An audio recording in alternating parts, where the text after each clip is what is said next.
never guess the places that I've been. You never guess the places that I've been. 'Cause everything is like a dream, yeah, but only in that dream that I live in. I'm never gonna let the day begin. Never gonna let the day begin. 'Cause everything is like a dream, yeah, but only in that dream that I live in. Oh, don't wake me up before you go, and I'll just make this bed my home. Oh, darling, please just let me sleep. Give me my dreams.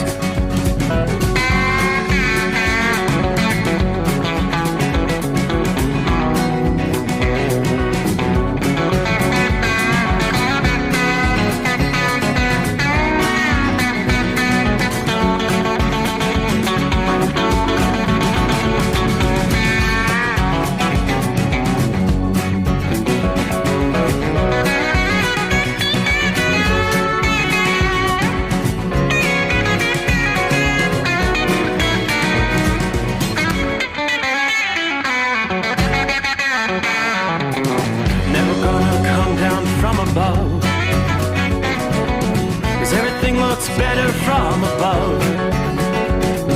Nothing's ever as it seems, yeah, except in that world that I dream of.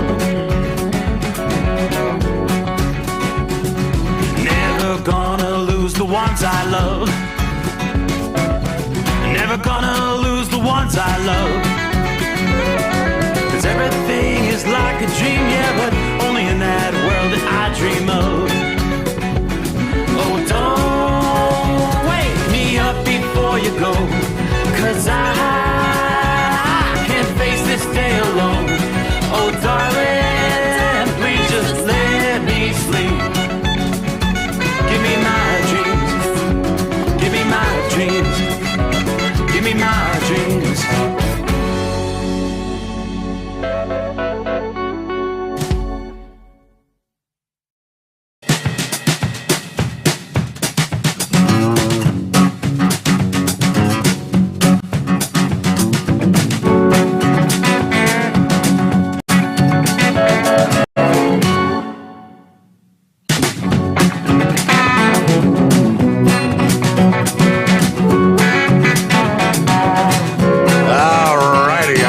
We've got it all together here.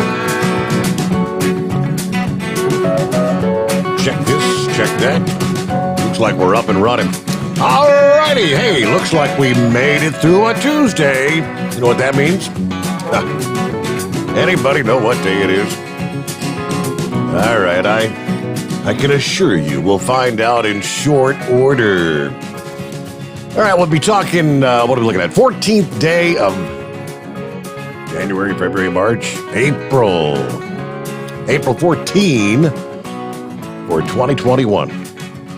That's right, midweek coming on. We'll just say hump day. There you go. Hope your week's going well. And let me just do as we typically do. Jump right over, flip to our national radar scene and check out what's going on with our travelers' weather. One thing's for certain, it's quite a bit more active tonight than it's been in recent days, because we have actually kind of a 1-2 punch of storm systems dropping through the Rockies. And with that, we are looking at some wintry weather conditions that will be impacting parts of the country. Looking at the let's see here. We got winter weather advisories. We're not going to be talking big snow accumulations. Some of the higher elevations, well, we could be talking 2-3 feet. So that's big accumulations. But for the most part, lower elevations. North central, northeastern Montana. You've got winter weather advisories down into south central. Yeah, it kind of scattered about through southern Colorado, northeastern portions of Utah. I should say southern Wyoming and north central Colorado. So we'll start right there after. It's not going to, again, be any sort of a big snowstorm system that's going to be totally shutting down travel. Shouldn't see any major interstate impacts. This round of snow across the northern plains, the one we're talking about tonight, it's not the only round of snow that the center portions of the country is going to be seen this week, because we'll see another storm dive into the northwest as we progress on into midweek here, and that's going to continue to spread some cold rain and maybe some accumulating snow across portions of the Rockies, the Front Range, as well as the high plains. Most of the accumulating snow will be limited to the mountainous areas through the day today for Wednesday. But that storm's going to be dragging enough cold air along the Front Range by Wednesday night.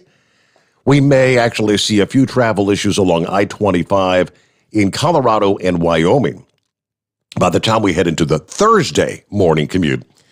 Snow continues to expand eastward into the plains during the day on Thursday then.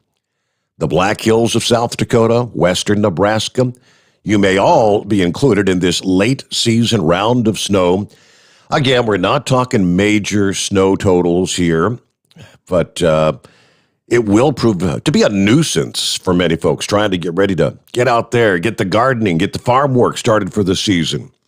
It's going to be kind of a back-to-back storm system through the midweek here across the Rockies and Plains. That's going to keep your temperatures well below average through much of the rest of this week. Now, we look even a little further into the upcoming weekend and even maybe early next week. These cooler than average conditions may try to stick around. It may take till mid or late week next week for temperatures to finally rebound and climb above average in that portion of the country. Although many residents across the plains may be no doubt tired of the cold weather, the chilly conditions, I guess the bright side of the story is the chilly conditions will actually keep the threat of severe weather out of the picture for that part of the country. This is the time of year where it can typically be a very, very active period for severe weather across the plains. So that's good news, knowing that severe thunderstorms will be remaining at bay for the coming days. Meanwhile, we look at the Northeast where, the roller coaster ride you've been on there, right? You've been basking in pleasant and at times almost summer-like warmth. In the early days of April, spring comes to an abrupt hold. Between now and the end of the week, it may feel like you've plunged back into early March as these cold, soggy, dreary, and for some, even snowy conditions return. Now, we're talking not even a week ago, some cities in the Great Lakes were shattering high-temperature records.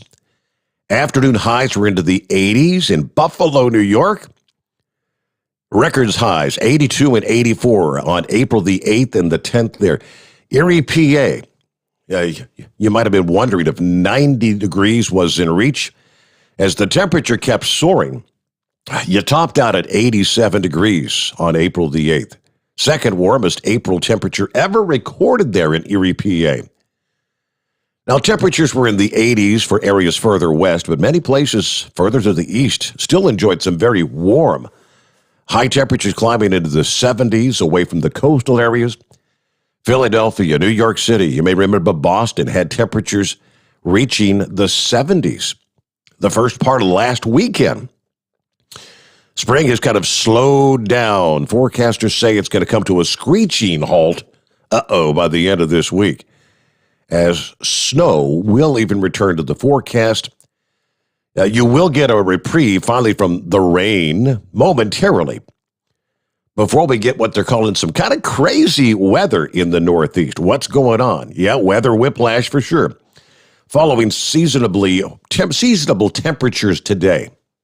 After today, looks like it's pretty much all downhill. Get ready. It's not going to feel like April, as this series of storms will send temperatures tumbling back toward at least normal for this part of April. For the Northeast and the Great Lakes, temperature drop may be a bit more dramatic later this week, though. The change in the patterns also let more clouds and traditional April showers. April showers bring May flowers, though, you may recall. Some of those showers may begin to turn from wet to white. Next storm arrives in the Northeast, not today. You've got one more day today, but Thursday into Friday. That'll be the same one that brings the snowy weather to the northern plains. It arrives in the Northeast. It's still going to have enough cold air to bring some springtime snow, especially for the higher elevations. Most locations in the lower elevations along the I-95 corridor, it's just going to be kind of dreary. Cold rain, some showers. After a brief teaser of milder weather with highs in the 60s yesterday, and that's going to hold true today. New York City, you may struggle to climb even into the lower 50s by Thursday and Friday. Back to the west in places like Erie and Buffalo, where, again, here several days ago, they were setting records. You're going to be stuck in the 40s. We're talking 40 degrees cooler than you were last week. If you're heading outdoors late this week, definitely going to have to break out the warmer jackets once again, and you'll probably want to keep an umbrella handy for parts of the Catskills, the Adirondacks, the Berkshires, the Green and White Mountains. Several inches of snow may pile up from later Thursday into early Friday. Some of the higher terrain in these areas may even have a shot at 15 inches of snow. Whoa! Roads in the higher elevations, including a few major thoroughfares such as Interstate 88 through the Catskills and I-90 over the Berkshires, could turn slippery for a time late Thursday into Friday. Most snow accumulations and slippery travel are expected to be in the higher terrain, generally above 1,000 feet. But we could see some of that wintry precip make an appearance in some of the lower elevations as well, as this storm intensifies just off the coast Thursday night.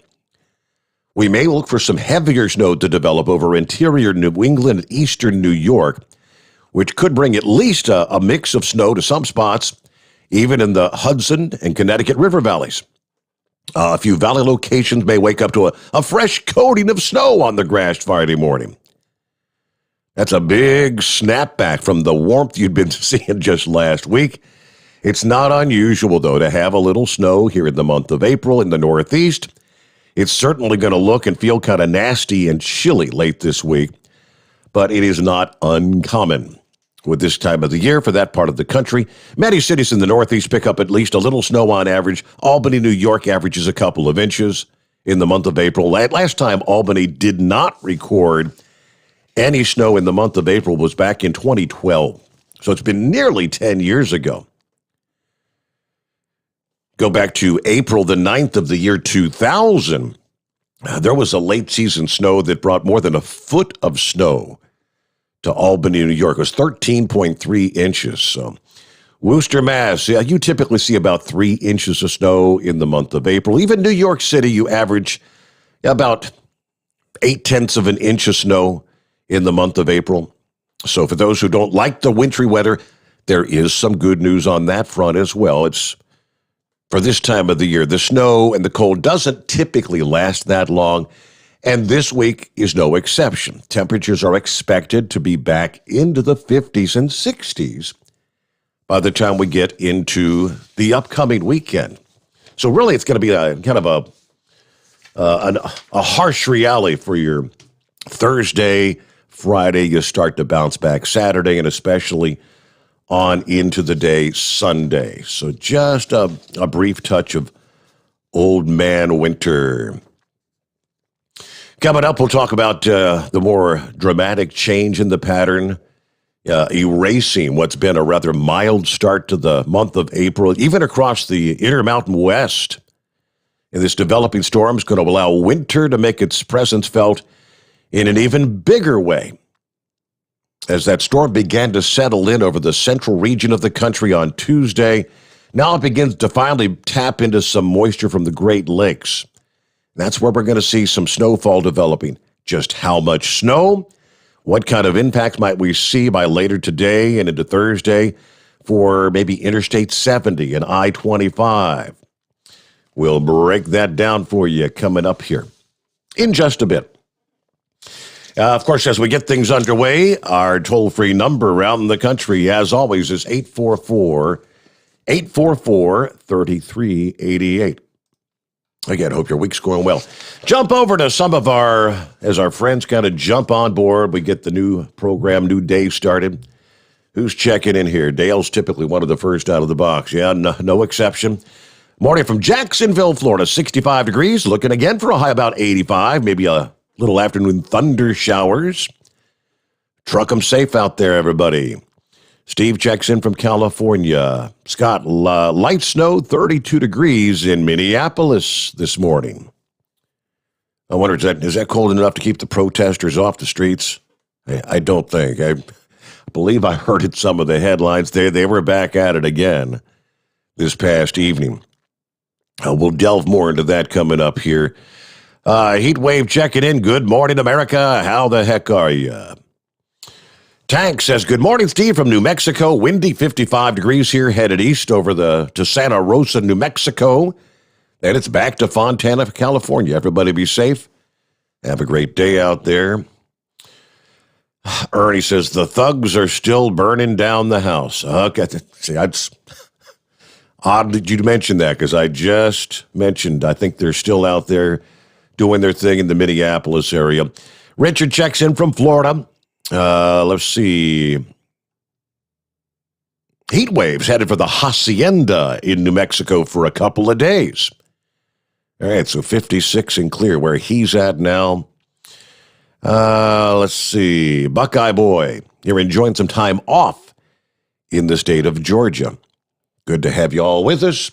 Rolling up on 14 past the hour. All right, as we delve into a few of our industry headlines, as we get things underway here, what's happening? Going back to this past day, Tuesday, Vermont Route 108 reopened for the season. It's known as Smuggler's Notch. You've heard that before? Truck drivers are being warned you are not allowed on the steep, curvy roadway. Vermont transportation officials reopening Route 108 on April the 13th, again this past day. This is a very narrow, winding roadway that is closed to all traffic through the winter months. Truck drivers, of course, are never allowed on Smuggler's Notch, but many still find themselves stuck on this notorious stretch of road every year, in spite of the signs that warn truck drivers that they're not allowed. Vermont State Police using the occasion this past day to remind truckers steer clear. Not only will getting stuck on Smuggler's Notch cost you some time, it's also going to hit you in the wallet, they say. And this ain't a cheap, this is the citation for a first offense, $1,197. If you got caught on Smuggler's Notch for a second time, $2,347. Ouch, that's a hit in the pocketbook. I'll just naturally assume that many of those that find themselves on Smuggler's Notch are probably following, first of all, GPS, and secondly, maybe unable to read in English the signs posting that trucks are not allowed on Smuggler's Notch. Story number 2 this morning, Tesla is on the hunt for candidates that might be interested in maybe finding a way as a semi-service program ahead of the electric rigs rollout. They're going to be needing special technicians to work on this new technology. Anytime technology changes, of course, yes, you're always needing mechanics and technicians that know how to work these things. Okay, the exact production date for the Tesla electric semi-truck is still up in the air. But they are looking to hire technicians that are willing and able to work on these fabled trucks, and they've put out an advertisement, a job ad to prove it. According to Electrek, the job listing introduces, quote, the upcoming new and exciting semi-service program like this. We're looking for experienced Tesla service technicians to support our upcoming new and exciting semi-service program. If you're looking to expand your horizons or you have experience in the HD trucking industry, please see the opportunities below. The job ad also explains technicians will be supporting our first customers and repairing the fleet as needed. You'll be involved in helping make the final adjustments to the beta version of the Tesla semi-truck. Our goal is to find experienced Tesla technicians looking to take their careers to the next level. You'll be supporting early development and service creation, as well as being the first technicians to provide in-person service to new customers and support the Tesla semi-fleet that will move Tesla cargo between our own factories.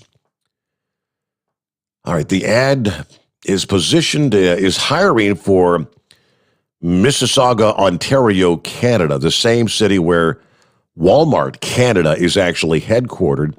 It is worth noting that Walmart Canada currently actually has the largest Tesla semi reservation order. There's still a long way to go when it comes to electric semi trucks, the charging station infrastructure, the network of service stations, getting the truck batteries built is the big holdup right now. But it does look like Tesla is on their way to a more complete electric trucking industry. That is the plan. I guess you got to start somewhere. And no doubt, anytime new technology is introduced, just look at every new generation of current Class 8 trucks that are out there. The technology changes. You got to find service technicians that know how to work on those. Things like the regen systems, the DEF systems, all that new technology. There's, for many years, been a strong demand for truck mechanics and technicians. I remember talking to one of the fleet guys there down at the Mid-America Truck Show, obviously several years ago, because we haven't been down there in 2 years now plus. But he said, if you want a good paying career, there's an opportunity right there, being a truck technician. All right, before we get to your calls here with available lines around the country at 844-844-3388, looking at the current national radar scene where we do have some shower activity, even some pockets of rumbles of thunder. Nothing severe in the mix. Could find some torrential downpours, though. Some of the heaviest rain are right now in southwestern Missouri and northwest Arkansas, the adjoining counties there. Springdale, Arkansas, you're seeing some of those heavy rains. Some of this looks like it's kind of making a beeline toward Springfield, Missouri. On back toward, you've got showers, some pockets of heavy rain stretching from Tulsa back to just south of Enid, Oklahoma. Oklahoma City's kind of like you're in a little break between showers to the north and showers and some pockets of heavier rain to the south. Rain's extending down into Lawton, Oklahoma, down to Altus, and on down into north central portions of Texas. Let me see, zoom in a little further. Some of the towns in Texas where the rain's extending down. We've got all the way down to just south of Spur, Texas. Crowell, Texas, seeing some of those showers this morning. Again, nothing severe in the mix, but it may slow you down a bit. The cold air that's in place, we are looking at frost and even some freeze warnings this morning. Right into the bullseye, central portions of the country. Southeastern Nebraska, you've got hard freeze warnings on over into the southwestern counties there in Iowa. Then frost advisories extend down into northeastern Kansas, northern Missouri, southern Iowa, all the way over into west central and northwestern portions of Illinois. Some cold air in place, a little chilly out there as we make our way into a Wednesday. All right, heading up on 22 past the hour, and let me get to the calls here. Let's get it out of the way right out of the box. What's it say there? Mike. How many times did you say Mike, for the love of God? I don't know. I was trying to see if I could fill up the whole 15 seconds. I would say you How many did. times did you say Mike in 15 seconds? I can't count them that quick. Yeah. All right. So anyways, I guess we should say to the rest of the listening audience, Hey, Mike.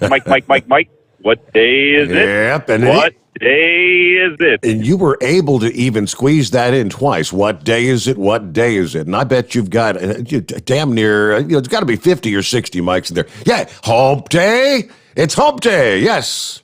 Morning, horse feathers. There you go. Morning, Your Honor. So you going to rush out and get your Johnson & Johnson vaccine? What do you think about that? You look at that. They're saying 6.8 million people have taken the Johnson & Johnson. And they've got, according to what I'm seeing, 6 individuals that got kind of the blood clot issue, whatever. The odds are very, very low. I mean, are there not always going to be a few individuals, I don't care what the vaccination is, that have like allergic reaction or whatever to them? And it goes back to what we were saying about the virus. 97% of the people that get the virus survive. Correct. 3%. I mean, 3% is a very small number. So you're talking 6 people out of, what did you just say? 6.8 million or something? Yes. Yeah. So almost 7 million, 6 people. But and the other thing is that it's women. So is there something that's a predisposition that way? I mean, I know the daughter ended up getting a blood clot, and they contributed to birth control, the birth control pills. Okay. So are these women that got the blood clot, are they on birth control pills? Don't know. So, but anyways, I just thought that, and last night, not that I was saying that I thought any of those people had any right to not get into the trouble they did. I fully believe, but how I was kind of saying that they used the type of nationality or whatever that, the type of person they are in all their objective ways that they try to describe people. My Lord, what they were saying last night, though, is, on the news, it was our local one. It was a bombshell type announcement, and I forget what Lester Holt said. I happened to see him, and he had something that was brand new. So it's just unbelievable. It's like, instead of just saying, hey, Johnson & Johnson, they had to put the vaccination on hold there. They've had, a half dozen women that have come up with blood clots, and they're taking a look at. No, they make it sound like it's, if you've gotten it, if you just hear the promo for whatever's going to happen, it sounds like your left arm's going to fall off or something. It's just unbelievable that way that, what they actually, the way the news and everything is just so hyped up and makes everything sound so dramatic. But this terrible. And that's the kind of thing, actually, isn't it, that makes these people that have been kind of hesitant to get the vaccination to begin with even more hesitant now, because saying this has been the concern. Well, it's been so rapidly rolled out. What about 3 months or 6 months or a year or 10 years from now? Might there be ramifications? That undoubtedly, a lot of people think there might be. And that was the thing at the end of their story.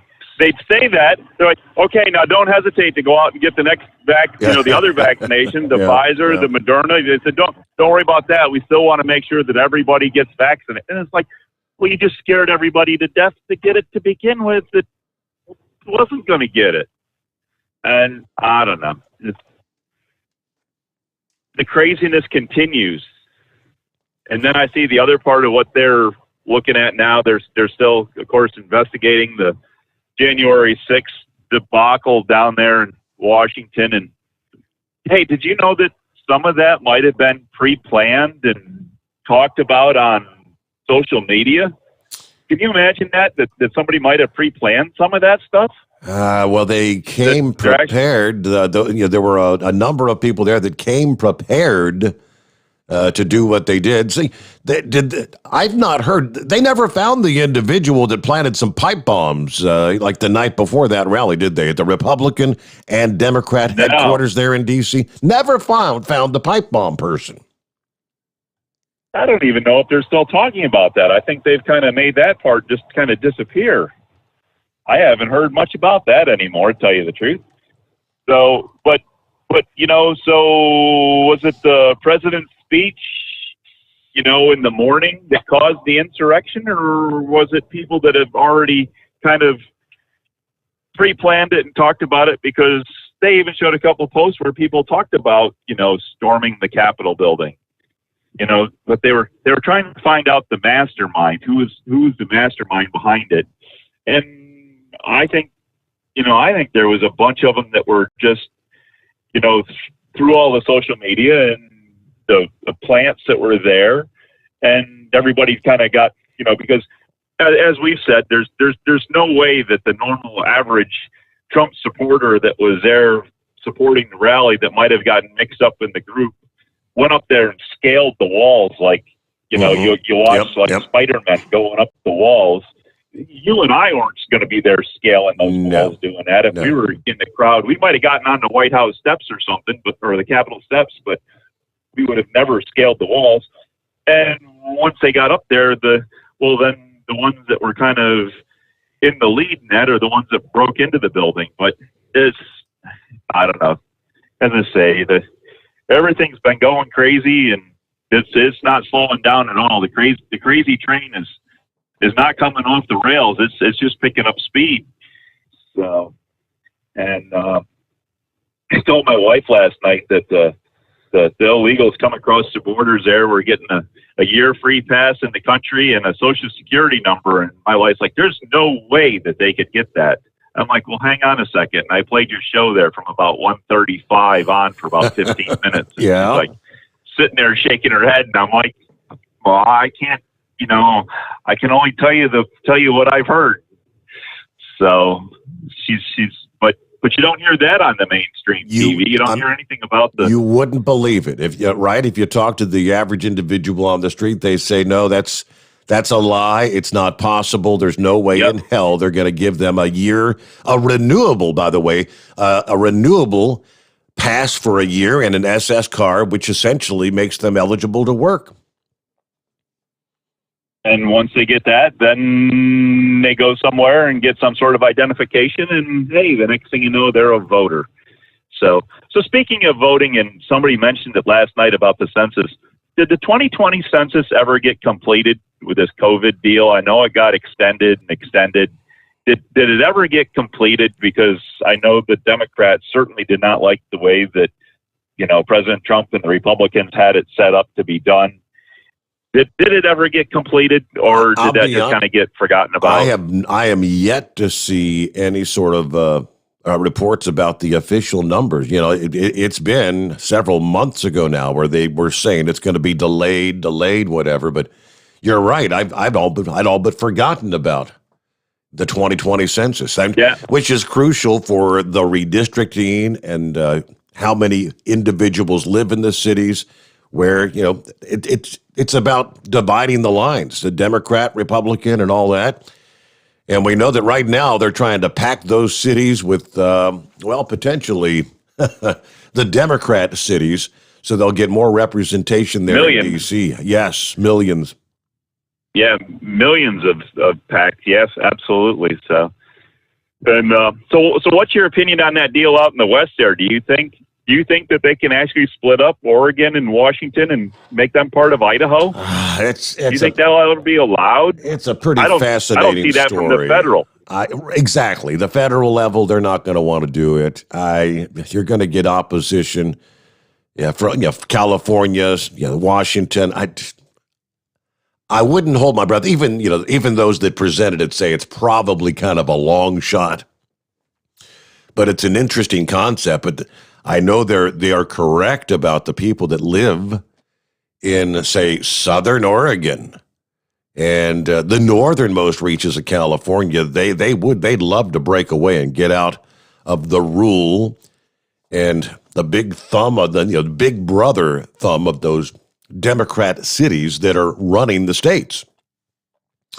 All right, we'll get a news break here and back to your calls at 844-844-3388. The Steve Summers Overnight Drive live from the Hot Shot Secret Studios. USA Radio News with Dan Naraki. The Minnesota police officer who shot Dante Wright has resigned from the Brooklyn Center Police Department. Officer Kim Potter resigned on Tuesday along with Brooklyn Center Police Chief Tim Gannon. In her resignation letter, Potter said she believed it was in the best interest of the department and the community if she resigned immediately.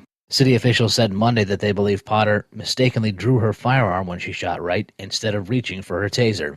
She could be heard on body cam footage shouting taser before firing the fatal shot. Hundreds of protesters assembled outside the Brooklyn Center Police Department Monday night. 40 people were arrested and police used tear gas to disperse the crowds. A smaller gathering outside the police station Tuesday has been met by National Guard troops. The cities of Minneapolis and St. Paul have issued a curfew from 10 p.m. Tuesday through 6 a.m. Wednesday morning. This is USA Radio News. Okay, we are running a car drive right now to help veterans all across America. So if you have an old car, truck, or van, even a motorcycle or an RV sitting around, you can right now give it away and help the vets. They really need your help. And your car will help support the vets and their families. And guess what? You even get a tax donation. Plus, we'll even come and pick up your car for free. And all you've got to do is pick up your phone right now and make a free call. Now is the perfect time to do something good for the vets. Give back to the vets right now for all they've done for this country. And your old car can really help them. So call the Veterans Car Donation Program right now for free pickup of your vehicle. Help the vets and help your taxes at the same time. Call right now. 800-882-2093. 800-882-2093. 800-882-2093. That's 800-882-2093. Keep the bugs off your glass and the smokies off your ass. This is the Overnight Drive with Steve Summers. Some say their truck reflects who they are, dependable and reliable. That's why you trust Blue Def. Now the best just got better. Introducing Blue Def Platinum, a revolutionary innovation with advanced System Shield technology to significantly reduce harmful deposits. To maintain fuel economy, save money on costly repairs, and sustain the life of your SCR system, there's only one DEF to choose. Blue Def Platinum. The best just got better. Diesel Army is on duty 24 hours a day, 7 days a week. Burning the midnight oil with the best diesel coverage. All the tech, all the torque. Diesel Army, where there's smoke, there's fire. For the latest news and event coverage, as well as feature and tech articles, sign up for the newsletter and don't miss a thing. Visit dieselarmy.com from the Power Auto Media family of digital magazines. Again, it's dieselarmy.com. Do you have a Dodge pickup and hate your automatic transmission? Of course you do. LaVon Miller at Firepunk Diesel here, and we specialize in heavy-duty and performance transmissions for your 3-quarter or 1-ton Cummins-powered truck. So if you're interested in turning your stock slush box into a towing monster, call us today at 614-733-3744 or visit us online at shop.firepunk.com.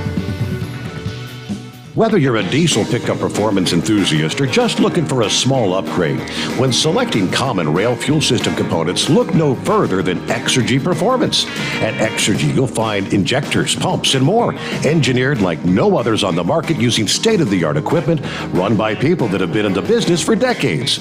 So if you're in the market for common rail components at any power level, contact Exergy Performance or one of the many dealers listed on our website at exergyperformance.com. Dean Michael, the tax doctor here. Are you tired of those tax problems following you around like a dark cloud, always in the back of your mind, losing sleep at night? Call me now and get your life back. 888-632-4506 or go to mytaxhelpmd.com. Pretending they're not there won't make them go away. The IRS isn't going to forget. They will levy your bank account and garnish your wages. Don't wait for that to happen. I'm not telling you these things to scare you. I'm telling you so you can benefit from my years of experience. Now is the time to act. 888-632-4506.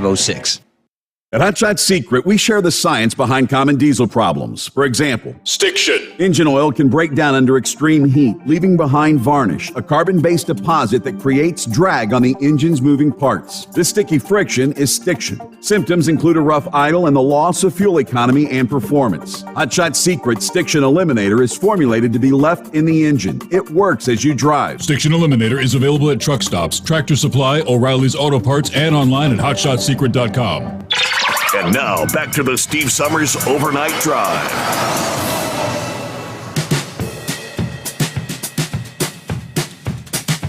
Let me pick up there with the whole vaccine controversy. I'll be honest, I'm kind of betwixt. 6.8 million have received it, most of which are mild side effects or no side effects. 6 individuals, again, all women between the ages of 18 and 48. So we'll start with that story. The pause. The U.S. recommending a pause in the administration. It's the one and done, the single-dose Johnson & Johnson, to investigate those potentially dangerous blood clots.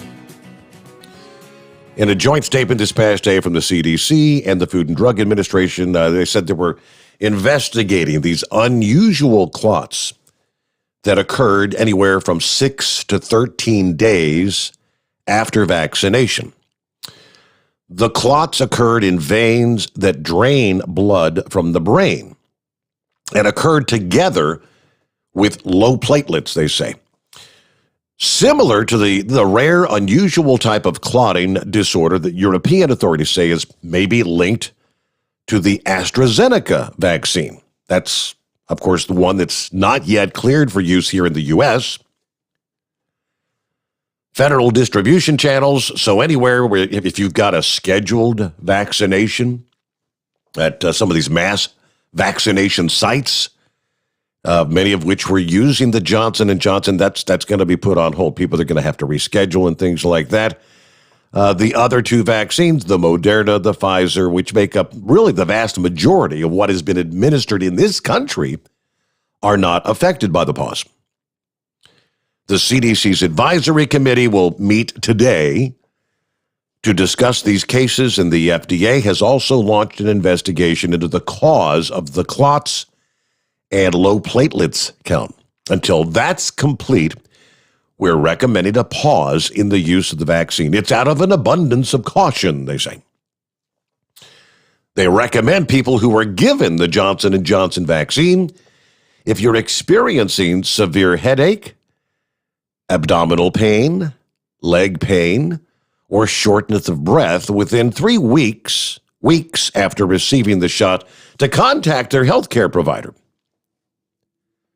Health authorities caution doctors against using a typical clot treatment or the blood thinner that we're all familiar with, heparin. In this setting, the administration of heparin may be dangerous, and alternative treatments may need to be given, they said. European authorities investigating the AstraZeneca cases concluded that the clots appear to be similar to a very rare abnormal immune response that sometimes strikes people treated with heparin that leads to a temporary clotting disorder. They don't know why, what the tie-in would be. Officials say they also want to educate the vaccine providers and the healthcare community about the unique treatment that would be required for this particular type of blood clot. It's not your typical blood clot. Johnson & Johnson said they're aware of the reports of what they called thromboembolic events or blood clots, but they say there's not technically any official link to their vaccine. We're aware of these events reported with the COVID-19 vaccines. At present, no clear causal relationship has been established between these rare events and the COVID-19 vaccine. So many states moved quickly this past day to implement that pause in vaccine. People with Tuesday appointments at some of those state-run mass vaccination sites were either, if they were available, given the Pfizer vaccine. In the state of New York, the city of Dallas had planned to begin an in-home vaccination program yesterday with the Johnson & Johnson vaccine for the people that are maybe homebound or elderly people. After that announcement, they said they're going to pause the program till they get more guidance, as they say. Yeah, similar in Mississippi, and the story goes on down the line. So the president, I should say the former president, Donald Trump, had a few words to say about that. He's blasting the FDA's decision to halt the Johnson & Johnson one-and-done vaccine. Of close to 7 million doses, 6 cases of blood clots. So he sends an email. He says, quote, "The Biden administration did a terrible disservice to people around the world by allowing the FDA and the CDC to call a pause. The results of this vaccine have been extraordinary, but now its reputation will be permanently challenged. The people who've already taken the vaccine may be up in arms, and perhaps all of this was done for politics, or maybe for the FDA's love of Pfizer. The FDA, especially with longtime bureaucrats within, has to be controlled," he says. "They should not be able to do such damage for political reasons, possible political reasons, or maybe because their friends at Pfizer suggested it. They'll do things like this to make themselves look important. Remember, it was the FDA working with Pfizer who actually announced the vaccine's approval 2 days after the presidential election. They don't like me very much because I pushed them extremely hard, but if I didn't, you may not have had a vaccine for 3 to 5 years, or maybe not at all. It takes them years to act. Do your testing, clean up the record, and get the Johnson & Johnson vaccine back online quickly," he said. "The only way to defeat the China virus is with our great vaccines." So, differing opinions. Could there be politics involved? Even going back with the Pfizer, and if memory serves, the Moderna, didn't we have at some point in time a pause in some of the testing when all it would take is 1 or 2 individuals to come up with a kind of a bizarre adverse reaction. And I think they're trying to be as cautious as possible. Lastly, before we get back to the calls on that particular topic, Rand Paul spoke out this past day pretty much saying, telling the CDC and the FDA to stop lying to people, and in particular, Dr. Fauci. If the government wants conservatives and African Americans, 2 populations that are very skeptical about the vaccine, if you want them to buy into the program, you have to be truthful to avoid further resistance. If you want people that are skeptical to take it, couple of things to tell them. Number 1, it is that it is their own choice. This is a free society, their freedom. Make a choice, and maybe through some persuasion, try to persuade them to take it. Secondly, you can't lie to us. We're not stupid. The more you lie, the more resistant we will be. If you tell me that an 18-year-old absolutely has to take it the same as an 85-year-old, you are lying. And once I know you're lying to me, I'm going to be more resistant to believe everything else you say. That is 100% true. Talked last evening about nearly 40% of Marines refusing to take the vaccination, with the average age of 25, where they would be at a 0.18% risk of dying if they came down with COVID. Trying to tell them, you really need to take this. They're like, bullcrap. If I'm 85 years old and I've got pre-existing conditions, yeah, my odds of dying are a whole hell of a lot higher. All right, Rand Paul was critical of Dr. Fauci, director of the National Institute of Allergy and Infectious Diseases, because Paul said Fauci has not said that a third of the public has antibodies from already having had COVID. Although people who have COVID do have some immunity for, they don't really know how long, at least several months. Infectious disease experts say that it's not permanent, that they still need to be immunized to prevent reinfection.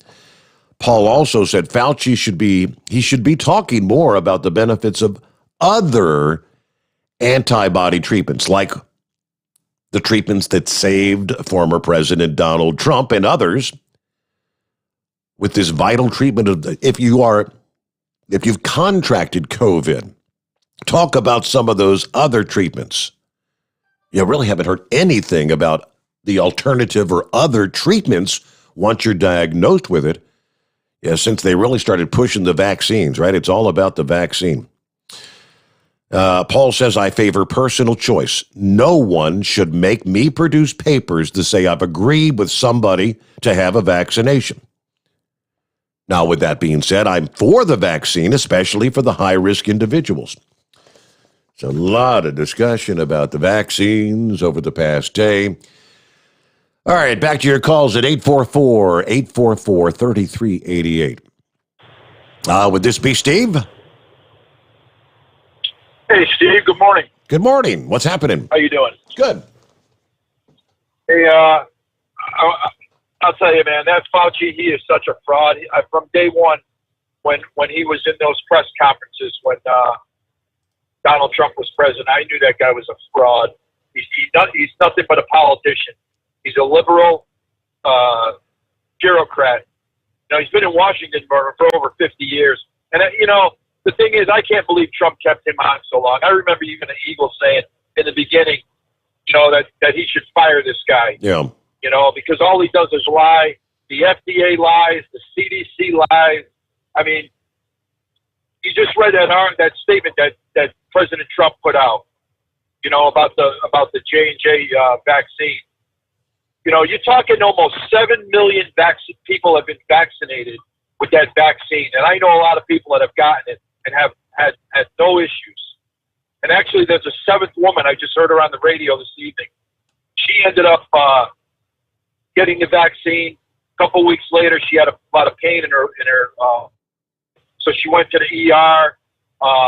They took some blood work and did some stuff and found out she had a blood clot. So they put her on Eliquis, I guess, one of those blood thinners. Okay. And they sent her home. And she ended up going back to her cardiologist and asked her cardiologist about the medication and, the blood thinner. He says, 99% it probably, you're not going to have any issues, and now she's fine. There was nothing, no one's died from that vaccine, Steve. No one. They've had 7 blood clot issues, and they don't even really know if it's from the vaccine. But from them to, like President Trump said, for them to pull that vaccine, he would have never, ever done that. There's no way he would have done that. And I think he did say in that statement that this has got something to do with Pfizer and politics and money and the FDA and the CDC. That's what this is all about. Because if you think about it, Steve, if Joe Biden was president when this pandemic happened, we'd still be waiting for a vaccine, probably 3 more years from now. I mean, I believe that's a fact. Because these bureaucrats like Biden and Fauci and all these Democrats, this is all about money for them, money and power. And the longer it takes, the better it is for them, the more money that these drug companies make and these politicians make. There's no way we would have had a vaccine. Donald Trump gets no credit at all for what he did. I mean, he basically pulled off a miracle. And that's why Pfizer hated him. Pfizer hated him. The FDA hated him. They all hated him because he pushed and he pushed and he pushed. I'll tell you, Steve, I believe he's one of the greatest presidents we ever had. And I've been on this, I've been following politics since I was 18 years old. And I've seen a lot of presidents come and go. I thought Reagan was a great one, but I think Trump was just as good, if not better. He did a lot for this country. He loves this country. No doubt about it. Joe Biden hates this country. All those people in the White House hate this country. It's just sickening what goes on. Every day you wake up and it's something new. Just incredible. Did you happen to see that article I sent you about that Project Veritas video? Yes, CNN with director? CNN. How about isn't that amazing? That's Steve, I'll tell you, man, that Project Veritas is something special. You know, the undercover work that they do. We knew all along that the media was corrupt. I remember talking to your other buddy when you were on the other network, on your buddy on the weekends there, who's a great conservative. And we were talking a long time ago about how CNN and CSNBC and ABC and all these news agencies, how corrupt and how they lie and how they cheat and how they put disinformation and mislead the American people, and they don't tell the truth. You know, whoever's watching those news stations, he needs to get away from that, because you are not getting the truth. People should watch that Project Veritas video. It's amazing. And what went on. Sad thing is, the people that watch CNN are never, ever going to see this open admission on camera from the CNN technical director. No, I don't know. Is Fox News talking about it? I haven't been tuning in much in recent days, but I guess this just came out this past day, right? Yep, this past day. So you believe me, Tucker will have it, Hannity. I was listening to Mark Levin's podcast from last night, and that's how I found out about it. So I looked up the article, and it's just amazing to watch that video on what this guy's saying, how they just hated Donald Trump, that they're an arm for the Democratic Party. We knew it all along. You know, I call them the Communist News Network. All they are is propagandists, and they promote lies and disinformation. That's all they do. And basically, they're trying to take credit for swaying the election. Absolutely. And that's what they did. And, you know, I'll tell you, I know a lot. You have Facebook. A lot of your listeners have Facebook. I've never had a Facebook account. I never will. But another story that's out there with Mark Zuckerberg, okay, that guy's another one, all right? He's just as bad as CNN and all the rest of them. All the money that he put in, and we knew he donated like $400 and something million to the Democrats. Now they're starting to find out where all that dark money went. Like in Detroit, they took $7 million of Zuckerberg's money, and where did it go? Democratic strongholds, where there's African-American voters, put in the drop boxes, the voting machines. I mean, they paid off, what they call poll workers, all kinds of Democratic operatives that they paid off. But no telling how much money these people earn. It's just sickening. He's another one. He definitely had a big hand in swaying the election. No doubt about it. And like I said, I know a lot of you guys have Facebook, and that's your business. Sure. AT&T owns CNN. I got rid of them. Comcast owns CSNBC. I got rid of them. I'm not doing business with any of these companies anymore. Same with the MLB. I told you last week, I'm done with them. I haven't watched a baseball game or looked at one thing. Canceled my email subscription to MLB. I'm done with that. I don't need it. I really don't. I like to listen to certain places like you and Levin and Beck and people that are going to tell me the truth, not a bunch of lies to tell me how to live my life. Just leave me alone and let me do my thing, drive my truck. So, but anyway, that's my rant for the night, Steve. All right. Well, I'm going to share with the listening friends that little Project Veritas. I can share with you what It is a CNN producer openly, again, on camera admitted. And it's on video. I don't reckon Facebook or YouTube or any other social media outlet can censor it and say it's false, because this is the individual on camera actually saying it. And I quote, "Our focus was to get Trump out of office." Well, we pretty much knew that.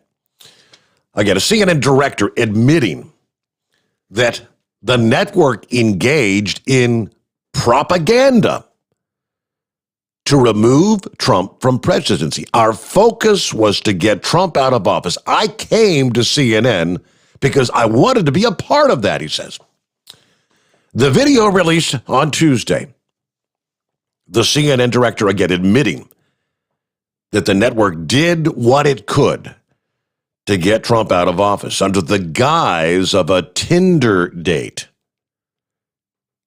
This is Project Veritas got him, the CNN director. He thought he was going on a date. The undercover reporter got the director by the name of Charlie Chester to say, without CNN, Trump wouldn't have been voted out. Now, the video they released is, they say, a compilation of several different dates that this undercover reporter had with Chester. I guess Chester liked him, so he went out on more than one occasion. Chester proudly says, quote, "Look what we did. We got Trump out. I'm 100% going to say it and 100% believe that if it wasn't for CNN, I don't know that Trump would have got voted out. I came to CNN because I wanted to be a part of that," he says. Chester said the network played up possible Trump health problems. We were creating a story that we didn't know anything about. Yeah, we brought in so many medical people to tell a story that was all speculation. And he was neurologically damaged and he was losing it. Yeah, he's unfit to, whatever. We were creating a story there that we didn't know anything about. That's what I think, that's propaganda, he said. But again, our focus was to get Trump out of office. Without saying it, that's what it was, right? So our next thing is going to be for climate change awareness. So Pretty Much comes right out and says that this is going to be the next. If you're a watcher of CNN, be aware they're going to start beating the drum of the end of the world is forthcoming because of climate change. At the same time, got to remember, Joe Biden is in office, and what do we have right now? We've got this, quote, infrastructure package that has a little bit to do about infrastructure and a whole hell of a lot to do with the new Green Deal. So CNN's going to beat the drum about the climate. The world's going to come to an end. We've got to pass this new Green Deal to get off of fossil fuels. We've got to electrify the country. That's what you're going to hear. And they openly admit they're pumping actual propaganda. It is, what did Donald Trump call them? Fake news. That's all you get from CNN. All right, news update here. It's 844-844-3388. The Steve Summers Overnight Drive live from the Hot Shot Secret Studios. USA Radio News with Tim Berg. President Biden will announce a way forward in Afghanistan tomorrow. White House Press Secretary Jen Psaki saying the president has long believed the United States has been in Afghanistan way too long. The president has been consistent in his view that there's not a military solution to Afghanistan. Biden is expected to announce plans to remove all remaining U.S. forces from the war-torn nation by September 11th of this year. Minnesota Governor Tim Walz is being asked to reassign the case of Daunte Wright to the state attorney general's office. Wright was shot and killed by police during a traffic stop just outside of Minneapolis on Sunday. The Twin Cities remain on edge, and 40 people were arrested Monday night for riots and looting that took place. There is no curfew on Tuesday night. Charges could be filed against the officer involved on Wednesday. USA Radio News. When thinking about life insurance, my accident reinforced you never know what tomorrow might bring. That's why I reached out to AccuQuote. AccuQuote helps people find a life insurance policy that meets their needs. Since 1986, they've helped millions of folks save up to 60% on their life insurance by comparing the rates and features of dozens of top-rated life insurance products. A healthy 50-year-old non-smoker can buy $500,000 of 10-year level term for less than $45 a month. A 60-year-old under $120 a month. Longer or permanent terms are available. Even if you already own life insurance, you really need to check out my friends at AccuQuote. Don't worry about health issues. Remember, they help me. As a pastor, I'm concerned about your soul and helping you to make sure your family is taken care of. Life insurance is more affordable now than ever, so don't make them wish you'd made that call. 877-437-4781. Call now, 877-437-4781. 877-437-4781. Rates, policy forms, and availability vary by state. The government is halting all distribution of the Johnson & Johnson coronavirus vaccines after 6 people developed rare and dangerous blood clots. Of the 6 patients developing the blood clots, 1 person has died and another is in critical condition after they received the Johnson & Johnson coronavirus vaccine, or the Janssen COVID-19 vaccine. Acting FDA Commissioner Dr. Janet Woodcock made the announcement. This morning, the FDA and CDC announced that out of an abundance of caution, we're recommending a pause in the use of the Johnson & Johnson COVID-19 vaccine due to reports of 6 cases of a rare and severe type of blood clot following vaccine administration. From the USA Radio News Texas Bureau, I'm John Clemens. Down day on Wall Street at the closing bell, the Dow losing 68 points to close at 33,677. This is USA Radio News. Now you can fly anywhere in the world and pay discount prices on your airline tickets. Book a flight today to London, Paris, Madrid, or anywhere else you want to go and pay a lot less guaranteed. Call the International Travel Department right now at Low Cost Airlines. 800-215-5141. 800-215-5141. That's 800-215-5141. Republicans on Capitol Hill are reacting with anger and disbelief to a proposal by the Biden administration to send cash payments to Central America as a way to combat the illegal immigrant crisis, describing the plan as madness. Roberta Jacobson, the White House's outgoing southern border coordinator, saying the proposal would be targeted at Guatemala, Honduras, El Salvador, the 3 Northern Triangle countries that are the source of much of the migration wave currently crashing against the U.S.-Mexico border. Advisor to former President Trump, Stephen Miller, saying this plan is lunacy. We have reached the bottomless depths of absurdity, and it will most certainly not work. And I will tell you why. An illegal immigrant or an illegal immigrant family thinking of coming to the United States is very well aware of the financial benefits for them of doing so if they're able to get here and maintain a long-term residence here. You're talking about free health care. You're talking about free education, free American education. You're talking about massively higher wages relative to what you were making in your home country. Some U.S. senators are hitting back at Major League Baseball over their decision to move their All-Star game out of Atlanta. Texas Republican Senator Ted Cruz saying he wants to end the league's immunity from antitrust laws. For USA Radio News, I'm Tim Berg. At Hot Shot Secret, we share the science behind common diesel problems and their solutions. For example, ultra-low sulfur fuels. The primary function of diesel fuel is combustibility. One of the little-known aspects of fuel is its role as a lubricant to metal-on-metal moving parts. The introduction of ultra-low sulfur fuels diminishes the fuel's ability to lubricate because sulfur, which has been mostly removed, has lubricating properties.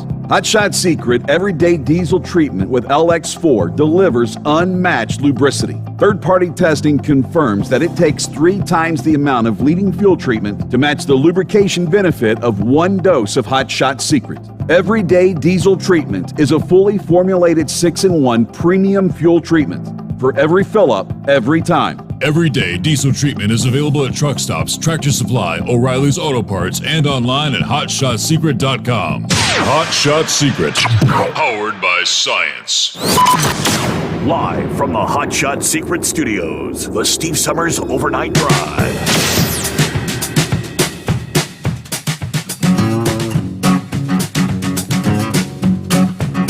Hey, you just heard it right there. The representative talking about, we have reached the pinnacle of lunacy. But Biden's latest proposal, let's send tons of money to Central America. Yeah, because we send a bunch of money down there, they'll stop coming to America. Yes, it is absolute lunacy. How many times have I said that in recent weeks? You know, these people, if they're earning, is it something maybe if a good paying job like $1,000 a month, and it may have been a whole lot less than that. They said if you've got a job, if you can find a job in Honduras or Guatemala or El Salvador, you can barely put food on your table with everything you earn. So they all know the message right now is if you can get across the border, you're going to stay. And you can pick the lowest paying job in America and still be making a hell of a lot more than you would ever make in that home country. They know that. Now let's just pile a little bit more on there. It was announced a few days ago, and here, just let's resound the message. And all those that are going to get these big checks in New York, it pays to make that 1,000 or 2,000 mile trek from wherever you're coming from to get into the United States. It pays. Come on. New York continues to be a great state to live in if you're an illegal alien. Normal people are fleeing the state in record numbers, New York losing more residents than any other last year. And those who do stay are going to be punished with even more tax increases. High earners in New York are about to see their taxes hiked to the highest in the nation, which is just going to catalyze their exodus from the state and make the middle class tax hikes to fill the gap down the road all but inevitable.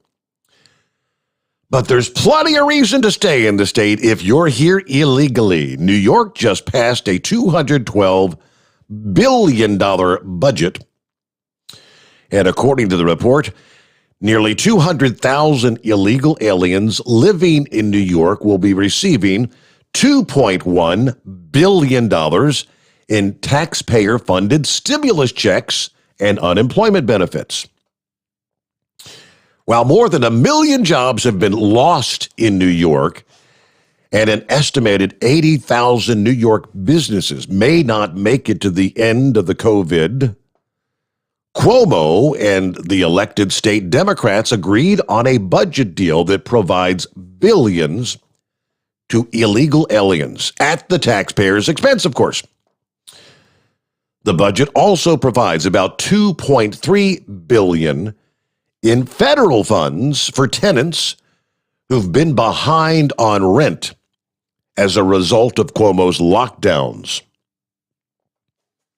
Now, that's anybody and everybody, not just illegals, but $2.3 billion. Well, that's just $200 million more than what the illegals alone are going to receive.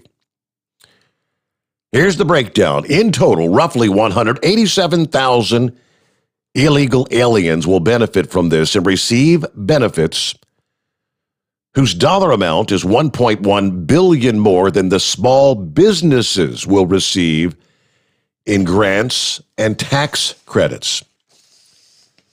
Previous estimates suggested illegal aliens could receive up to $28,600 a year thanks to the taxpayer-funded benefits approved by Cuomo. Weekly, illegal aliens could receive $500. For those unemployed since March of 2020, That would be pretty much a check up front, on average $12,600. That's illegals, my friends. You think the word's not getting back to Central America and anywhere else around the damn planet? If you can get across the border right about now, man, it's coming up roses. Morning, heat wave. Good morning, senor. Oh, damn. You just got my blood pressure up 20 points there. Again? Good I've Lord. done it again. I'm sorry. Again. Well, as a wise man say, shice happens, huh? Yep. Oh, goodness. Well, when I took my Pfizer, that second shot, later on in the week, my left arm where I got it was really hurting in the joint. And I called the VA, and they sent me to, referred me to a company out of California that called back and said that was joint pain in the arm that it was given is it was one of the side effects. And I thought, okay, well, how long is it going to last? And they're like, well, we really don't know. If it lasts more than 2 weeks, then you need to call us. Well, I took Tylenol, extra strength. That didn't work on anything. And so finally you got to live with it, and then finally it just went away on its own. So no, I didn't put that in there. Sorry, I stopped my co-driver. But I tell you, with these people scaring the hell out of the rest of the folks that are thinking about getting the shot, they sure didn't do anybody any favors. Right. That's all I got to say about that. Yep. So, anyways, we're going to be heading home. Our illustrious leaders that got $700 million to keep the company afloat, I guess they forgot to get load finders. So here we are heading home, and it's like, well, you know what? We already had one bad truck. We had a bad rental. We have a good truck in this tractor, but they just don't seem to really care about keeping people working. So we're going to take off until next Friday morning, and then we'll see what happens after that. So, anyways, I'm going to go home, and my little buddy, the long-haired Chihuahua, is going to be just he's going to be breaking himself in half, just wagging himself, being so happy. Yeah, if anyone forgot about that little Chihuahua incident, they need to go back to the archives. Yeah, that goes back a number of years. Yeah, that was like Doc Holliday, wasn't it? Yeah. T-shirt that had a Chihuahua on it. Yeah. So, anyways, we're just got everything out of the truck. We're just dropping the paperwork off, then we're getting the hell out of here. So, I don't know if you've seen the question I had posed for you. I tagged you on it, and I said, is it wrong for me to tell my nephews if you can't blow it, pick it? Okay. Well, you didn't see that one yet, I did not see that one yet. Was that like on a Facebook message or something? No, I just put it on a post, Facebook, what's on my mind. I put that up. No, I didn't. Anyways, no, that was a Facebook post. It was what's on your mind, and I put down Steve Summers, and that way you'd be highlighted. And I said, is it wrong for me to tell them boys, give my nephews this information? Even though my mother-in-law, she hates that. I thought it was pretty funny myself. So, anyways. So, other than that, it's a little breezy here in Albuquerque. We got a nice, looks like a east wind going west. And that's kind of unusual, but that happens every now and then. Right now, it's looking up. Hell, I can't see the stars, but I'm sure that's part of that storm system coming down from the north. So it's going to be a little chilly out here tonight, maybe tomorrow, but eventually we hope it'll heat up. I got to tell you, my co-driver, I swear, he's a young pup. He's 42. He's in his third year of driving, and he just don't understand. You don't disturb somebody when they're on the phone. You don't push them. It's like, shit'll get done when it'll get done, but I can't tell him nothing because I'm the old fuddy-duddy, and I just got to learn and get up with the time. So, but other than that, that's about it. So if anybody wants to call me the next couple of nights, go right ahead. I mean, I'm usually, if I'm sleeping, I'll still answer the phone because I got to keep my schedule of being up during the night. So, I'll be listening in periodically to hear what's going on. So when I call you next Monday, I won't say, what did I miss? Okay. Well, all right. All right, senor. You'll be in touch. Good night. Enjoy a couple days off there with your Chihuahua. All right. What are we looking at? About 18 past the hour. Our number is 844-844-3388. Good morning, Cue Ball. Good morning, Steve. I heard that whole thing about that whole CNN deal with Project Veritas and this guy basically admitting it's all been nothing but propaganda. Yep, exactly. They were talking about that on Hannity today.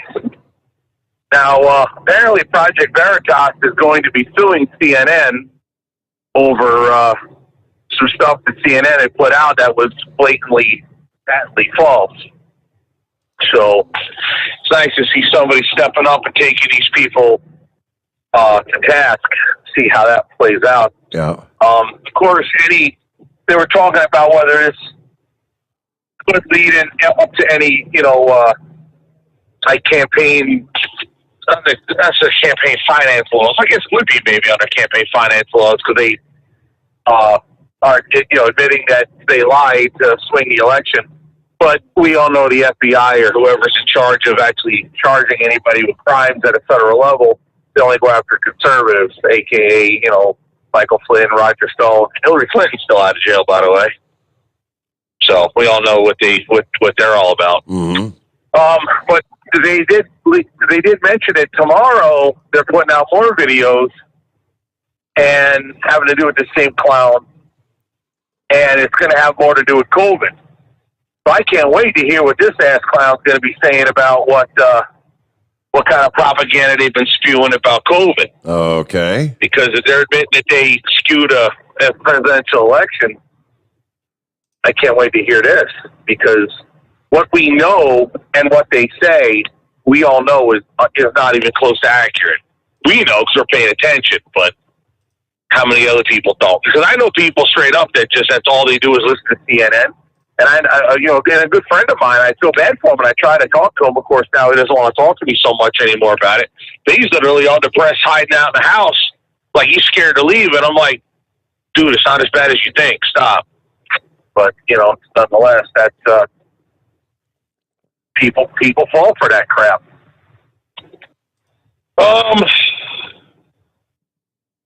I don't know. I don't know if anybody's going to ever do anything about it. Like, how do you solve that problem of the media going along with the propaganda, not going along, but creating the propaganda to change elections? How do you actually solve that problem? Anybody have a clue? I'm kind of lost in the thought on that one.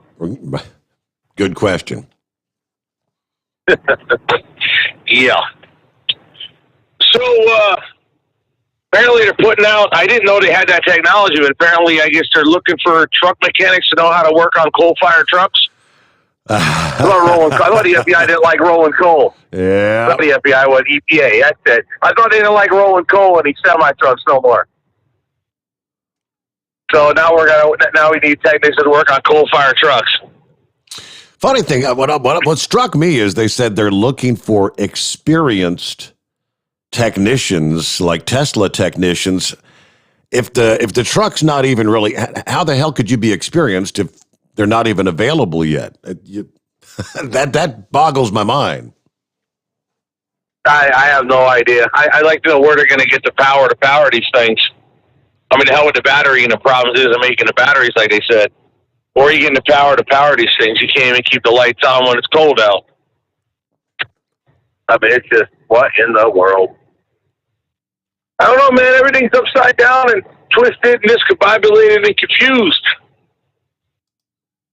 But I just figured I'd mention that whole thing with the Project Veritas because they're talking about, oh, that's the other thing I want to talk about. So I'm sitting there trying to think about what the hell is one other thing I want to bring up.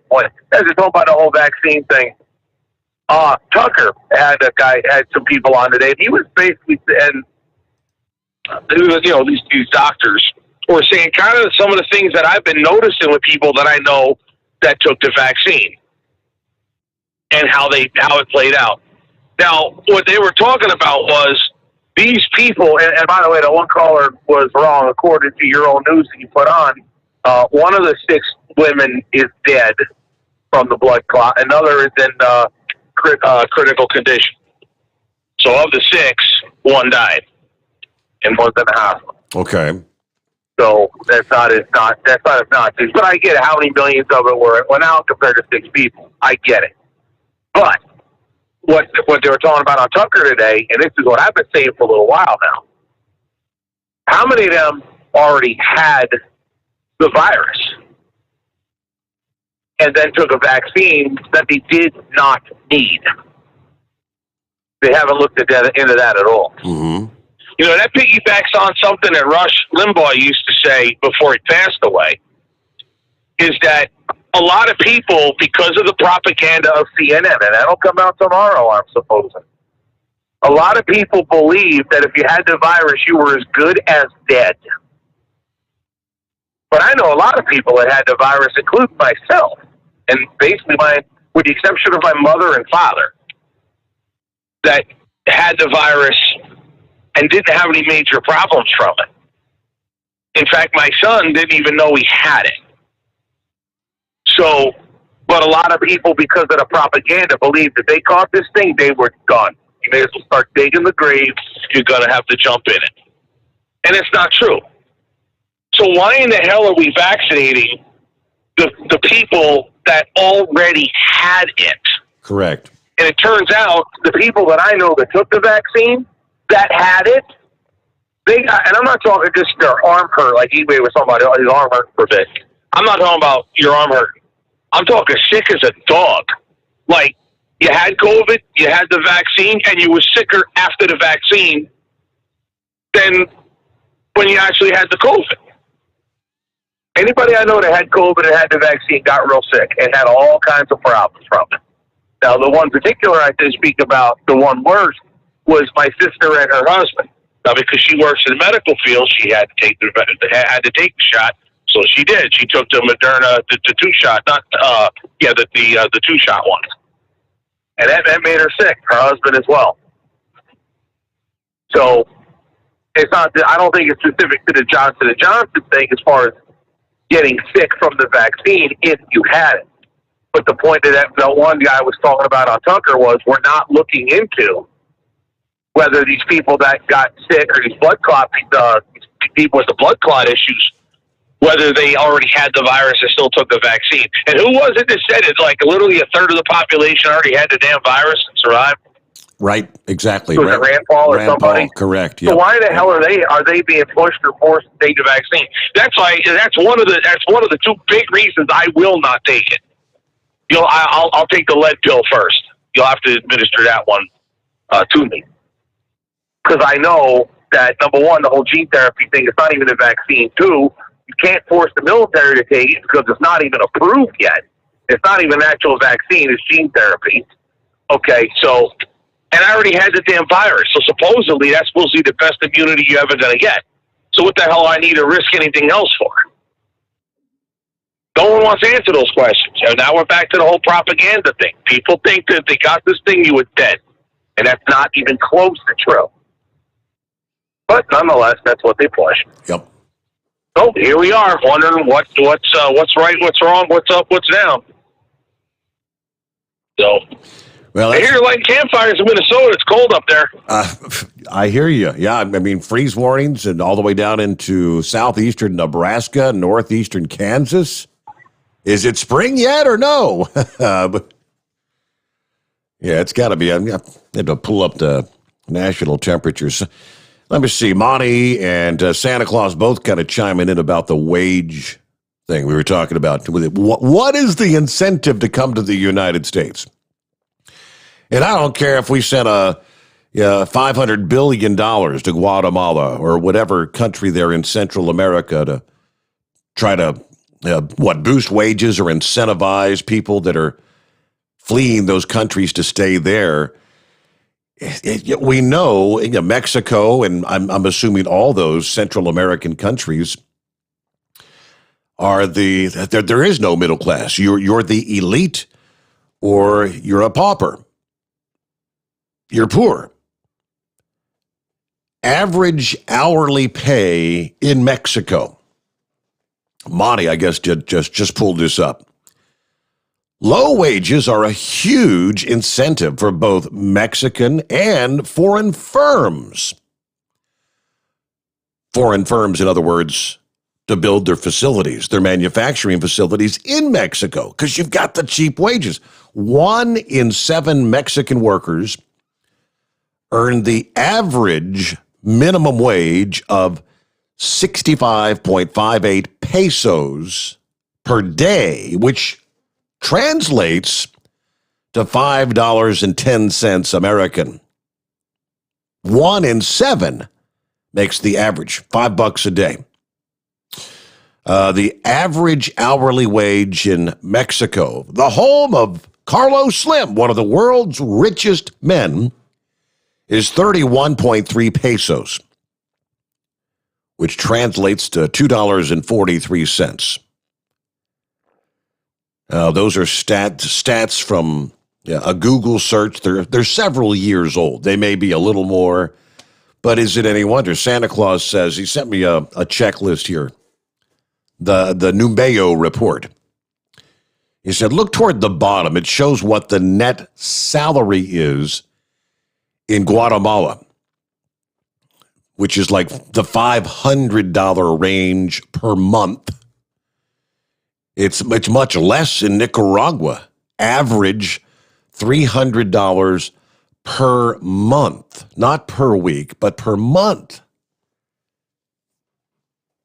Absolutely. You could come to America and yes, even work in the fields under the table for what we would consider pennies on the dollar and make a whole lot more than you're ever going to make in that home country. That's why they're coming to America,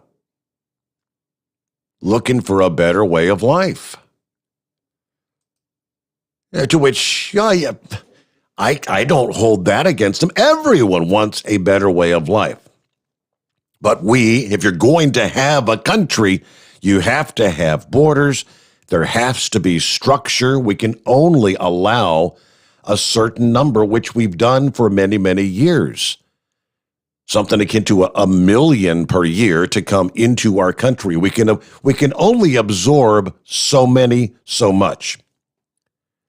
What we're seeing right now is hundreds of thousands per month that are flooding into the country, and we're going to have to be footing the bill for their education, probably for their food necessities, to put food on their table, for their housing.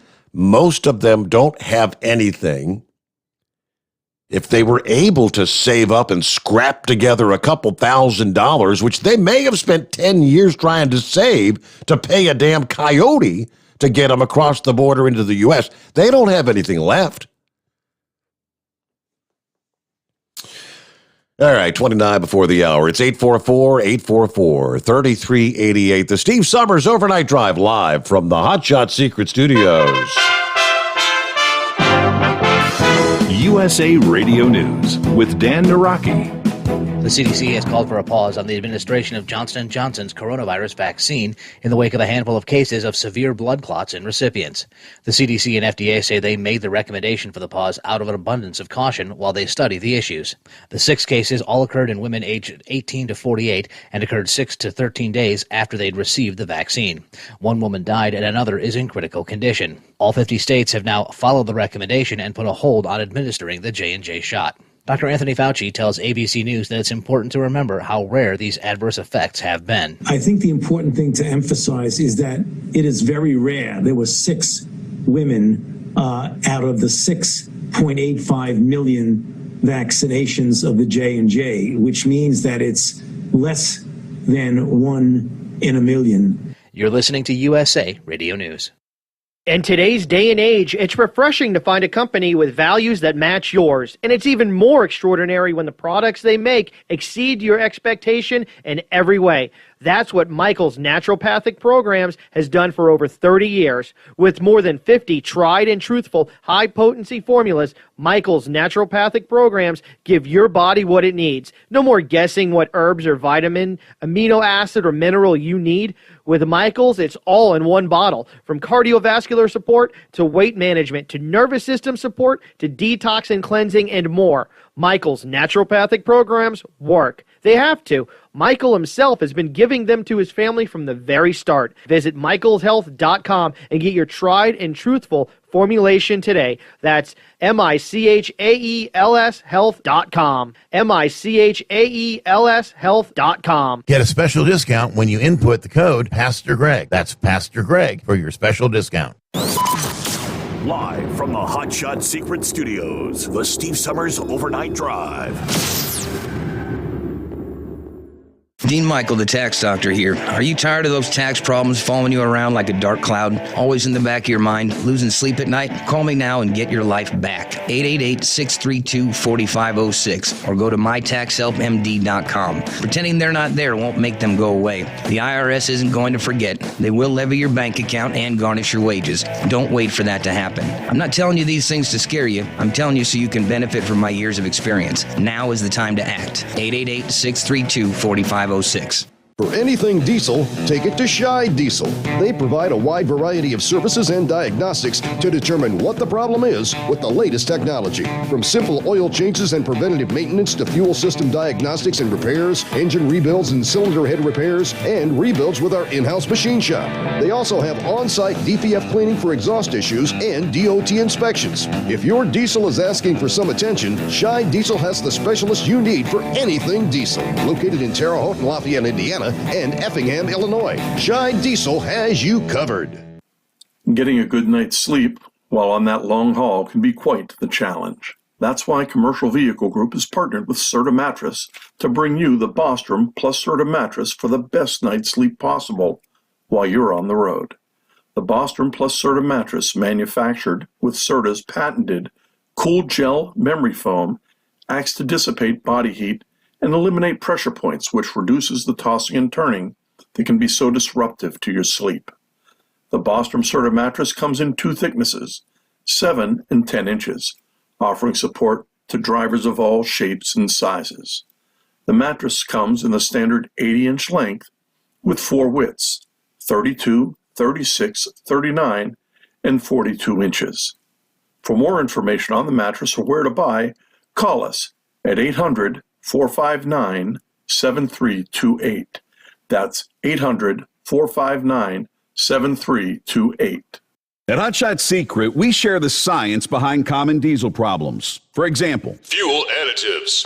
most fuel additives either impact performance or provide protection. Hot Shot Secret Everyday Diesel Treatment provides both performance enhancement and fuel system protection. Everyday Diesel Treatment delivers a 6-in-1 premium fuel treatment for every fill-up, every time. Everyday Diesel Treatment is available at truck stops, Tractor Supply, O'Reilly's Auto Parts, and online at hotshotsecret.com. Keep the bugs off your glass and the Smokies off your ass. This is the Overnight Drive with Steve Summers.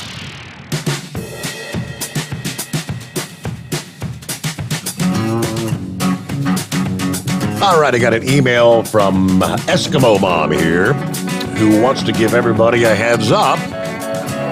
She says, in many communities, Tuesday, May the 4th, special elections are going to be held to vote on things like school levies, other local issues, certain primaries. Could be emergency elections to cover seats left vacant due to death or removal from office. Some of these ballot issues will chart your community's path for years to come. So I'm asking, please contact your local Board of Elections for your county to see if your district is having polls open that day. I just did my poll worker training this past morning to be a standby poll elections official. Since in my county, we have a school levy on one community and a fire levy in another. Just wanted to say, if you don't vote, you shouldn't complain. Can't complain. Okay. Thank you very much, Eskimo Mom, and thanks for volunteering to do your duty as a poll worker. Hard to come by those these days, right? All right. On a lighter note, I'm kind of excited about this, and one of the most anticipated announcements in the 68-year history. Eldora Speedway officials revealed the schedule for 2021 of events. And more importantly, the return of fans to the grandstands for the first time in 20 months. All right, they kick things off, May the 7th and 8th with the Let's Race 2 doubleheader weekend, showcasing both the World of Outlaws NOS energy drink sprint cars and the USAC AMSOIL national sprint cars. Now, here's where it gets pretty cool. Some of the biggest dirt track races for late models and whatnot occur at Eldora every year. Fans may think they're seeing double for much of the season, as Eldora confirmed 3 of their marquee event weeks will feature first the event originally planned for 2021, followed by the event rescheduled from 2020. Starting with the 27th Dirt Late Model Dream. That's a big one, race fans. $127,000 to win on Thursday, June the 10th. And the rescheduled from 2020, the 26th Dirt Late Model Dream to pay $126,000 to win the following Saturday. A couple days later, June the 12th. Sprint car racing's royalty will battle for the 38th King's Royals crowned, a $175,000 payday on Thursday, July 15th, followed by the 37th King's Royal, another $175,000 on the line, Saturday, July the 17th. The first week after Labor Day sees the Dirt Late Model drivers make the annual pilgrimage to Ohio, and for that week, Eldora becomes home, the site of the sport's most coveted triumph. The year 2021 offers an opportunity unlike any other, with 2 opportunities at victory. The first, Thursday, September the 8th, when the 51st World 100 offers up a rare chance at the famed Globe Trophy, $54,000 to win, and a historic marker place in the record books. Already revered for the electrifying atmosphere, the excitement of Eldora during the World 100 week has fans all turning their attention to Saturday night. It's the golden anniversary of the biggest dirt race in the world. The night they will have been anticipating for 736 days, which will be Saturday, September the 11th. It'll finally take place. The 50th World 100. If you want to go to the schedule, the entire 21 season, a collection of new races, new events, some of the old fan favorites and things of that nature. I came across that little memo via our friends at Flow Racing. I'm hoping I get to watch those events via Flow Racing. All right, just thought I'd pass that on for our dirt track fans out there. Wheelchair Dave, I bet he'll be kin to watching some of that. Or keen, I should say. Hey, good morning, Eagle. Hey, Eagle, are you with us? Oh, Eagle's taking a nap, I think. Hey, wake up. Call back, Eagle. Chevy guy, hey there. Yeah. Morning, Eagle. I'm going to change the subject a little bit from what you just did. I'm going to have to change my retirement plan, you see. Now, I'm glad to hear. I am glad to hear that these fellas coming across the line are getting Social Security numbers, and there's a reason for it. You see, in my day, you didn't have a Social Security number until you decided you wanted to go to work. I was 14 years old. I wanted to work in a roadside restaurant doing the dishes, so I had to get a health card and a Social Security number. Okay, now I'm 64. I think it's 55. I started getting things in from the Social Security Department, and they told me how much money I paid in, and when I started working, they tracked me from the time I was 14 until now. So there you go. That's the way to track them. And if they have a Social Security card, my Social Security number, your Social Security number is safe. But you sort of set me back, you see. You said they're going to end up with what? Illegals are end up with $26,000 a year income. I'm thinking, well, shoot. If I guess I got to work until I'm 70, and my max is only going to be $15,000 a year from Social Security. Mm-hmm. So it looks like I'm going to have to go to Canada, surrender my American citizenship, sneak back in the country on a work visa, and then overstay. Maybe, you know what I'm saying? Maybe be better off, right? Hey, I've been thinking. We sit out here and we think way too much. But yeah, but no, I'm glad they're giving them a card. I really am. We are better off for it.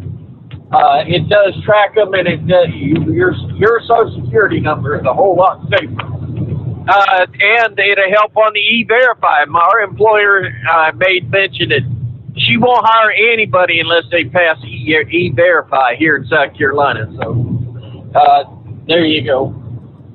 The other thing, or the main reason I called, I turned the news on. 10 o'clock, I get up, got my coffee and sitting there. Well, they're over here in Georgia. Their city council is going after a city attorney to get him kicked out of his job because he supports the new Georgia law.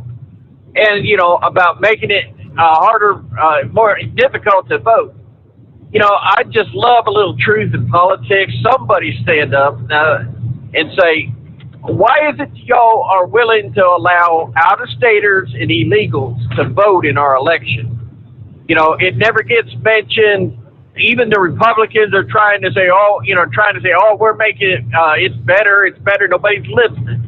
But every time these Democrats are saying that making it harder to vote, yeah, we're making it harder to vote for out-of-staters and illegals. Now, it's in Georgia. It really ain't got nothing to do with me in South Carolina. But it'd still be nice for them. I'll just drive a truck, and I know what they're talking about. Please, somebody can say, no. It's illegals and out-of-staters. Don't come in and vote and affect our elections. And that's why the Democrats are fighting it so bad, is because they were able to flip the election and change the Republican seats for doing it that way. Also, the only thing about the CNN story and the guy strutting around saying that, they were able to change the election and change the vote. Well, I don't know about that. I still don't know, and I've got more proof of fraud. I mean, go down the list, truckers bringing ballots from New York to Pennsylvania, flipping a vote. You got voting machines that's already verified, flipping the vote. You've got down here in Georgia, you got them shutting the thing down, the voting booth or polls down, and sending the poll workers home, and or the watchers and the news media send them home. They start pulling boxes and boxes of ballots out from under a black tarp table, and they flipped the vote. So I've got evidence. I've got evidence of fraud. All they guys know there was no fraud, and we won the vote. Sorry, it's just I've got evidence, but nobody wants to hear. Boom. So I'm sorry, I don't. CNN's premise that they caused the election flip by changing the vote. I don't believe. I think they're a little arrogant on that point. And I just also, I don't even trust some of my own side. I had a video, then I've watched it, and there's this guy in a mega hat telling us how these elections, Dominator or whatever the name of that company is, all these flipped Donald Trump's votes over from Trump to Biden. Okay, fine. So I get this on what, Saturday, and I trust the guy that sent it, and I'm holding off. So I'm watching every day, and nope, there's nothing in the news media about this. And I wouldn't put it past for the Democrats to have some fella come up there out of nowhere with a red hat and then trying to just stir up a stink and make Republicans and conservatives look stupid. So I just don't fall for anything. I guess there's still some court cases out there, but Lord, what are we going to do if it comes to find out that we actually have an unelected president destroying our country, sitting up in office, and we've got an elected president down in Florida commenting on everything? Is there a system? I'm sorry. Is there a system in our country to rectify this problem? I don't know. Nobody's asking the question in the news media or talking about that. That would be the quintessential. They call that a constitutional crisis. I don't. There is. That's unheard of. There is no plan to contend with something like that. So if they were to actually uncover that, I think they'd keep it on the hush hush, and they'd never let the masses know. I mean, could you imagine the unrest that would be taking place? Yeah. Well, and you know where it comes down to now is our courts let us down. Texas had a constitutional question. Only the court could hear it, and they didn't. So our courts have definitely fouled up. Well, dadgum, it sounds like the Democrats are going to weaken the court because they want to pack the court with a bunch of liberals up there. So, it's going to affect. Eventually, it might affect them. They'll be off a useless vote. And just like listening to Ted Cruz and all this, then they're saying they want to do something. I'm sorry. All you can do as a Republican right now is complain and make noise, and you got to be like a Democrat. You got to shove the reporter away from a Democrat and holler, scream, wall around on the floor, and make yourself a fool to get the news out. But hey, sit back. Clean your fingernails. They're sending billions of dollars down to South America, and the Democrats are spending. All you can say is you voted for America, or at least our politicians. You voted for the politicians that didn't see fit to follow our Constitution and defend it like they swore to. So, and that goes back to voting for Clinton, voting for Obama, and. I kept telling the people in my family, I know they don't support what's coming down the pike, I know they wouldn't even support half the people Biden had put in office. So, in his administration. And that redheaded girl, that replaced Kayleigh McEnany? Jen Psaki. They're being mean to her. They're mean to her, but you know what? I feel so sorry for that little redheaded girl. I mean, face it, she ain't as pretty as Kayleigh McEnany, and look who she has to speak up for. She's got to defend the indefensible. So, I guess if she wants to do that job, enjoy yourself. Other than that, buddy, I'm going to sit back, pray that the freight starts moving for heat wave so he can make his car payment. That's correct. Other than that, I'm going to sit back and copy the mail. Chevy Guy, thanks for checking in. Have a good morning. All right, yeah, we got several lines available. It's 844-844-3388. Some of the comments I'm flipping through here. Dean said, I'm not a big fan of taking the vaccine. I feel like there's too many unknowns about it. Although my wife did get it. She didn't have any side effects. Papa Rock checks in from Shreveport this morning. Good to have you with us, Papa Rock. Cliff Washington from Hamilton, Ohio, just had hip replacement. Oh, that's fun times, huh? In recuperation mode, I guess you'd say. He said, also, can you say hello to my brother tonight up in Urbana, Ohio? This day was Paul Popple. He owns a catering business during the day. Plus, he rides a school bus for the school district. Guess he drives a bus. Okay. Yeah, hello to Cliff's brother, Paul, there. Good to have you tuned in with us this morning. Regina says, this is the first time watching you, sir.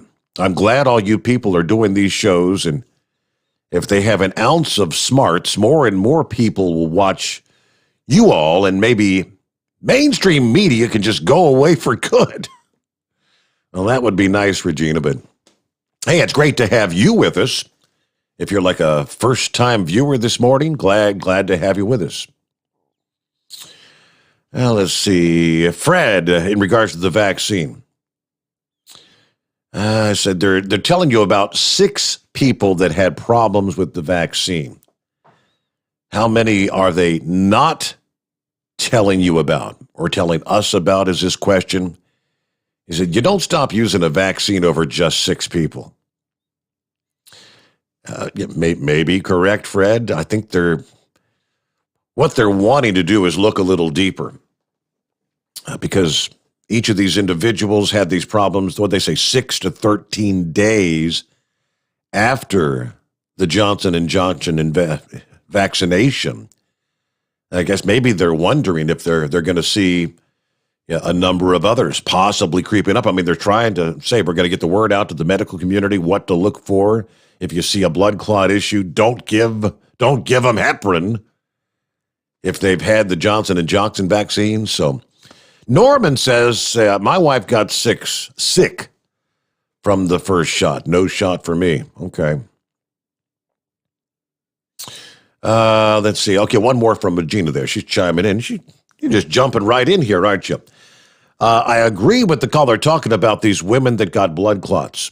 I think we got it from a person that got while on vacation out of the States. They got quarantined. Yeah, we never got sick as a dog. I believe now this is why my hubby and I have had some chest congestion that was so hard to get rid of. Hubby's finally got better. Me, I have it, but it's gradually getting better. Yes, I smoke. I know that's not helping. And I think the fog in the brain comes from this, which we've both had. I know I'm a bit older, but I've never felt like this, never been like this. We were in Cancun. We were told that one of the workers at the hotel made 50 cents an hour there. So leaving the maid a $20 bill, a $20 tip each day was like a heaven sent for them. Yeah, 50 cents an hour. Yep, that sounds about right. If you're saying the average pay is like $5 a day, you work 10 hours for $5 at 50 cents an hour. All right, with that, rolling toward top of the hour, we'll get a news update, other topics in the news. What do we see here? Lots to cover. Here on a Wednesday morning, Hump Day coming on. Mike. It's 844-844-3388. It looks like for the first time this year, General Motors is going to halt production of their full-size pickups at 2 U.S. plants for the weekend. GM said they're canceling overtime shifts this weekend at Flint Assembly and Fort Wayne Assembly in Indiana because of the parts shortage. I'm sure we'll be hearing later on this morning from Truck and Phil, who makes that nightly run. We hear from him every morning between like 4 and 5 a.m. Making that one up to from Fort Wayne up to. All right. Also, there will be no summer shutdown this year at the majority of GM plants in the U.S. They said they're going to run the majority of the assembly plants in North America through the traditional 2-week summer shutdown. This will be for the second year in a row, apparently. They hope they can recoup some of the losses over the summer that's being brought on by this global shortage of semiconductor chips. And we saw, of course, the winter storms that caused disruptions at assembly plants this year. The semiconductor shortage, that's the big one there, brought on by increased demand during the pandemic for all the personal electronics that use the chips, as well as various car parts that use them. It's kind of a fluid situation. As we continue to manage the semiconductor impact, we're balancing parts availability with our ability to run efficiently for the entire week. With that, we've made relatively minor weekend production adjustments. I guess early Friday afternoon, hourly workers at Flint knew there was some kind of an issue brewing with a supplier of parts that used the chips. According to the UAW Local 598 chairman, by mid-afternoon, it was confirmed they were canceling the weekend overtime shifts because of the parts shortage. But this is a huge industry-wide problem. It's not just GM. It's pretty much impacting everybody's bottom line. All overtime shifts Saturday, Sunday canceled as well. GM builds, of course, the Silverado and the GMC Sierra heavy-duty full-size pickup trucks at Flint. Let's see. There's about 1,000 people or 1,100 people on a shift who won't get overtime pay. Most are happy to have a weekend off anyway because, we're working all the time. GM also canceled all 3 shifts Saturday at their Fort Wayne assembly plant in Indiana because of the chip shortage. All right, this is going to be the first time production's been canceled at Fort Wayne because of a chip-related problem. They did halt production there in February with the severe winter storms. It's also the first disruption to pickup production at Flint so far this year. Yeah, they're pretty impressive. They've been able to keep up and running as much as they have. But all right, we'll get back to the calls coming up here. I think it's Curtis from Salisbury coming up right out of the break there. I don't know. I'm not sure who's on line number 2. The grill illegal alien status. That's what the call screen says. Rookie, hang in there. We got you all coming up just after this. The Steve Summers Overnight Drive live from the Hot Shot Secret Studios. USA Radio News with Dan Naraki. The CDC has called for a pause on the administration of Johnson & Johnson's coronavirus vaccine in the wake of a handful of cases of severe blood clots in recipients. The CDC and FDA say they made the recommendation for the pause out of an abundance of caution while they study the issues. The 6 cases all occurred in women aged 18 to 48 and occurred 6 to 13 days after they'd received the vaccine. 1 woman died and another is in critical condition. All 50 states have now followed the recommendation and put a hold on administering the J&J shot. Dr. Anthony Fauci tells ABC News that it's important to remember how rare these adverse effects have been. I think the important thing to emphasize is that it is very rare. There were 6 women out of the 6.85 million vaccinations of the J&J, which means that it's less than 1 in a million. You're listening to USA Radio News. Friends, Mike Lindell is a great supporter of conservative radio, but most of all, he's a man who has invented a great USA product that will help you get a great night's sleep. For over 3 years, I've told you how the MyPillow Premium Pillow has changed my life. I get the best sleep of my life. But more importantly, the pillows don't go flat. You can wash them and dry them as many times as you want. They maintain their shape, and they are made in the USA. Here's the best deal you'll ever get on a MyPillow Premium Pillow. $29.98 for a standard or queen size pillow. King size only $5 more. You're saving $40. Go to mypillow.com, click on the radio listener square, use my promo code USA, or call 1-800-951-8175. You can save up to 60% on any MyPillow product when you use my promo code USA, or call 1-800-951-8175 and ask for the MyPillow Premium Pillow Special. The Biden administration is planning on pulling all remaining troops out of Afghanistan later this year. The Washington Post first reporting the decision to pull troops from the country by September. More than 3,000 troops will remain in Afghanistan past a May 1st deadline initially set by former President Donald Trump. Senate Minority Leader Mitch McConnell criticized the decision from the Senate floor, saying that the administration had decided to abandon the fight against terrorism. Precipitously withdrawing U.S. forces from Afghanistan is a grave mistake. It is a retreat in the face of an enemy that has not yet been vanquished, an abdication of American leadership. Leaders in both parties, including me, offered criticism when the prior administration floated the concept of a reckless withdrawal from Syria and Afghanistan. Those same voices in both parties should be equally concerned about the Biden administration's announcement today. You're listening to USA Radio News. You've heard me talking about MyPillow for 3 years, folks. It's the truth. I get the best sleep of my life with a MyPillow. You can do it too.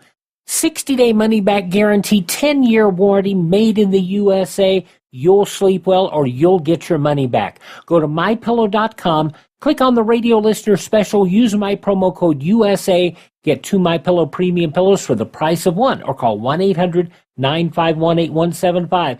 Get the best sleep of your life and do it now. A proposal to pay Central American countries in an attempt to stem the flow of migrants to the U.S. southern border is drawing negative reactions. Tim Berg has that story. Republicans on Capitol Hill are reacting with anger and disbelief to a proposal by the Biden administration to send cash payments to Central America as a way to combat the illegal immigrant crisis, describing the plan as madness. Roberta Jacobson, the White House's outgoing southern border coordinator, saying the proposal would be targeted at Guatemala, Honduras, El Salvador, the 3 Northern Triangle countries that are the source of much of the migration wave currently crashing against the U.S.-Mexico border.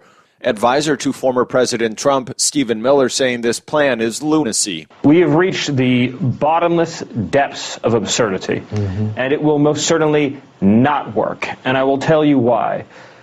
An illegal immigrant or an illegal immigrant family thinking of coming to the United States is very well aware of the financial benefits for them of doing so if they're able to get here and maintain a long-term residence here. That audio courtesy of Fox News. From the USA Radio News Phoenix Bureau, I'm Tim Berg. And President Biden has proposed a summit with Russian President Vladimir Putin after a Tuesday phone call between the two leaders. The call coming as tensions rise between Russia and its neighbor, Ukraine. Russian troops have been massing at the eastern border of Ukraine as fighting between Ukrainian forces and Russian-backed separatists has picked up in recent weeks. For USA Radio News, I'm Dan Naraki. At Hot Shot Secret, we share the science behind common diesel problems and their solutions. For example, ultra-low sulfur fuels. The primary function of diesel fuel is combustibility. One of the little-known aspects of fuel is its role as a lubricant to metal-on-metal moving parts. The introduction of ultra-low sulfur fuels diminishes the fuel's ability to lubricate because sulfur, which has been mostly removed, has lubricating properties. Hot Shot Secret Everyday Diesel Treatment with LX4 delivers unmatched lubricity. Third-party testing confirms that it takes 3 times the amount of leading fuel treatment to match the lubrication benefit of 1 dose of Hot Shot Secret. Everyday Diesel Treatment is a fully formulated 6-in-1 premium fuel treatment for every fill-up, every time. Everyday diesel treatment is available at truck stops, Tractor Supply, O'Reilly's Auto Parts, and online at HotShotSecret.com. Hot Shot Secret, powered by science. The Overnight Drive with Steve Summers. Live from the Hot Shot Secret Studios. Call Steve now. 844-844-3388. That's 844-844-3388.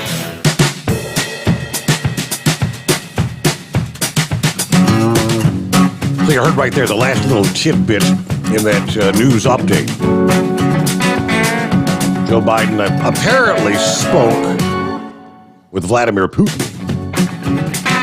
And he says, hey, we need to have a talk here. Don't know exactly what they said. I don't know that Vladimir Putin has any interest in obliging that request. Joe Biden pissed Putin off pretty bad a few weeks ago, if you'll recall, when he called Putin a murderer. That kind of goes right along with the Reuters report this past day. Dateline Moscow. Russia, Tuesday, called the United States an adversary and told U.S. warships to stay well away from Crimea for their own good, was the quote. Calling their deployment in the Black Sea a provocation designed to test Russian nerves. As the Raiders' saber rattling continues, the rhetoric is ticking higher and higher. We know Moscow annexed Crimea in 2014. It's a confirmation late in last night's program. We touched on 2 U.S. warships are due to arrive in the Black Sea this week as an escalation in fighting in eastern Ukraine, where government forces have battled Russian-backed separatists in a conflict that Kiev says has killed 14,000 people. The deputy foreign minister in Russia says, quote, the United States is our adversary and does everything it can to undermine Russia's position on the world stage. We do not see any elements in their approach. Those are our conclusions, end quote. That comment suggests the veneer of any sort of diplomatic niceties that the former Cold War enemies have generally sought to observe in recent decades is suddenly wearing thin. There's the quote right there. U.S. President Joe Biden last month said that he thought his Russian counterpart, Vladimir Putin, was a killer who would pay a price for alleged meddling in U.S. elections, an accusation that Moscow denies. Now, the foreign defense minister suggested Russia will in turn robustly push back against what it sees as unacceptable U.S. interference in its own backyard. Here's a quote. We warned the United States it will be better for them to stay far away from Crimea and our Black Sea coast. It will be for their own good. The West is sounding the alarm over what it says is a rather large, unexplained buildup of Russian forces close to the eastern border of Ukraine and in Crimea. Now, Russia said, hey, we move our forces around as we see fit, including for defensive purposes. They've regularly accused NATO of establishing or destabilizing Europe by moving their military infrastructure closer to Russia's border. And so back and forth they go. Russia says Ukraine needs a strong army to defend itself against potential Russian aggression. Yeah, so there you go. Tensions are high. Biden is being tested. No doubt about it. Do we have the resolve? Guess that's the question. How far do they push the envelope? Kind of scary times. All right. Would this be Curtis? I believe it is. Hello, Curtis. How you be, Steve? Doing well. Break out your calculator. What is the current number that they say have died from COVID? Those who have died from COVID? I know well over 500,000, right? Yeah, it's somewhere between 5 and 600,000. Well, I know you had to hear the other day, each one of those families will get, what? $9,000. What does that amount? Okay, so yeah, I need the calculator to tabulate that. What that was the deal where they're looking to compensate for the costs of having to bury, for the burials and whatnot. Yeah. Yeah, so break out that calculator. I bet you that's a big number.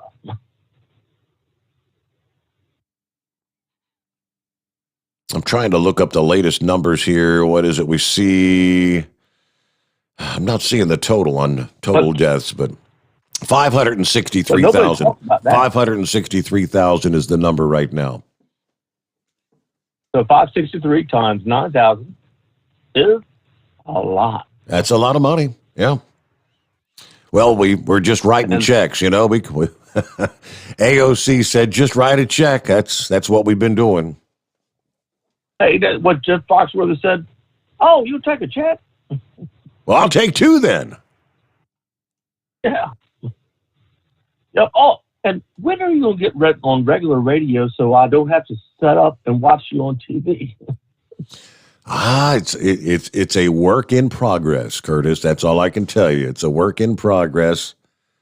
Not sure what the next step's going to be, but I get tired during the day after being awake till 3 or 4 in the morning listening to you. Well, I hate that I'm keeping you awake, but I'm glad to have you with us, Curtis. You know, you can always go back to the podcast at any time of day, of course. Well, actually, I did that the other day to see what it was that the gentleman from with us, Curtis. You know. Okay, all right. So I guess he thought it was done. All right, Curtis. Well, have a good morning there, Curtis. He turned up his radio.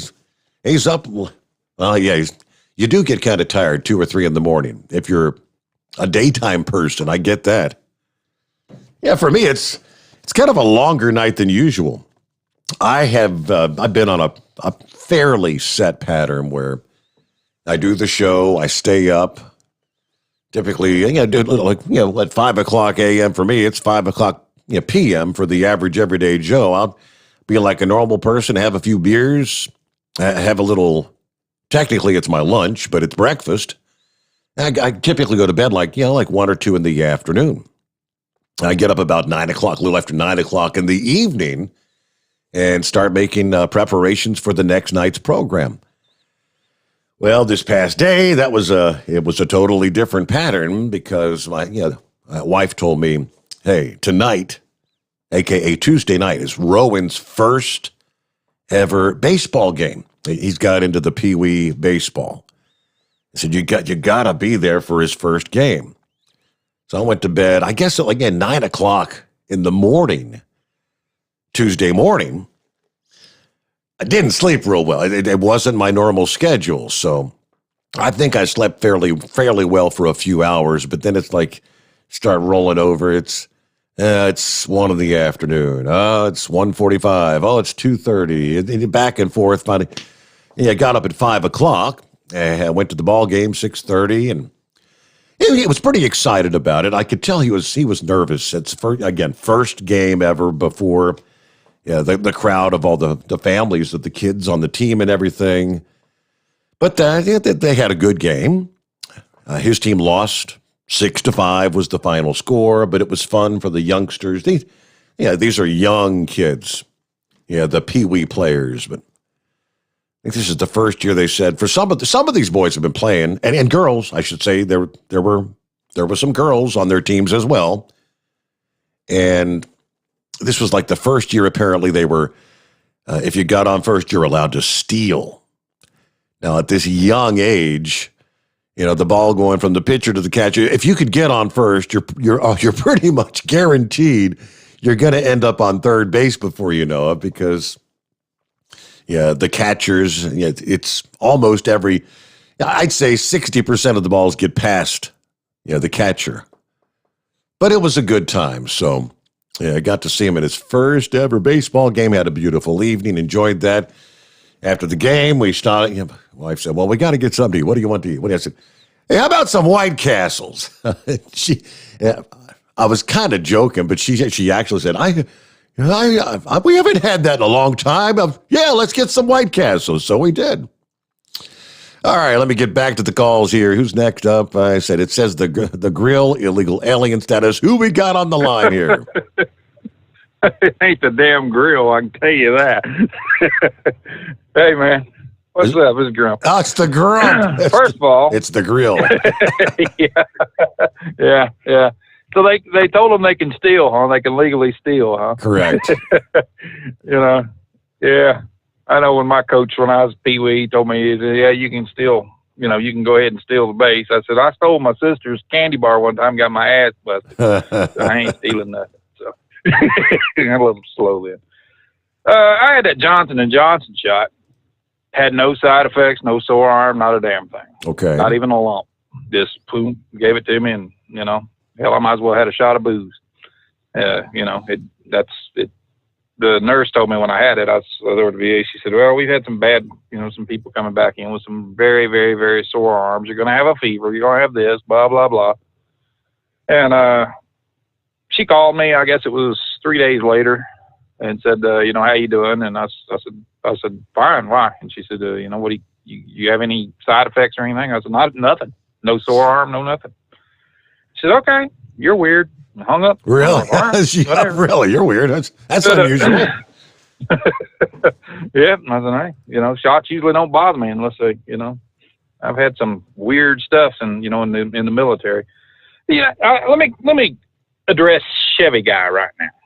All right, he was just giddy about the fact that illegal aliens are going to get freaking Social Security cards, and it just makes me want to explode.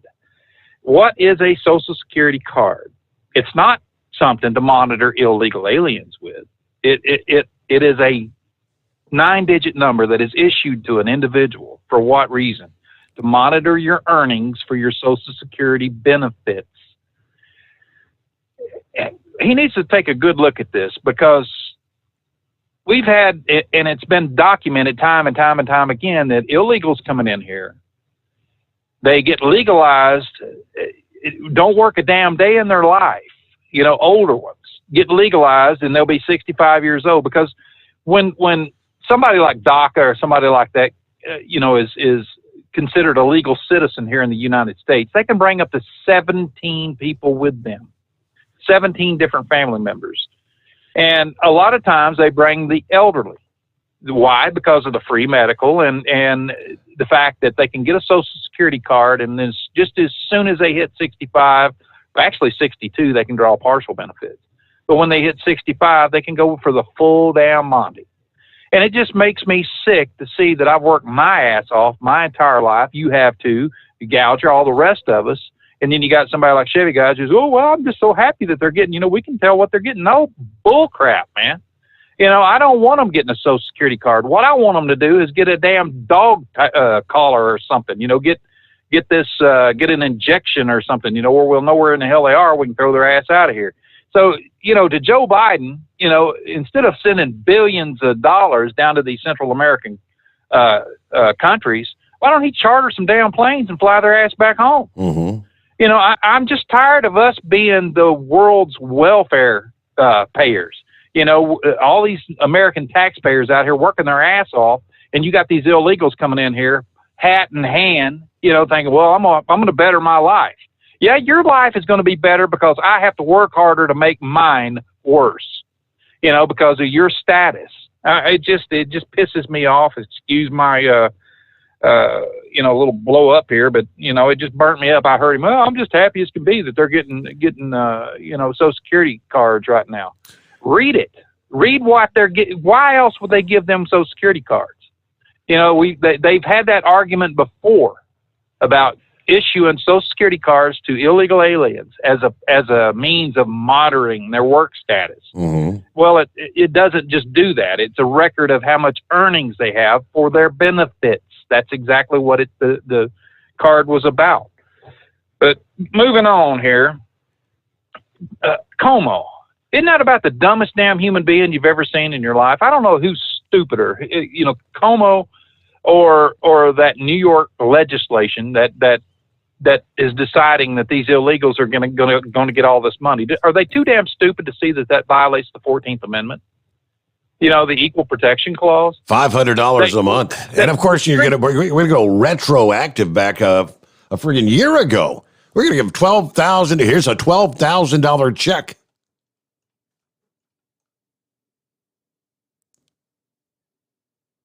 That's absolute insanity, isn't it? It is. It's crazy that the fact that he's going to.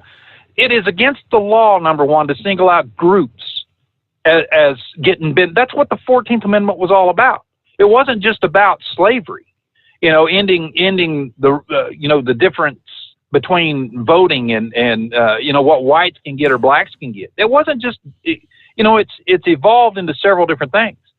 Look at the benefits, the welfare benefits. All right, the Supreme Court's ruled 16 times on the Equal Protection Clause, and it's finally.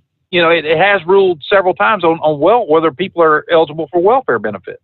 And one of the things that they learned on this, or that what they, some of the opinions on this was that an illegal can file for, benefits and for welfare benefits or SNAP or whatever the hell it is. Yeah.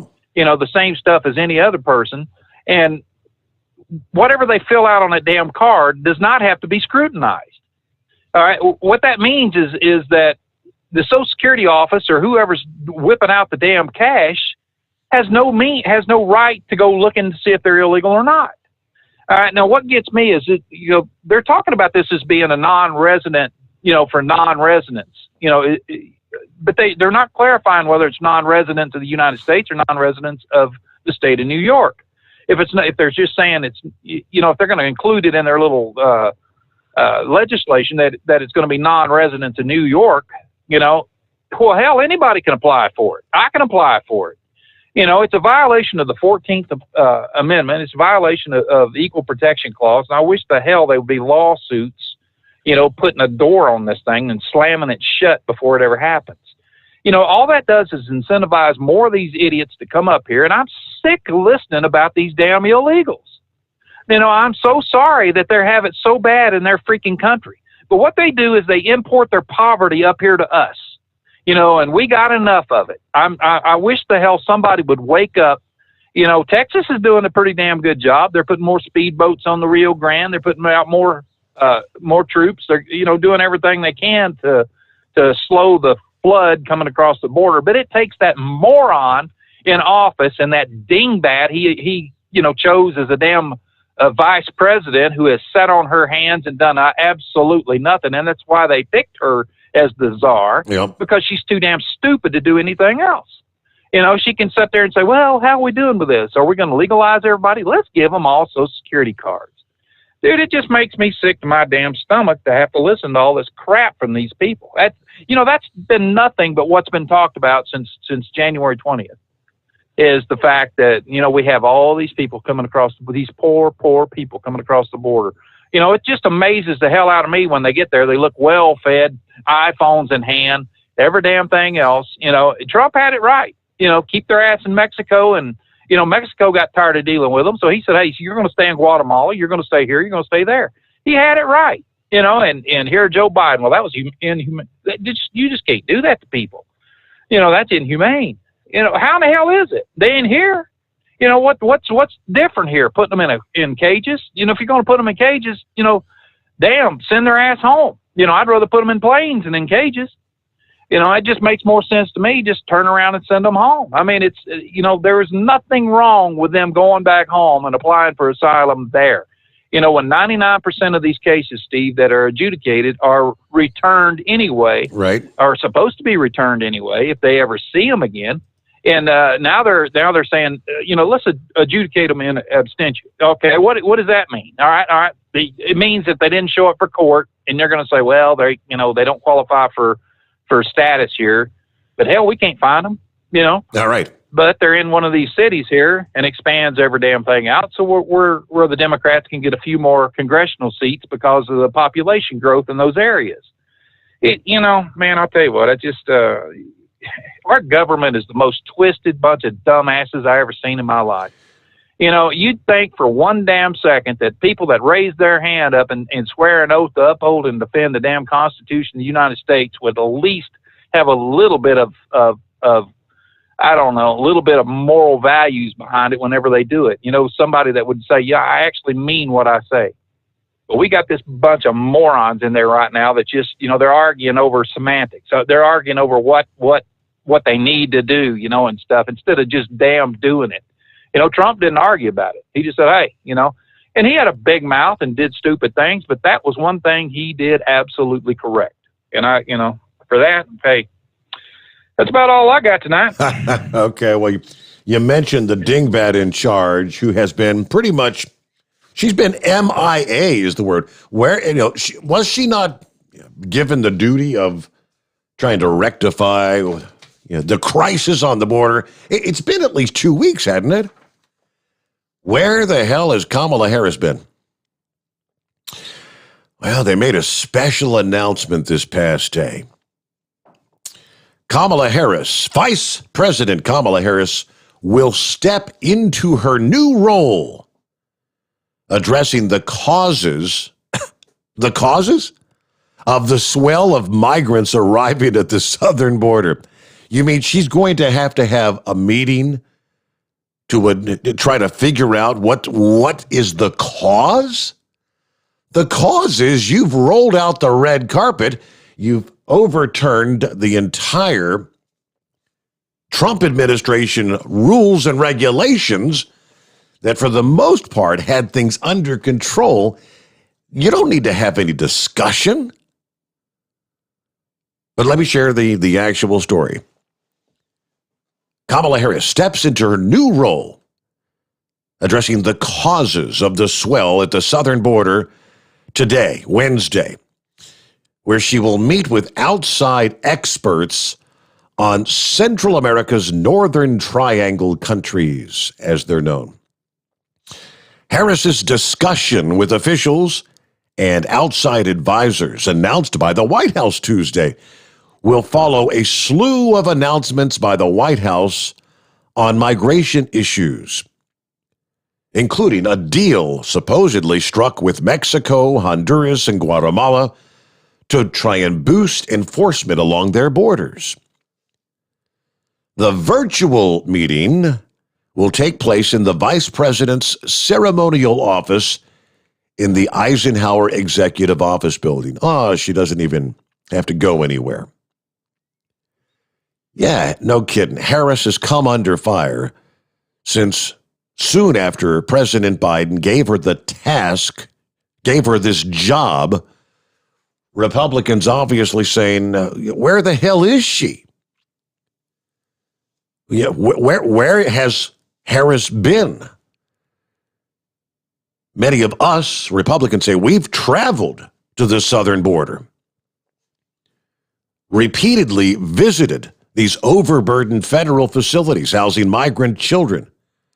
They've urged her to make this trip. You need to see, aides have not said when Harris plans to travel to the southern border, but they have stressed that the vice president is not doing the borders, so to speak, or undertaking the operational challenges of housing growing numbers of unaccompanied children. In recent weeks, White House officials traveled to Mexico and other Northern Triangle countries where they've been discussing measures to try and halt the flow with top officials. Yeah, so you're talking to leaders in Mexico, Honduras, Guatemala, trying to convince them to stop the flow, which they're not going to be able to do. So Kamala Harris really gets on the job today. She's going to host a virtual roundtable with experts today, according to her daily schedule. A virtual roundtable. Let's have a discussion here. But she's not going to go firsthand and physically see what deplorable things are going on there on the southern border. Just I think we shared that last evening. She was appointed by Biden. She was appointed this position because they knew she wouldn't do anything. She'd be the last to actually act and get anything done. Believe it or not, there are actually some others in the Democrat Party that are beginning to speak out that maybe it was a mistake for Joe Biden, with the stroke of a pen on day number 1 in office, to eliminate all of the Trump immigration policies. Well, you think, how many months did it take for you to realize that that may have been a mistake? We knew it the day he did it. And why are they deciding to jump on board now? I'll just share with you, there's several of them this past day speaking out about that. Better watch out, you're getting out of line with the party there. It's 844-844-3388. The Steve Summers Overnight Drive, live from the Hot Shot Secret Studios. USA Radio News with Dan Naraki. Protesters gathered for a third night outside the Brooklyn Center, Minnesota Police Department Tuesday, following the fatal police shooting of Daunte Wright. State police and National Guard troops began to clear the crowd from around the building before a 10 p.m. curfew after some protesters began shaking the complex's fence and throwing projectiles at officers. A number of protesters were arrested. The officer who shot Wright, Kim Potter, and Brooklyn Center Police Chief Tim Gannon both resigned on Tuesday.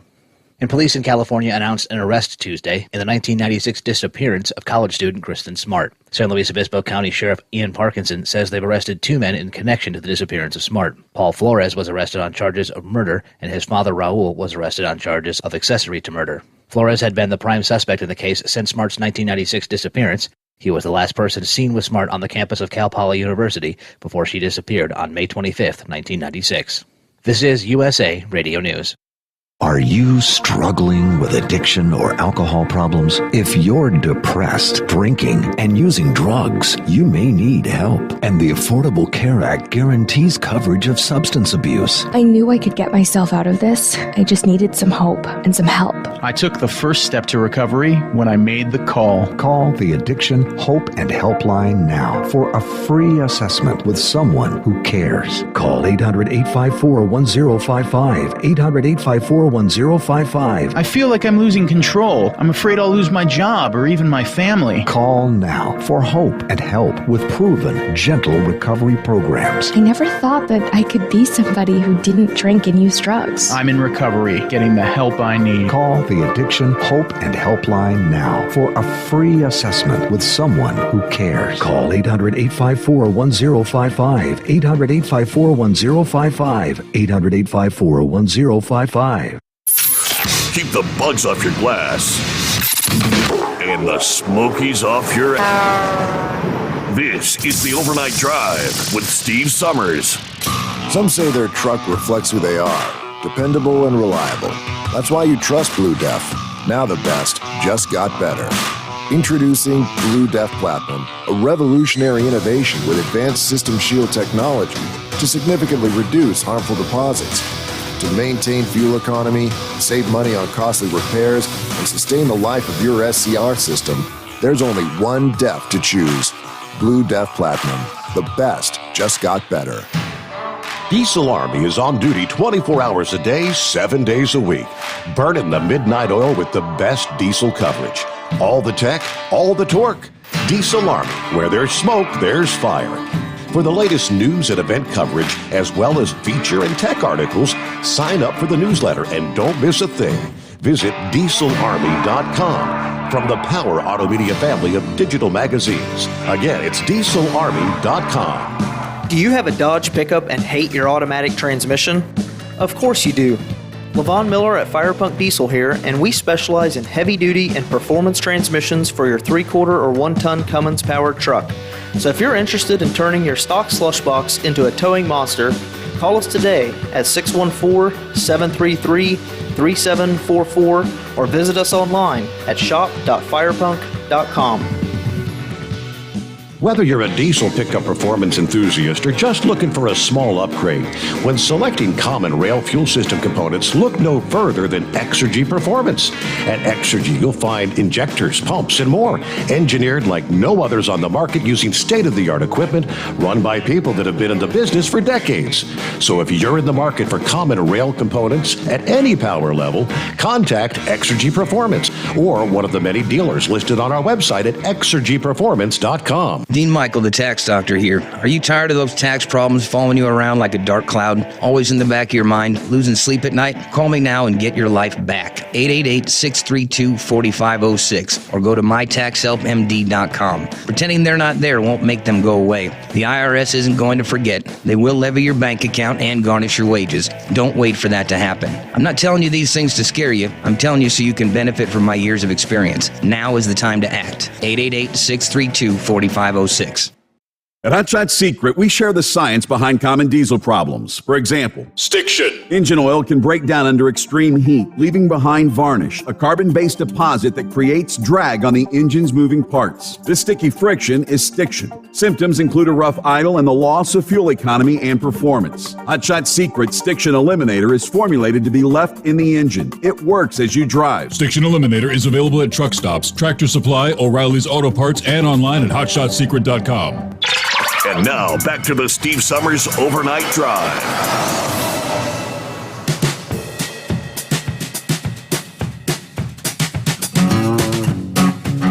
All right, guess that means we're back on a Wednesday morning. Midweek already. Hope your week's going well. Hump day. All right. And it's 844-844-3388. All right, Rookie's been hanging in there for some time. Let me jump up and get Rookie here, quick like. Thanks for hanging in. Good morning, Rookie. What's going on?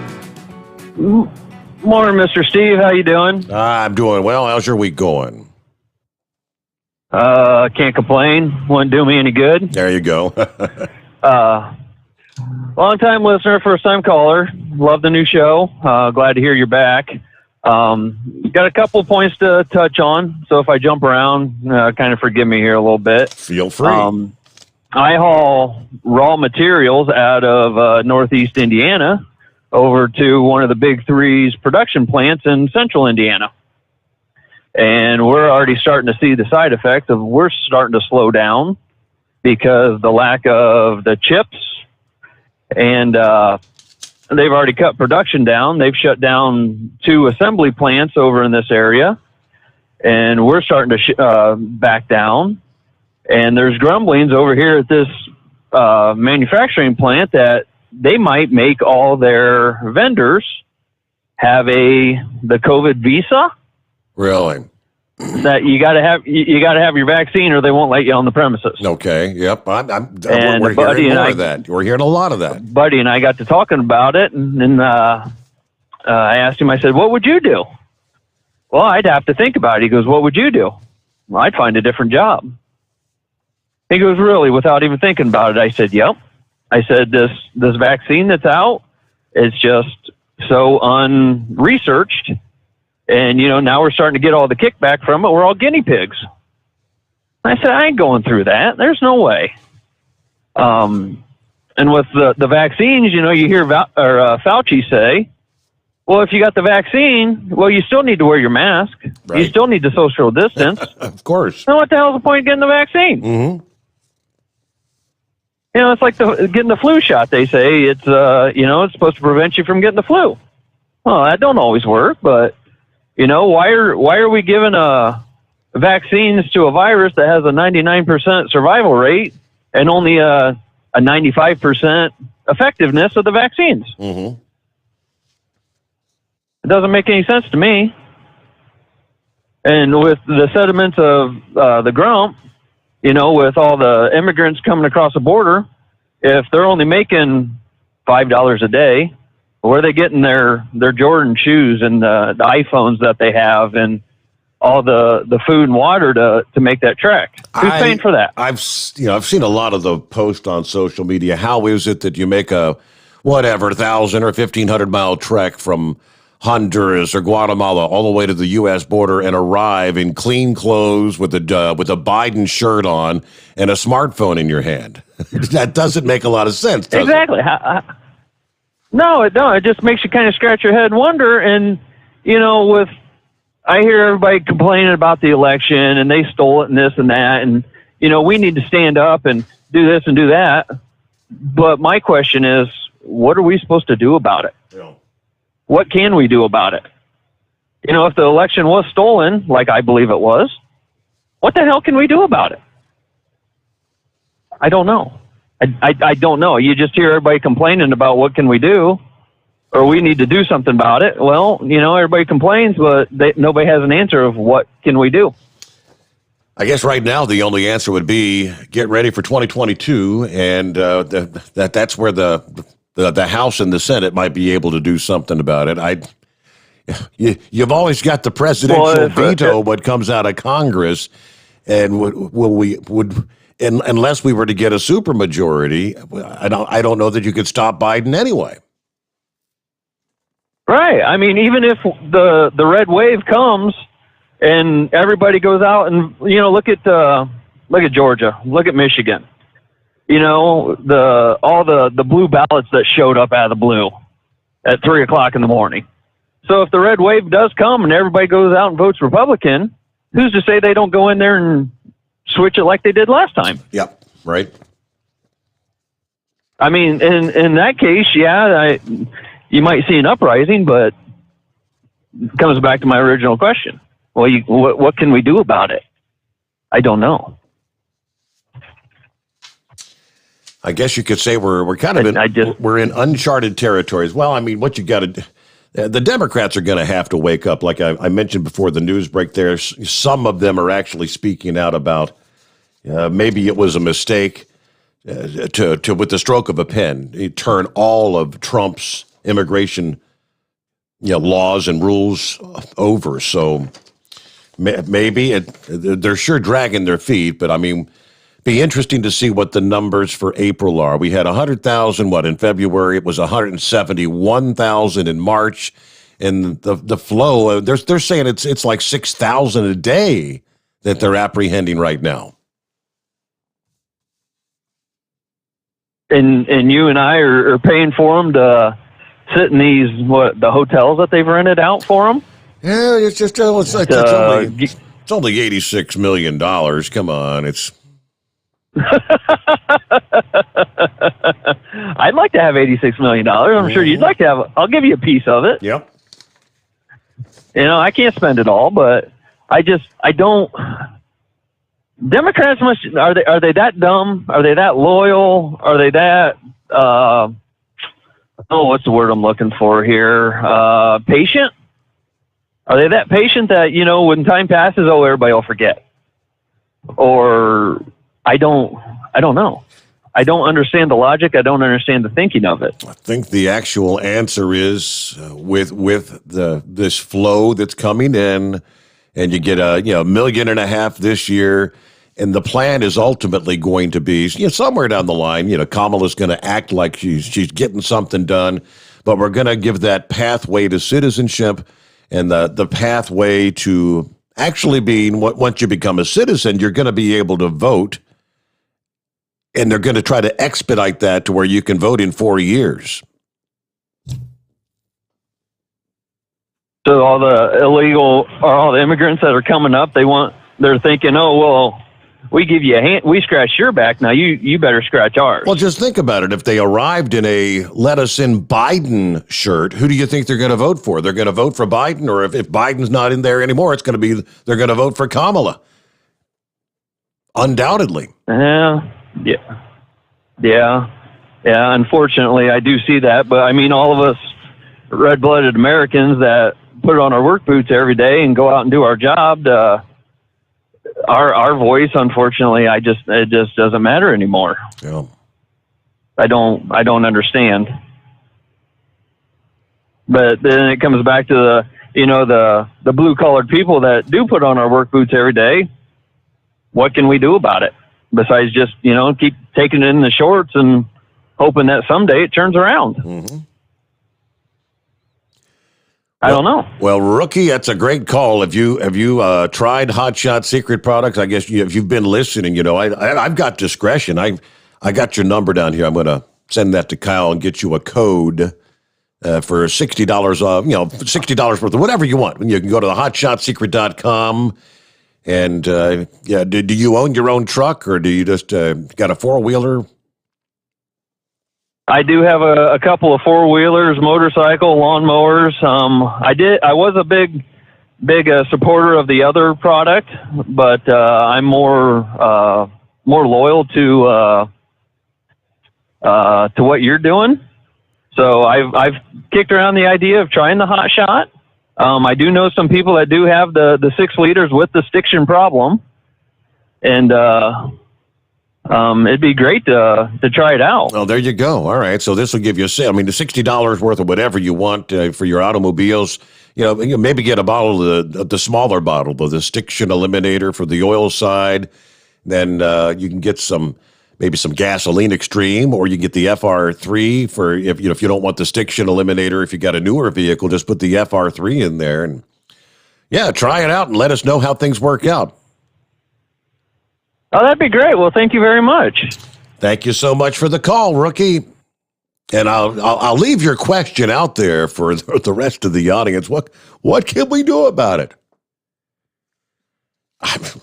Maybe we can be on the line. We know it's the Democrat side that's responsible for it. So if your representative's a Republican, well, they're pretty much, are they doing as much as they can right now? All right, some border enforcement policies that congressional Democrats lambasted, excoriated when Trump was president. Apparently, they're beginning to now say, that they actually have some merit. They should have been kept in place. This turnabout, as the Biden administration struggles to keep up with this influx coming across the border. The problem is particularly acute when it comes to the unaccompanied minors, languishing in Border Patrol stations as federal officials and private relief organizations scramble to find places to accommodate them. Let's start with Virginia Democrat guy by the name of Tim Kaine. Does that ring a bell? Remember Tim Kaine? I remember him. The Trump administration did a number of things on the immigration side that I did really disagree with, he said. However, I don't think the Biden administration should just say, wholesale, we're getting rid of all of it. I think we needed to analyze pieces of it and see, we need to have a comprehensive approach. Well, do you think, how many months have you now had to be coming to those conclusions? Are you telling your president that? Are you telling Joe Biden that? Since taking office on January the 20th, of course, we know that they have reversed pretty much all the border policies, including what critics have called kids in cages. Biden's issued his series of executive orders, including one that ended the Remain in Mexico policy that mandated 65,000 so-called asylum seekers had to stay in Mexico while they waited for their U.S. court hearings. Now you've got Senator John Tester, the Montana Democrat, who tells the Washington Examiner that he's actually favorable to the Remain in Mexico policy, working with the folks south of the border to make sure folks don't come in is smart politics, he says. It's a little too late there, John. Yeah, despite some Democrats' turnabout on the Remain in Mexico policy and other border measures, the executive director for the Center of Immigration Studies doubts that the Biden administration is going to bring any of it back, given the president's harsh campaign rhetoric, very strong rhetoric against it. He says, quote, I don't see any way they can revive that because whatever Tester might think, Biden decried that without any qualification consistently during the campaign. And yes, he ended it on day number one.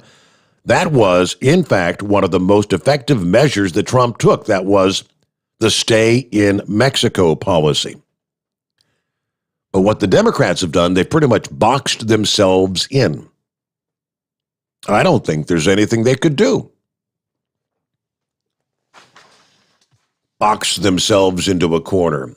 Well, it would be what? Egg on their face. And they don't want that. So in the name of not wanting to be embarrassed or have any egg on their face, they're actually willing to sacrifice your, every law-abiding American citizen's safety, security. Of course, they're going to take your tax dollars to foot the bill for these hundreds of thousands every month that are flooding into the country. So just to make themselves not look bad, we get to pay the price. Is that a fair assessment? All right, see if Eagle's with us once again. Take two, Eagle. Good morning. Yeah. Okay, can you hear me now? Yeah, we got you. Hello? Yeah, go ahead, Eagle. What's up? Okay. Yeah, I want to talk about a couple things that I was discussing with you last night, Steve, about this situation in Minnesota. Listen, Steve, this guy here, judging by what I've seen on the information and everything on this guy, this kid, this guy here I'm not saying he was not a good person, and this man had a warrant out for his arrest, Steve. Okay, now let me ask you this question, Steve, because I asked you this question about 2 or 3 years ago, because I remember when they had a similar thing take place right there in Cincinnati where you live at. Yes. Where a driver was stopped by the police and he tried to drive off from the police and the police officer shot him. I forgot what this guy's name was, but it happened in Cincinnati. Okay, let me ask you something, Steve, and other callers out there that think that this officer is wrong because the officer hasn't done anything. She should still be employed right now, or maybe on suspension, but she shouldn't be terminated from the police force because it was a mistake. You can look at the video. But what do people think, Steve? If you try to break loose and break free from the police when they're trying to handcuff you, what is that officer supposed to do? Is he supposed to let you just get in your car and drive off? That's what a lot of these protesters out there in Minnesota that's out there tonight, that's what they think. When you break loose from a cop, he's supposed to let you get in the car, drive off, and go on about your business like you haven't done anything wrong. Is that what's supposed to take place, Steve? According to some, yeah. You're just if they don't want to go with you, just let them go. Yeah. Mm-hmm. Yeah, that's basically what these idiots out there that are protesting. These people have nothing to protest about, Steve. This was not a police. This was not racially motivated. That cop did not shoot that man due to race. But yet this is the third night in a row that people have hit the streets of Minneapolis, Minnesota over a situation that was a mistake by a police officer who grabbed the wrong weapon and shot this boy. So this whole thing is blown out of proportion. And like I told you last night, Steve, these people hit the streets. They was already protesting before they even knew what actually happened, that it was a mistake by the police officer. Sure. And the people that should really be ashamed of themselves the most is this guy's parents. They should be, smart enough, even if they're out there talking about they want justice for their son. Their son was murdered by the police department. Their son wasn't murdered by the police. It was an accident. There was a female officer. It was an accident. And the guy brought the problem on himself, Steve. The boy, why can't these people look at the video and see that the guy tried to break loose from the police? He refused to be put in handcuffs and see that's the reason why the man got shot. Why can't they look at the same video that me and you look at? It just disgusts me that these people are looking for a racial issue to blow out of proportion. And, this guy, Benjamin Crump, he has taken the place of Al Sharpton as remember I told you a couple of years ago, I call him a vulture. And that's exactly what they are, these lawyers. This guy here, Benjamin Crump, every time somebody is killed, the black man is killed by a white police officer, this guy catches the first plane he can get on, headed to that city and that destination, and he didn't have anything. Like this time, he wasted his plane ticket going to Minnesota because he has no case whatsoever against this police officer because this was a mistake. I'm just fed up with these people, Steve, looking for racial issues. And like I say, all hell is going to break loose in a couple of weeks if they come down with the verdict and say that this cop, Derek Chauvin, however you say his name, is not guilty of killing George Floyd. What'd you say? Chauvin. If he's not guilty on all charges, it's going to be like you said, all hell's going to break loose. Now, I mean, I think the only really plausible conviction would be the third degree, the one they added on at the very last minute, because the top two charges are what they call they're overcharges. They're not going to convince a jury of that. They might get him on that. If they don't, boy, I fear for what may be facing the country, Eagle.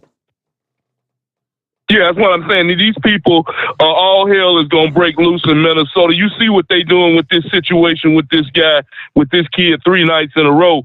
You can be guaranteed that if that Minnesota cop is not found guilty of some kind of charges, that those people are going to be hitting the streets, because that's exactly what they're looking for. Like I told you last night, Steve, and I've told you this for years now, there's nothing wrong with protesting.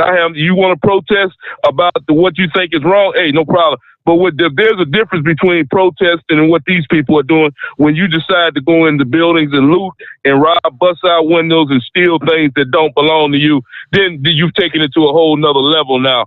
And you're not protesting. All you're doing is trying to take advantage of the situation. And I'm sick of these people doing that, because they make it real bad when we really do have a serious crime with the police. Nobody wants to get involved because they think that they're going to have a similar situation to this. So, like I told you last night, Steve, if I was the governor of Minnesota or the mayor of Minneapolis, I would already put the troop National Guard on the streets, and anybody, I'd have a curfew as soon as it get dark outside. Anybody hit the streets. I asked you this a couple of years ago. How come you got to protest at night anyway? You already know why they want to protest at night, because they want to rob and loot and steal. You got all day long to raise all the hell you want to raise in the daytime and hit the streets. Why you got to wait until it get dark outside? But that's why they wait till it get dark, because they want to rob and steal. So, like I said, they need to set a curfew.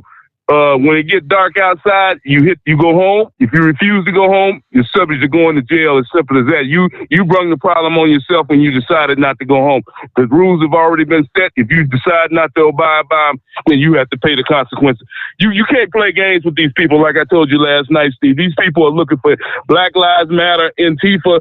All these organizations are just looking for. They look on the TV and the news, and they fly to these different cities. A lot of those people, you said that before. A lot of these people that you see at these rallies and stuff, they don't even live in Minnesota. They coming from Portland, Oregon. They coming from Washington D.C., New York City. They flying into Minnesota. The troublemakers that don't even live. Because I remember last year people used to say, why would somebody want to burn their own city to the ground? Why would somebody want to tear up their own neighborhood? Well, the reason why they want to do that, because they don't live there. It's easy to tear somebody else's stuff up. So the next time you see people on TV burning and tearing down stuff, just think to yourself, those people don't even live there. So that's why I call them troublemakers, and that's exactly what they are. And you have to deal with people like they're troublemakers by putting them in jail where they belong. And I thank you for taking my call tonight, Steve. All right, Eagle. I'm glad you woke up and were able to get through here and lay it on them. Yeah, 3 nights in a row. It's just going to go on and on. We've seen this drill before. I mentioned the officer shouldn't have lost her job. Now we're seeing that she has resigned her position. Whether she had pressure or not. I mean, in all honesty, as I think a 20-something year veteran on the force there, she's probably, to some extent having a hard time, herself dealing with what occurred. Yeah, if you watch the video, you listen to the audio, she intended to pull the taser out because she was saying, taser, kind of letting the other officer know a taser's about to be deployed, which you do. And when she pulls the trigger and it's not the taser, it's the gun, she said, "Oh, shish kebab, I shot him. She didn't mean to do that." It's a horrific mistake. She would not have had to pull out a taser. She would not have accidentally pulled out her gun if this individual, as Eagle clearly stated, would have just listened to the officers. I mean, the dude had a warrant on him already from 10 days prior for fleeing the police, carrying a weapon, in a public place. He did not have a permit to carry a gun. He knew he was going to jail. None of that would have happened, though. But we pause for a news update there. We'll get back to your calls ahead at 844-844-3388. The Steve Summers Overnight Drive live from the Hot Shot Secret Studios. USA Radio News with Dan Naraki. Protesters gathered for a third night outside the Brooklyn Center, Minnesota Police Department Tuesday, following the fatal police shooting of Daunte Wright. State police and National Guard troops began to clear the crowd from around the building before a 10 p.m. curfew after some protesters began shaking the complex's fence and throwing projectiles at officers. A number of protesters were arrested. The officer who shot Wright, Kim Potter, and Brooklyn Center Police Chief Tim Gannon both resigned on Tuesday.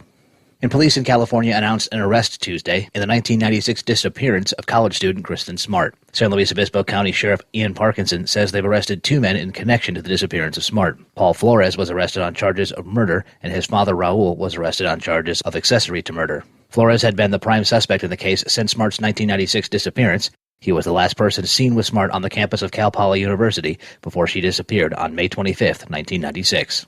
This is USA Radio News. Awesome and amazing day. Hey there, friends. It's John and Chelsea Jubilee. And today we have a message for you women out there. Are you premenopausal, postmenopausal, or maybe you're in the middle of menopause right now? Ouch. Listen, we have thousands of clients that have reported reversing all of their symptoms of menopause. Or maybe you have thyroid imbalances. Same thing for those women. Listen, this is your time. Absolutely. You can reverse all of those symptoms and you can be your real joyful, exuberant, and lean self again. Ladies, I don't care if 6 doctors told you can't lose that fat after menopause or in menopause. You can. We have done it hundreds and hundreds of times, even in a medical setting, documented. So make your action call today. Log on to EnergizeHealth.com, EnergizeHealth.com, or call 888-444-8895. That's 888-444-8895. The Capitol Police officer killed in an attack on April 2nd was honored Tuesday at the Capitol Rotunda. William Billy Evans was killed when he was hit by a car that rammed a barricade outside of the Capitol building. During a memorial service, President Biden spoke to Evans's family about grief. My prayer for all of you is that the day will come when you have that memory. And I said, just smile before you bring a tear to your eyes.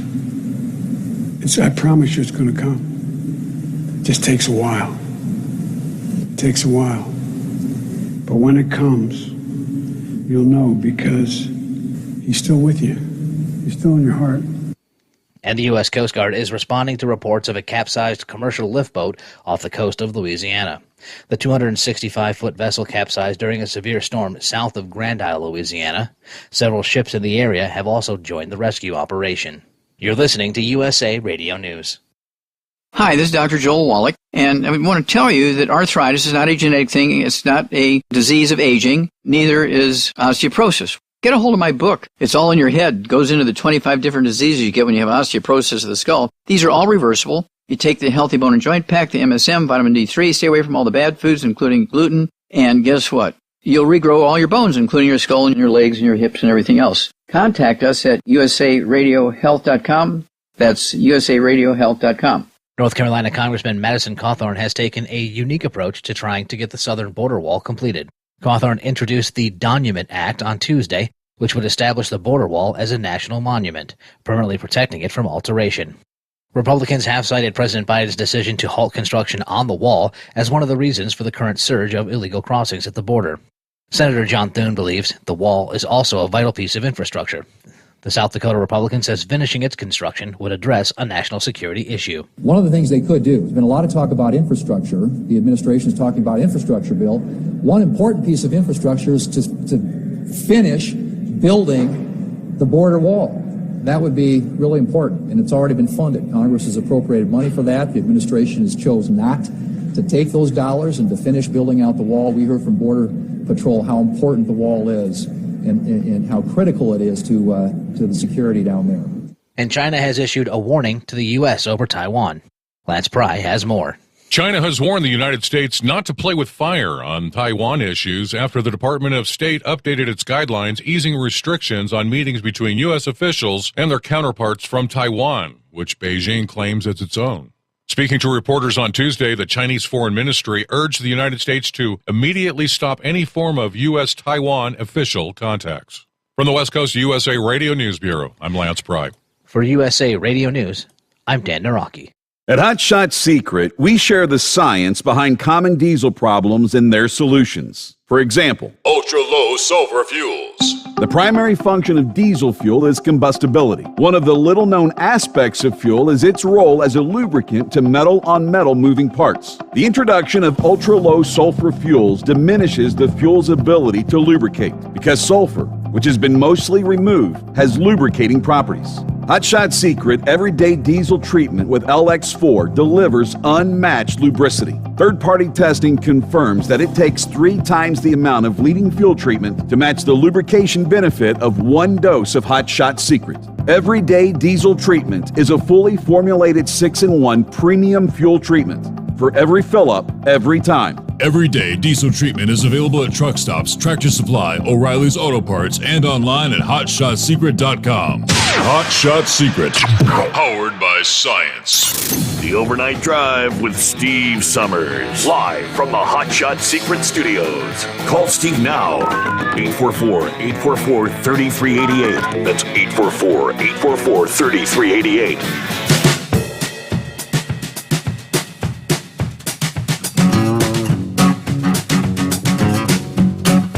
Well, I guess I'll take a step back and kind of clarify. Last thing we were talking about there before we hit the top of the hour news update was,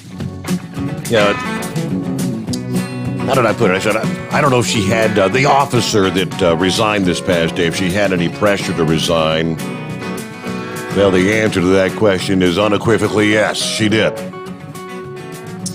All right, because they're, technically, they haven't even accepted her resignation. Because they want to be able to fire her, which would have an impact on possible, her pension, things of that nature. That's what price do you pay when you make a mistake would be my question. I don't care what your occupation is. You're out there driving a truck for a living. You make a mistake, and I mean an absolute mistake. Had no intention of what occurred, but you're suddenly you find yourself involved in an accident, and someone has died. You go through the whole investigation, and at some point you say, well, yes, it was a mistake, but the price you're going to pay is we're going to completely ruin your life forever. These are the kind of things. What do you say? Has anyone ever made a mistake? I've never made a mistake. Right. All right, the police officer who accidentally shot Daunte Wright may face criminal charges today, Wednesday, according to the DA's office.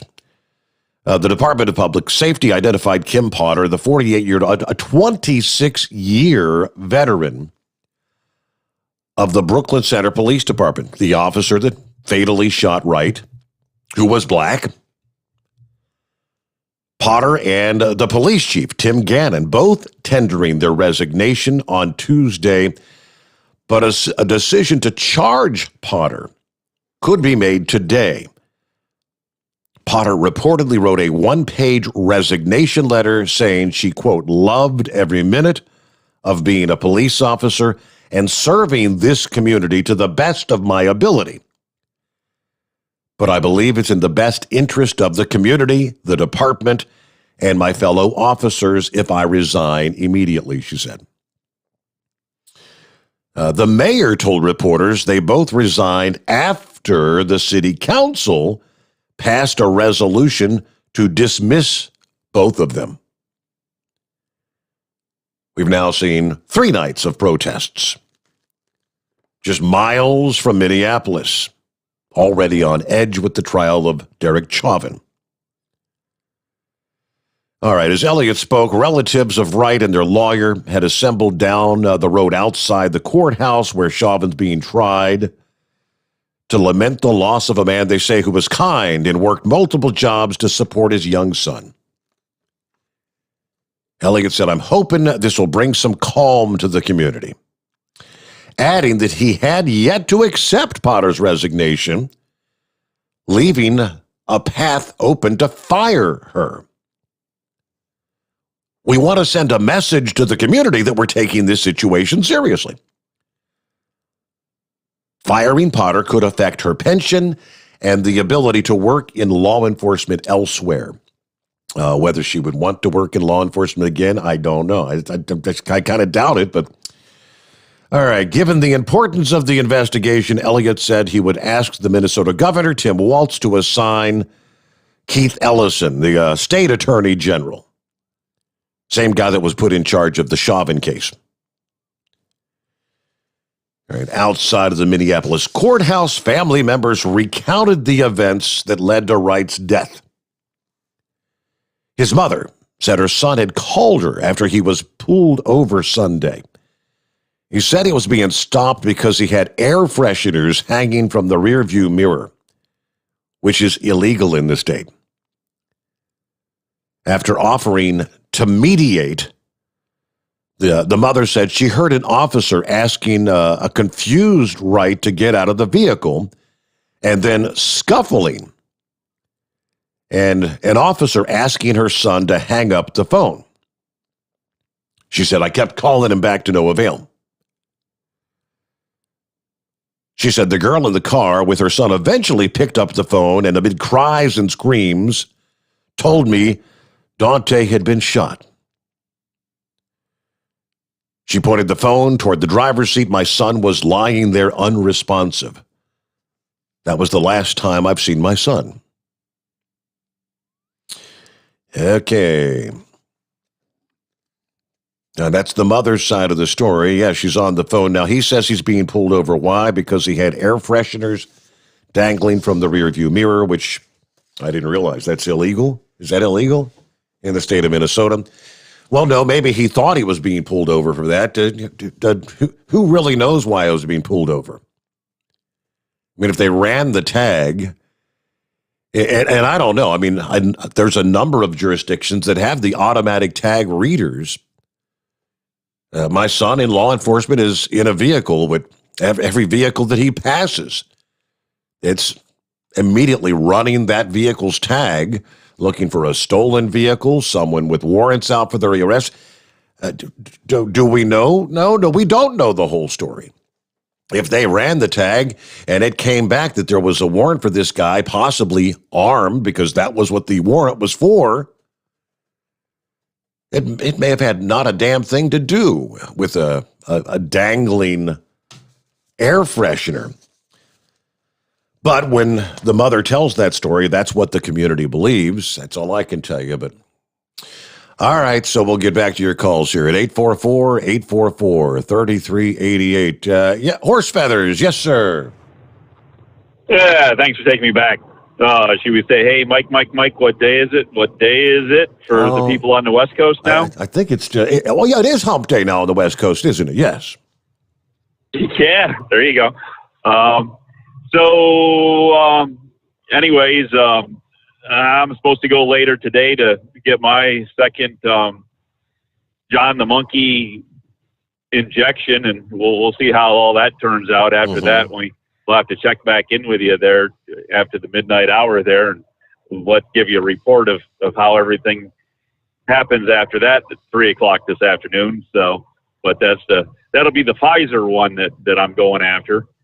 But last week there, I think it was, or was it the beginning of this week? I don't know. Everything kind of blends together here at this time of day. You were saying something about Michigan going to lock up the state, close it down because of the increase in people with the virus. So they're going to lock everything up again. That was the recommendation from the CDC. Shut her down. Yep. Now, if you remember, it's got to be at least a week ago, if not maybe 2 weeks ago. up across the border there in the Great White North, the province of Ontario decided they were going to lock everything down. Mm-hmm. Has there been any word of how things are going up there with that lockdown? Because the guy I work for was just up in Toronto yesterday, and he said he doesn't see anything different from what it's been the whole time. Really? This whole COVID deal's been going on. So I didn't know if you had any reports there from north of the border or what's going on up there with them up there. But anyways, there, I just thought I'd get back, and I'm glad Grump called in there to give Chevy Guy a little bit of response to what he said. That I'm right on the lines with Grump there. It's not a good thing to be handing out these Social Security numbers to all these illegals coming across here. It's just it won't be good for us. It won't be good for the kids. It won't be good for grandkids. It's going to put everything in a bad situation. But anyways, hey, I had one last thought there. You were talking about the auto workers there being shut down for the weekend, not going to be able to get their overtime pay in that. Right. If the auto industry wanted to make cars a little cheaper, of course, they're saving a little bit of overtime money there. But as long as all these illegals are over here and are able to work in that, couldn't they put them in the auto working industry there on the weekend instead of having the overtime people there? Yeah, right. And pay them like whatever minimum wage is, and they could do the weekend work, and then all the auto workers could have their weekends off. They wouldn't have to work so hard, not be able to have time off to enjoy their lives and everything. That's why the auto workers that's why the auto workers in the North have the union. You can't do that, Horse Feathers. No, sir. Oh, so but they work so hard and they don't get time off, and they get that overtime money for all those hours they have to slave at their jobs and work so hard, but they don't get any time off. But I just thought I'd help them out a little bit there, Yeah, okay. We got all these extra people that need jobs now, so they wouldn't have to have an overtime workers there doing that on the weekend. Yeah, they'd work for half the rate too, wouldn't they? I'm sure it'd be more than less than half there. I mean, minimum wage up there is probably like $7-8 an hour, and what do you think? What do you think the UAW gets for overtime? They got to be in $40, $50, $60 an hour range there. So I think $7-8 an hour over $40, $50 an hour. That'd be a good. Hey, they could lower the prices of the cars. Yeah, Steve. right. Yeah, you might be able to get rid of the Cadillac. You could go get a new car. You wouldn't have to keep driving that old Cadillac. Oh, well. Anyways, hey, with all that nonsense, we'll let you go find some intelligent callers, and we'll chat at you later. I'm glad you called it nonsense. Yeah, that's nonsense. All right, he mentioned Ontario, and I'm looking here. Yes, it's been 1 week ago. Ontario entered a state of emergency last week for the third time in the pandemic. According to the report from Bloomberg, it is, for some businesses, it's a body blow. Just weeks after they reopened from the previous lockdown, for other, it's just extending the prolonged financial pain under the new rules that went into effect April the 8th. Non-essential stores in Canada's largest province had to close their doors, serving customers only through delivery or outdoor pickup. Personal services, your hair, your nail salons are shut down once again. There are certain categories like eye stores, optical stores, that sell prescription glasses. They can take clients only by appointment, I guess, a limited number of people in the facility at any given time. Bloomberg Television interviewed some business owners about how they're handling the situation. Here's what several had to say. This is the CEO of Indigo Books and Music, the biggest Canadian-owned bookstore chain, feeling the pain like most smaller businesses. Not hesitating to express their frustration. It's an unbelievable kick in the butt when we heard this. That was my initial reaction, and I know the same for many others. We're destroying a whole segment of the economy. We've all been labeled non-essential of the economy. And for the first time in my personal life, that's exactly how I feel. That we are throwaway companies. If we all disappear, nobody cares. That's how our sector's being treated. We are disposable. Sam Care, the independent toy store in Toronto, has been open for 18 years. They don't do online sales. Well, they didn't until the virus forced them to last year. They were closed for about 6 months, including right before Christmas. She had to lay off all the staff and work by herself for the first 7 months of the pandemic. They opened a website for e-commerce with the help of Shopify, which she said was pretty much a lifeline. But this latest lockdown seemed a little more fair because it also affects big box stores like Walmart, which will only be allowed to sell necessities like food and pharmacy items. I was pretty happy when they announced the big businesses weren't going to be allowed to sell things like toys and appliances and whatnot. Okay, well, that was some of the same argument we had down here when the whole pandemic got underway. And it depended on what part of the country you were in. In some states, they would have aisles all over the store roped off. These are not essential items. You could go to the food aisle, obviously the toilet paper, the paper towels, things of that nature. Yeah, the cold and flu medications were open, but for the most part, while other stores, you could go in and pretty much browse around, shop like you would any other time, pandemic or no pandemic. Clothes shopping, yeah, you name it. All right, what are we looking at? 23 past the hour. Let's get back to the calls. I kind of suspected we might have. Chevy Guy wants to respond to the grill. Hello, Chevy Guy. Yeah, let me explain something first off. I have to work with two Mexican mechanics. When the company went belly up and the boss hired back only a few drivers, 50 out of 300 drivers. And he only kept, now the owner of the company is the brother, but he's totally logging. It has nothing to do with trucking or any of that. So he depended on the man in the office to keep certain drivers and keep mechanics. Well, he was able to keep those two Mexican mechanics and get rid of all the other white mechanics, and he could keep two mechanics for what he'd have to pay one white mechanic. By the way, they have the tools, the computers, and the knowledge to work on these trucks. So I have to suffer through that mess. Twice now I've had to stand there, one time in the office, and be dressed down about, quote, racial insults. When I go into the shop and all I heard was how Trump's a Nazi, I'm a Nazi, all this because I supported Trump. And I said, and I defended Trump, and I defended our country's right to our borders. And I've had to go through all that mess. So I don't appreciate old Grump there saying I was giddy about any of this crap. You know, composition. I may have a little problem with composition, but comprehension is on Grump's part right there. And I got news for you, sir. And the Bible says, kind answer turns away wrath, so I'm going to do my best here, numbnuts.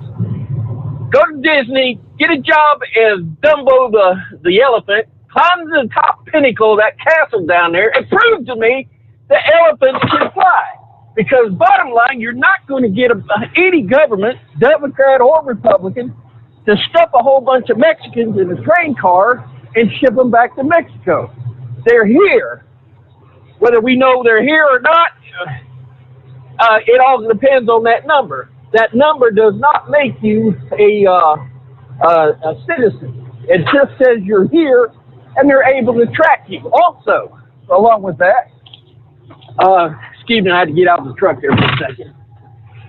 Also with that, I don't really know what that means. You know, They give them a number. Is that a work visa? Well, that was my question. If you're giving them, because legit? they said they're giving them an SS card, but I mean, I would think well, kind of like what Grump was saying. Why would you give them an SS card if you're not looking to track their wages or what they're supposed to be paying in, aka Social Security taxes?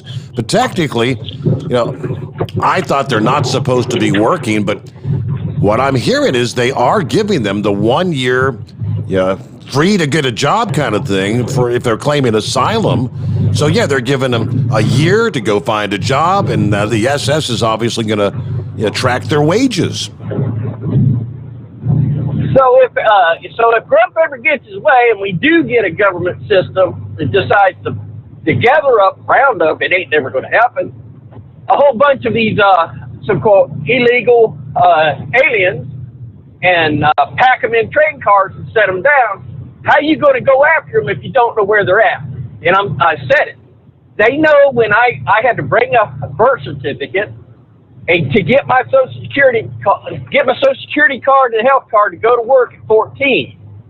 They know I get that report every year, and it tells me exactly what I've made and what I'm going to get at the end of when I take full Social Security. So it doesn't matter. I'm on the same page with Trump. I'm telling you, when you get threatened just for speaking your own mind in your own country by somebody that he has to pay every 2 years to renew his work visa. So I've got a foreigner telling me that my own country, citizen, that I don't have a right to my own opinion.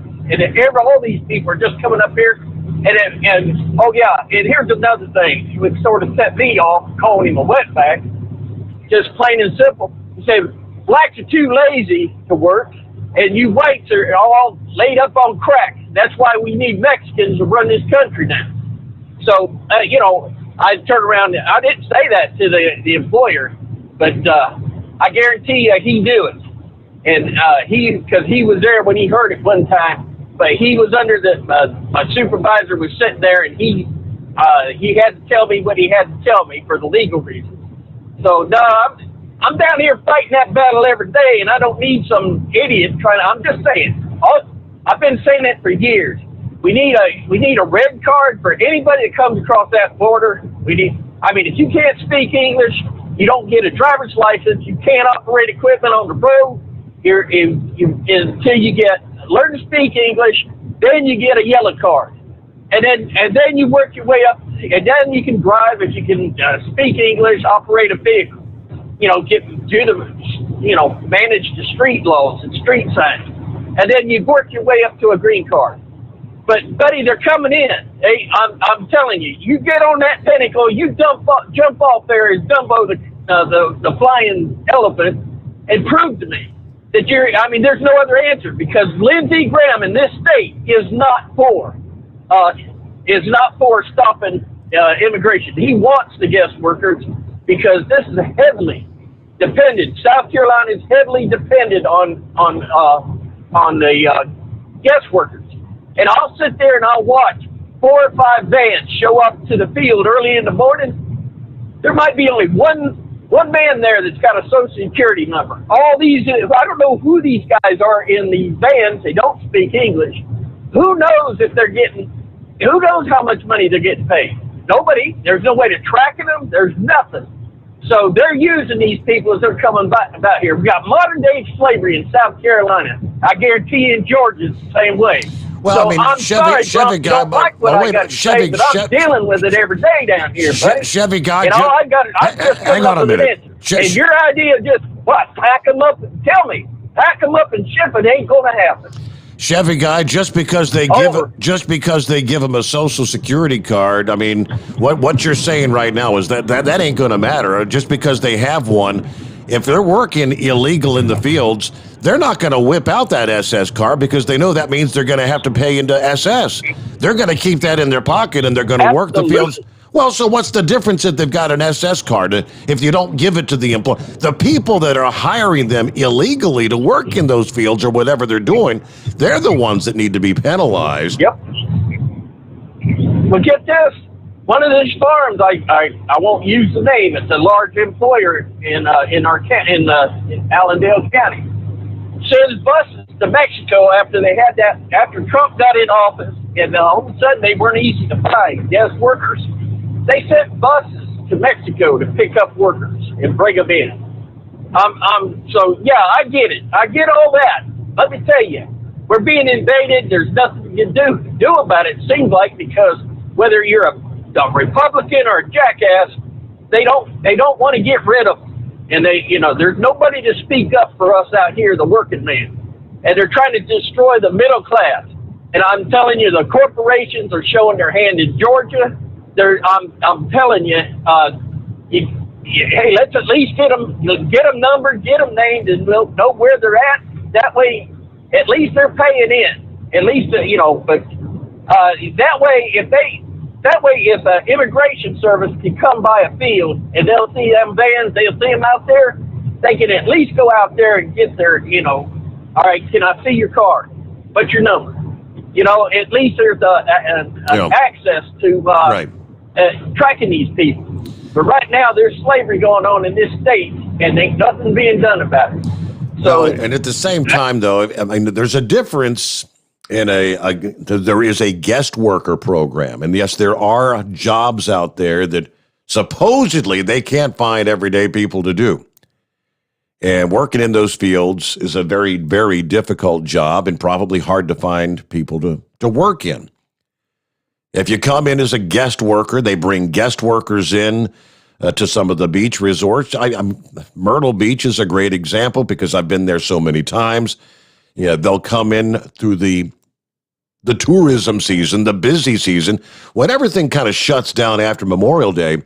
Yeah, they don't need all those guest workers that are making the beds and changing the sheets and vacuuming the rooms and doing the laundry. They go back to their home country. So maybe they're here 6 or 8 months and they go back, but there's a need for guest workers. We have a guest worker program in place. What we've got coming across right now is hundreds and hundreds of thousands of, they're not technically guest workers. They don't have someone that is sponsoring them. These farmers say, all right, I need 45 or 400, whatever you need. I need X number of guest workers. I need them from June through October. And they'll get you your guest workers. You're just letting these people in. You're giving them an SS card and saying, go wherever the hell you want and whatever kind of job you can get. They're competing with unemployed American people that are right now, thanks to no fault of their own, in many cases, thanks to the COVID, they're out of a job. Is it fair to allow them just into society to compete with maybe your teenager who's looking for their first job, working at a fast food joint, but they're going to get bumped out by someone who's actually illegally in the country? All right, what a topic of discussion. We've got to get a news break, though. We'll be back with more in a moment. The Steve Summers Overnight Drive, live from the Hot Shot Secret Studios. USA Radio News with Dan Naraki.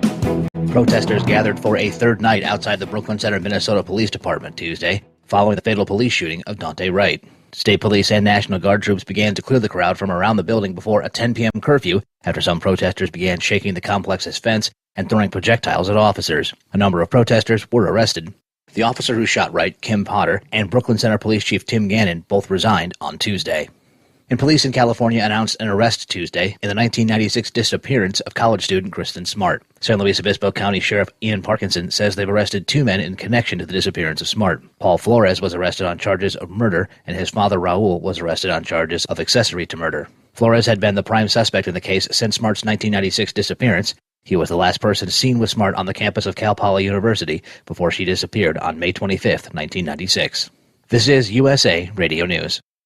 Hi, this is Dr. Joel Wallach, and I want to tell you that arthritis is not a genetic thing. It's not a disease of aging. Neither is osteoporosis. Get a hold of my book. It's all in your head. It goes into the 25 different diseases you get when you have osteoporosis of the skull. These are all reversible. You take the Healthy Bone and Joint Pack, the MSM, vitamin D3, stay away from all the bad foods, including gluten, and guess what? You'll regrow all your bones, including your skull and your legs and your hips and everything else. Contact us at usaradiohealth.com. That's usaradiohealth.com. You've heard me talking about MyPillow for 3 years, folks. It's the truth. I get the best sleep of my life with a MyPillow. You can do it too. 60-day money-back guarantee, 10-year warranty, made in the USA. You'll sleep well or you'll get your money back. Go to MyPillow.com, click on the radio listener special, use my promo code USA, get 2 MyPillow premium pillows for the price of one, or call 1-800-951-8175. Get the best sleep of your life and do it now. You're listening to the Overnight Drive with Steve Summers. At Hot Shot Secret, we share the science behind common diesel problems and their solutions. For example, Hot Shot Secret Diesel Extreme. today's ultra-low sulfur fuels leave injector deposits causing frequent DPF regens and low throttle response. Diesel Extreme is a once every 6-month treatment that will clean your entire fuel system, including the tank, lines, pump, and the injectors. Hot Shot Secret Diesel Extreme is available nationwide at truck stops, fine farm and auto stores, and online at hotshotsecret.com. Some say their truck reflects who they are, dependable and reliable. That's why you trust Blue Def. Now the best just got better. Introducing Blue Def Platinum, a revolutionary innovation with advanced System Shield technology to significantly reduce harmful deposits. To maintain fuel economy, save money on costly repairs, and sustain the life of your SCR system, there's only one DEF to choose. Blue Def Platinum. The best just got better. PureFlow AirDog, your leader in fuel air separation system technology. Our systems filter out water, particulates down to 2 micron, and remove all of the air out of your diesel fuel. This allows for nothing but pure, clean diesel fuel to reach the expensive injection system equipped in your vehicle. Not only do our fuel systems protect, they also come in a variety of flow rates to meet your performance needs. Our systems are compact and use OEM-style fittings for easy installation. Learn more about our product at www.pureflowairdog.com and be sure to follow us on Facebook and Instagram. Protect your investment with PureFlow AirDog. Diesel Army is on duty 24 hours a day, 7 days a week. Burning the midnight oil with the best diesel coverage. All the tech, all the torque. Diesel Army, where there's smoke, there's fire. For the latest news and event coverage, as well as feature and tech articles, sign up for the newsletter and don't miss a thing. Visit dieselarmy.com from the Power Auto Media family of digital magazines. Again, it's dieselarmy.com. Dean Michael, the tax doctor here. I have one question for you. Do you want to stop worrying about the IRS? If the answer is yes, then look no further. I've been around for years, I've helped countless people across the country, and my success rate speaks for itself. So now you know where to find good, honest help with your tax problems. What are you waiting for? If you owe more than $10,000 to the IRS or haven't filed in years, call me now at 888-557-4020 or go to mytaxhelpmd.com for a free consultation and get your life back.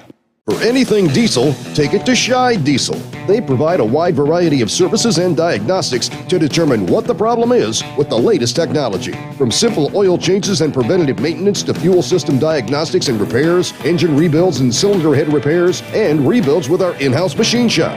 They also have on-site DPF cleaning for exhaust issues and DOT inspections. If your diesel is asking for some attention, Scheid Diesel has the specialist you need for anything diesel. Located in Terre Haute and Lafayette, Indiana, and Effingham, Illinois, Scheid Diesel has you covered.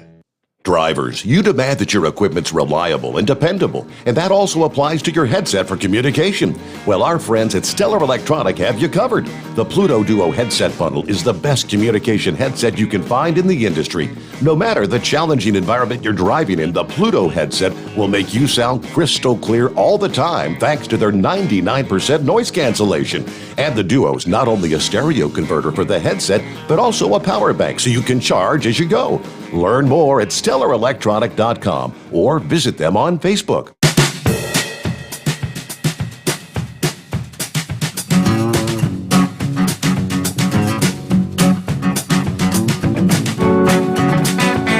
Okay, back into it here on a Wednesday morning. Almost said Thursday. Wednesday, hump day. That's right. We got it. midweek here, 14th day of April. And yes, we had to do our phone reset there. My apologies. I looked up at the clock. I said, oh boy, it's going to cut everybody off here in a matter of minutes.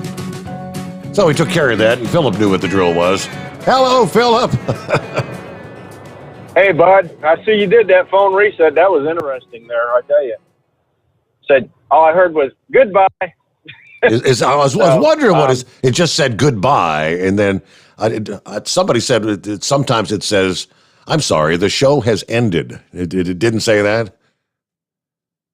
No, I just said goodbye, and that was all I heard, and I figured, well, we're going for a phone reset, so I'll just call back. That was it. That is And then when I called back, I put my little comment in there when I called back. I'm pretty sure you saw it. I see you did your phone reset there. All right. Yes, that is correct. By the way, Chevy guy, we got enough Dumbos down here already. We don't need no more. No. So we good, bud. We good on them. We good on them Dumbos. But Chevy guy is right in a certain way. The immigrant or aliens or whatever you want to call it, when they bring them in for back in the day, my father worked in citrus for 35 years, and I drove in citrus hauling fruit. They would bring them in. Nobody know where they came from. And they just jump from state to state depending on what was going on with the seasonal work with getting, picking or whatnot. So he's right in a way. But think about this, Steve. A lot of people think that they want the immigrants over here for the votes. They don't want them over here for the votes. They want them over here for the money, because if they can track their money and they can get their money for their Social Security, and then if you got Social Security, you're registered under Social Security, guess what else you can do? You can also pull taxes, right? What do you think? Yeah, you can pull taxes, but ultimately, doesn't being a legal worker in America entitle you at some point to be able to vote? Absolutely. And it's, I don't know. I got mixed feelings. I mean, if somebody, remember back in the day, they used to have what they called a work visa. They had it.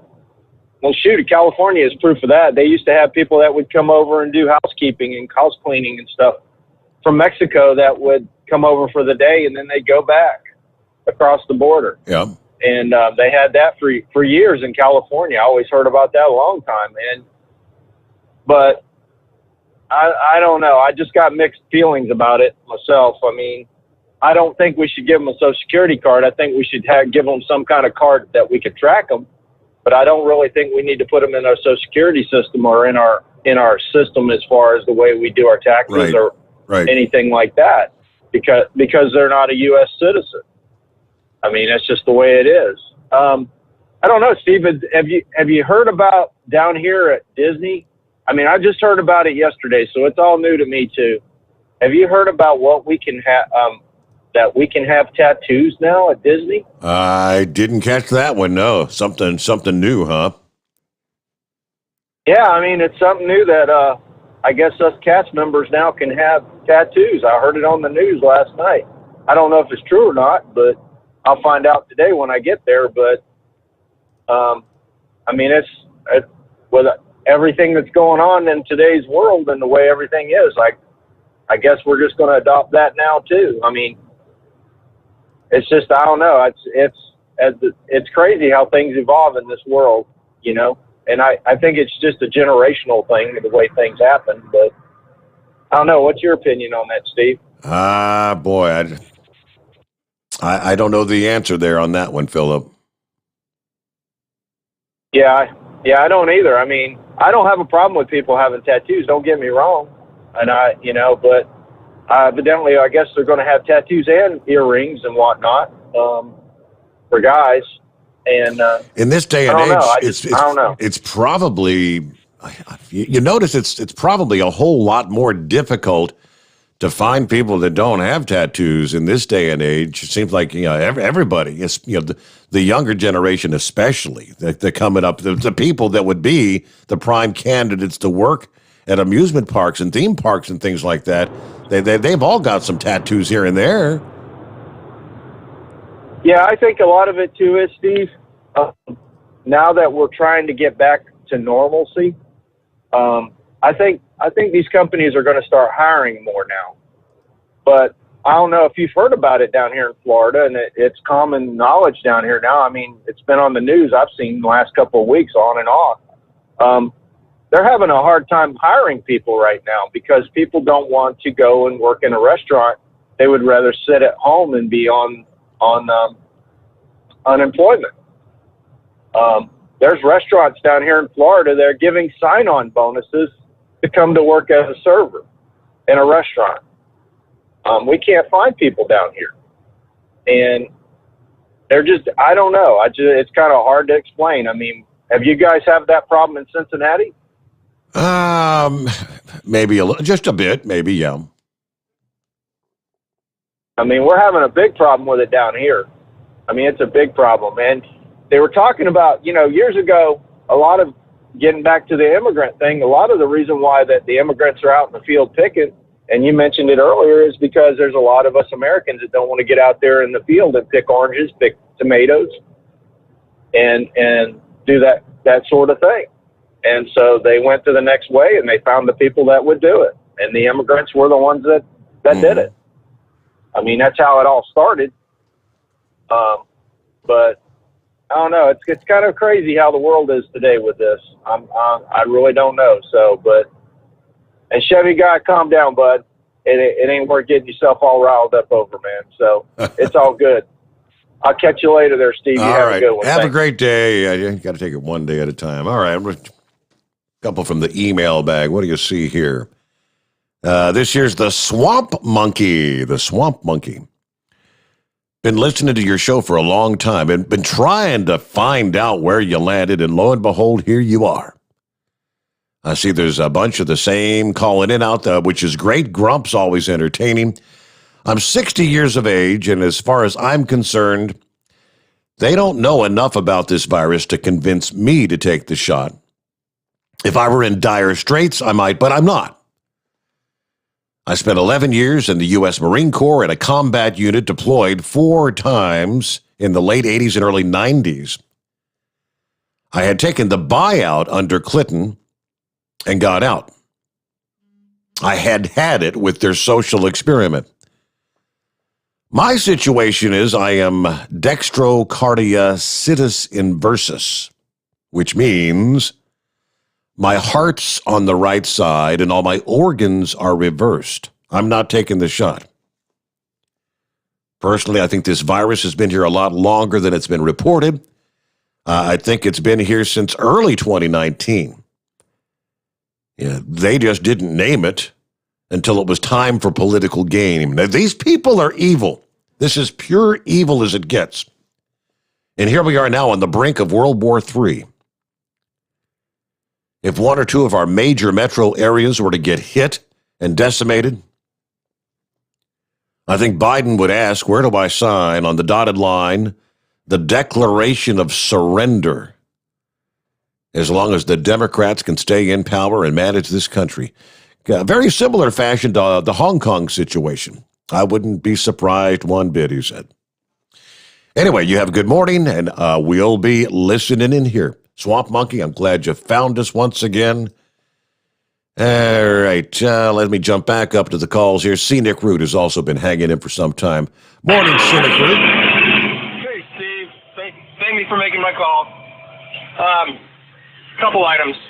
Number one, if I worked at a place like Chevy Guy, and they got rid of the white mechanics so they could pay the Hispanics a cheaper rate, and I think I'd be looking for another place to work. Plus, he said the guy that took over, the brother of the owner that passed away, doesn't know anything about trucking, and they reduced their drivers from 250 or something like that, Right. to 50.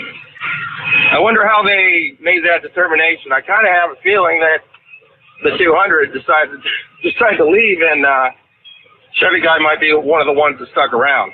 But I wouldn't spend too much more time at that place. What you said about the shooting in Milwaukee, I think was spot on. The guy resisted arrest. I think I think they did know that he had a warrant. I think that, that's why they pulled him over. The reports that he got killed because he was hanging an air freshener from his rearview mirror, they got that from his phone call and his mother. And I get a kick out of how the media constantly says that he was an unarmed black man. Correct me if I'm wrong, but I think most police agencies would consider a car to be a deadly weapon. So when he got back in that car, all bets are off. Mm-hmm. And really, if she hadn't said taser, taser, taser, and then, oh my gosh, I just shot him, and it had been a situation where she shot him after he got back in the car, I think she could have probably had a good case that she was afraid for her life because he got behind the wheel of the car. But my last point I wanted to comment on was we had that driver that called a while back and asked what we can do about the political situation. Yes. What you do is you arm yourself up. You arm yourself up. You get together some foodstuffs.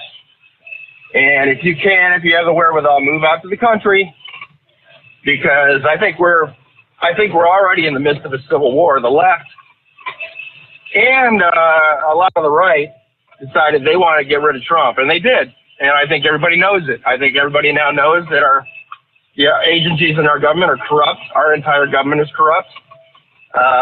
Trump was upsetting the gravy train, both on the right and the left. And what it's going to come down to, it'd be one thing if they would leave us alone, just do their thing and leave conservatives and the gun owners alone. But they're coming for us, and it's going to come down to a point where they're going to try and force it. And they're going to try and confiscate guns, and that's where the people are going to stand up and say, no, you can't do that.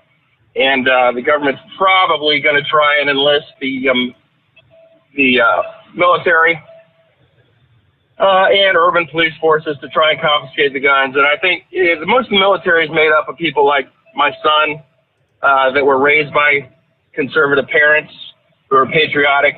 They're not going to go for that. They're not going to fall in line and serve a corrupt government and try and take away people's Second Amendment rights. So it's gonna come down to civil war because the 2022 elections, the left now knows how they can steal elections, and they're going to do it again.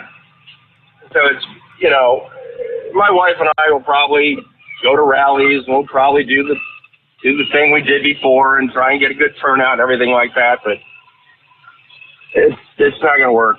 They now have the power. They're not going to give it up. And they're not going to stop until they try and confiscate the guns, and then all hell's going to break loose. But that's if we don't get invaded. That's if we don't get attacked from foreign enemies. Yeah, I don't know if it's going to start over here or start over there. I mean, but when you get what we're hearing out of Russia, what we're hearing out of China, it's saber rattling like we haven't heard in many, many years. And in both cases, we're right in the middle of it. We're the target of the saber rattling. Hey, thank you so much for the call. Scenic Route, I appreciate it. You have a great morning. Who's next up here? Would that be, I believe it's Mike. Good morning, Mike. Good morning, Steve. I wondered if you'd heard that shooting up there in Brooklyn Center, Minnesota. I listened to the news conference Tuesday, and they said when the city manager said that lady officer would get her due process, they fired him. But the other good one is the mayor himself said that they're thinking about putting officers on the street patrolling without a gun. Who the hell wants to go out there and patrol without a gun? That I have not heard. I'd have to double check on that. No, I mean, what officer in that community would even go out on the streets without a gun? That ain't gonna happen. Any place. Who the hell would? I don't care what town or city you go to. you'd have to be completely nuts, you know. Yeah. I'm sure your son, an officer, you darn sure don't want to see him on the street with no gun, you know. And another thing, as good as you are at researching and digging up things, it's been a number of years ago, but when I used to run into Chicago, and one particular place I delivered to consisted, and I believe there was some Greek money in there. But anyway, when I was in there one day unloading, they put one of their employees with me, helping me unload, and he could speak good English, but he told me that he had like 6 years over here in this country before he had to pay income tax. But maybe that's all changed, but I just wondered, like I say, as good as you are at researching things, if you might be able to dig that up. I'll see what I can find, Mike. Absolutely.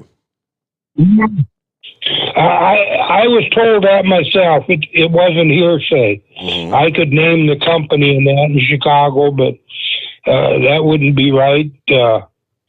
It wasn't their doings. It was a very good place to deliver to and treated me excellent. So, but, you know, it wouldn't make any difference, not just because he was there, but that was something that used to go on. Like I say, I don't know if it does anymore or not, but would be interesting to know. And while I was waiting to get on the phone, and I happened to think, maybe I can call one of my senators out here in Iowa and see if I can find something out. If I do, I'll call back in some night. So. All right. Very good.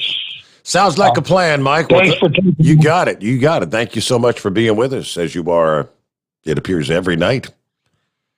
All right. Thank you much, Mike. Let me flip over to, let me see here, from the email bag. Steve at hotshotsecret.com, by the way. The Ranger says, Steve, giving these people SS cards is bad on all levels, simply because these people will be drawing money on a system that have paid little or no money into them. And most of these will go on Social Security disability and draw the max amount and drain what resources are there more quickly, which means all the money, everybody, including Chevy Guy, will be broken sooner than later. These people have no right to benefits. They've not paid into. I'm tired of paying my so-called fair share and then try to be told it takes a village to help these illegals. That's kind of why I was for privatization of Social Security. Okay, let me see what else we got on the mix here. Several others, but hey, we're rolling toward top of the hour news update time here, so we'll take care of that. Come back with our final hour here on a Wednesday morning. We do have a couple lines available if you'd like to jump in. It's 844-3388. We call it the Steve Summers Overnight Drive live from the Hot Shot Secret Studios. USA Radio News with Dan Naraki. Protesters gathered for a third night outside the Brooklyn Center, Minnesota Police Department Tuesday, following the fatal police shooting of Daunte Wright. State police and National Guard troops began to clear the crowd from around the building before a 10 p.m. curfew after some protesters began shaking the complex's fence and throwing projectiles at officers. A number of protesters were arrested. The officer who shot Wright, Kim Potter, and Brooklyn Center Police Chief Tim Gannon both resigned on Tuesday. And police in California announced an arrest Tuesday in the 1996 disappearance of college student Kristen Smart. San Luis Obispo County Sheriff Ian Parkinson says they've arrested 2 men in connection to the disappearance of Smart. Paul Flores was arrested on charges of murder, and his father Raul was arrested on charges of accessory to murder. Flores had been the prime suspect in the case since Smart's 1996 disappearance. He was the last person seen with Smart on the campus of Cal Poly University before she disappeared on May 25, 1996. This is USA Radio News.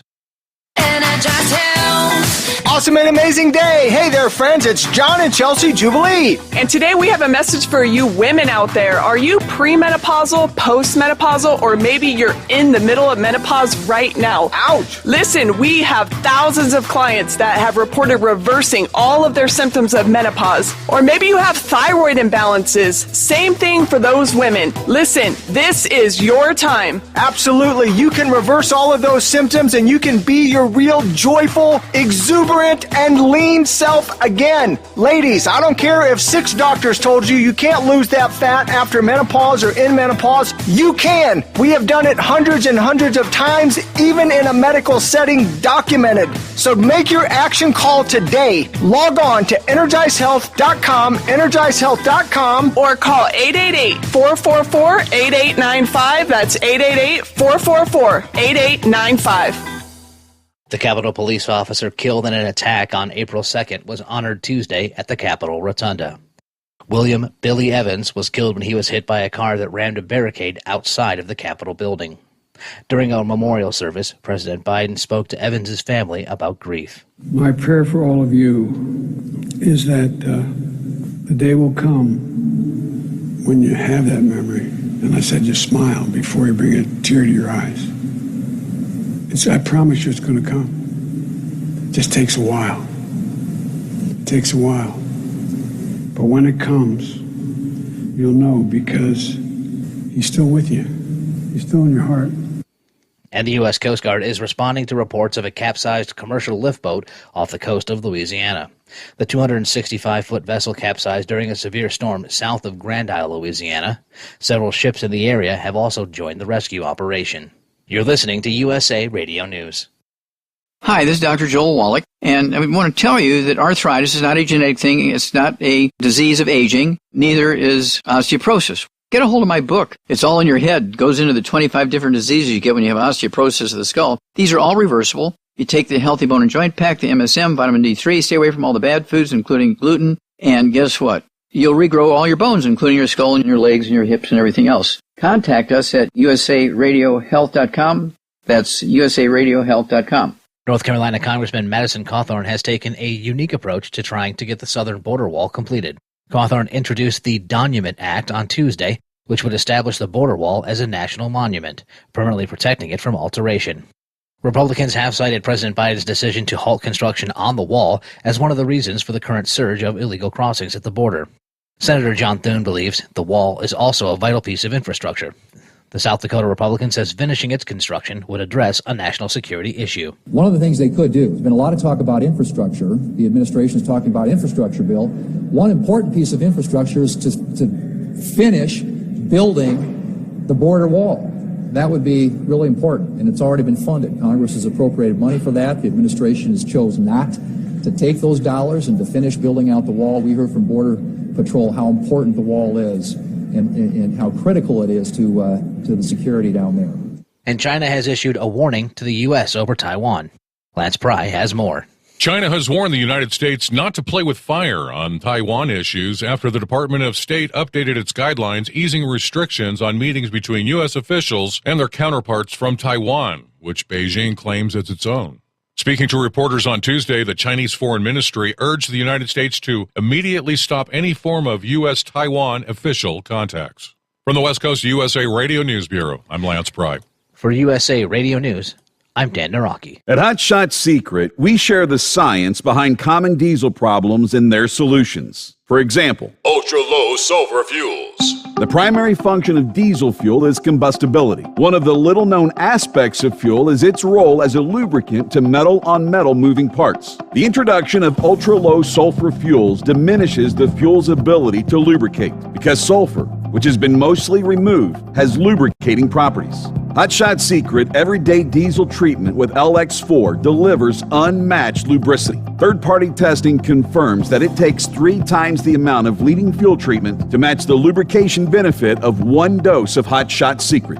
Everyday Diesel Treatment is a fully formulated 6-in-1 premium fuel treatment for every fill-up, every time. Everyday Diesel Treatment is available at truck stops, Tractor Supply, O'Reilly's Auto Parts, and online at HotShotSecret.com. Hot Shot Secret, powered by science. Keep the bugs off your glass and the Smokies off your ass. This is the Overnight Drive with Steve Summers.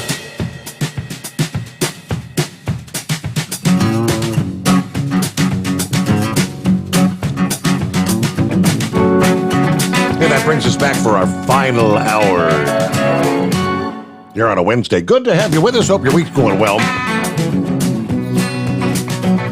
All right, so in an effort to try and sell the so-called American Jobs Plan infrastructure bill, President Biden has issued an infrastructure report for all 50 states. Looks like this past day, the White House released what they call a facts sheet for each state, the District of Columbia and Puerto Rico. The fact sheets highlight each state's needs for investments that are proposed in the American Jobs Plan. Specifically, the plan reveals a number of bridges and miles of road in each state that is listed in poor condition, the percentage of households without access to broadband, the billions of dollars required for water infrastructure and other infrastructure needs. Apparently there's an analysis for every state in these categories: roads and bridges, public transportation, resilient infrastructure, drinking water, housing, broadband, caregiving, child care, manufacturing, home energy, clean energy jobs, and veterans' health. For example, the fact sheet for Texas says there are 818 bridges and more than 19,400 miles of highway that are in poor condition, which is increasing the commute times that have cost Texan motorists in Texas an average of $709 per year. The fact sheet then mentions that the American Jobs Plan includes $115 billion to repair roads and bridges. I don't know if you caught it earlier this week. It was Pete Buttigieg, no less. Pete Buttigieg was on with, what's his name? Oh, I can't remember his name. On the Sunday Talking Head programs. It matters not, but he threw out the question to Buttigieg. He said, you and the president, this administration, have been touting that this, quote, American Jobs Plan will create 19 million and some change jobs. 19 million jobs. When, in fact, Mr. Buttigieg, the analysis says without this infrastructure bill, this is all based over the next 10 years. Everything they talk about in D.C., it's always, they can use these gigantic numbers about job creation over a 10-year period. Sounds like, if we pass this bill, we're going to create 19 million jobs overnight. Okay, without this legislation, the economy will create 17 million jobs, which means if we pass this bill, this, $2.25 trillion package, you're essentially just going to create 2 million jobs. Buttigieg was kind of taken aback. Well, you weren't supposed to ask me that kind of question. I should have been more precise. I should have been more clear when we're stating the number of jobs that are going to be created, pretty much openly admitting that 19 million jobs is pulled out of thin air. It's a lie, essentially. They admitted, yes, it's really only going to create 2-point-something million jobs, if all goes as planned. And keep in mind, that's over 10 years' time. Now, you do the math for me. In excess of $2 trillion to create 2 million jobs. Well, what's the price tag per job? Yeah, it's big numbers. See, the reason is because this so-called job creation bill, there's a whole hell of a lot more of it going into things that have nothing to do with infrastructure or creating jobs. And they actually came right out and admitted that. Had the one legislator earlier this week, who was it? I think I have it over here, stating that the American people aren't blind. We're not morons. Yeah, we can see right through this so-called infrastructure bill. We're going to put the pieces of the puzzle together. I know it's in the mix somewhere, but I'll come across that. We'll share it with you. We're not morons. We're going to, I don't know. I think there's a lot of morons out there that don't pay attention. Hello, good morning, Big Moose. Hey, bud. Oh, how's your hammer hanging? Well, what's the answer to that supposed to be? Oh, don't get me started on fruity jugs. You know, the guy's the only reason he's in the position he is because he's the gimmick that fit the agenda at the time. You know, that guy has about as much business being the transportation secretary as I do being the Queen of England. Yep. You know. His only contribution to the cause is he can prance around up there like Little Richard and make old Sniffy Joe feel right at home, you know. Well, that and the fact that word on the street is he could suck start a Harley, but that's neither here nor there. Okay. But anyway, I've got to say, man, I tuned in tonight, and apparently I must have got right in the middle of a pissing match. What's going on? Oh, what do you mean? Between the Grump and the Chevy guy? Man, old Chevy guy was about to blow a head gasket when I turned the radio on. I didn't know what was happening. Grump had, Chevy guy had called in trying to, I guess, touting the fact that he likes the idea that they're going to give these illegals that are coming in a Social Security card so we can track them, whatever, and know where they are. And Grump, had something. He about blew a head gasket trying to say that this isn't about tracking where they are. This is just about giving them an SS card so they can, get money from them when they get a job and they have to pay into Social Securities. That's what got the whole thing. Yeah. Well, that's the condensed version.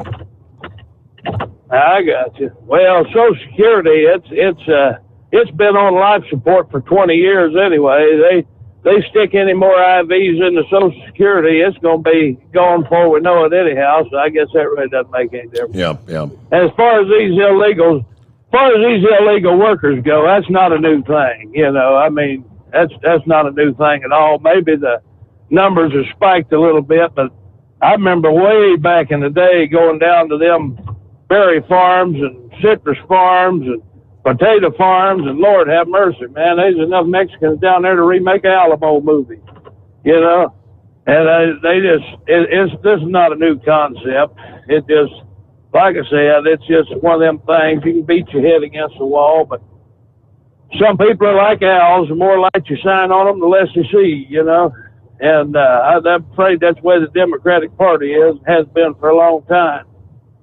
But I think I got the answer. I think I'm just going to retire, go down there to Disney World, and since they're going to allow me to have my tattoo now, I think I just have Philip, if he would, send me an application. I think I'll hang up this diesel pushing and go down there and do a little work for Walt. Now you're not going to jump off a building and try to prove that you can fly like Dumbo the elephant, are you?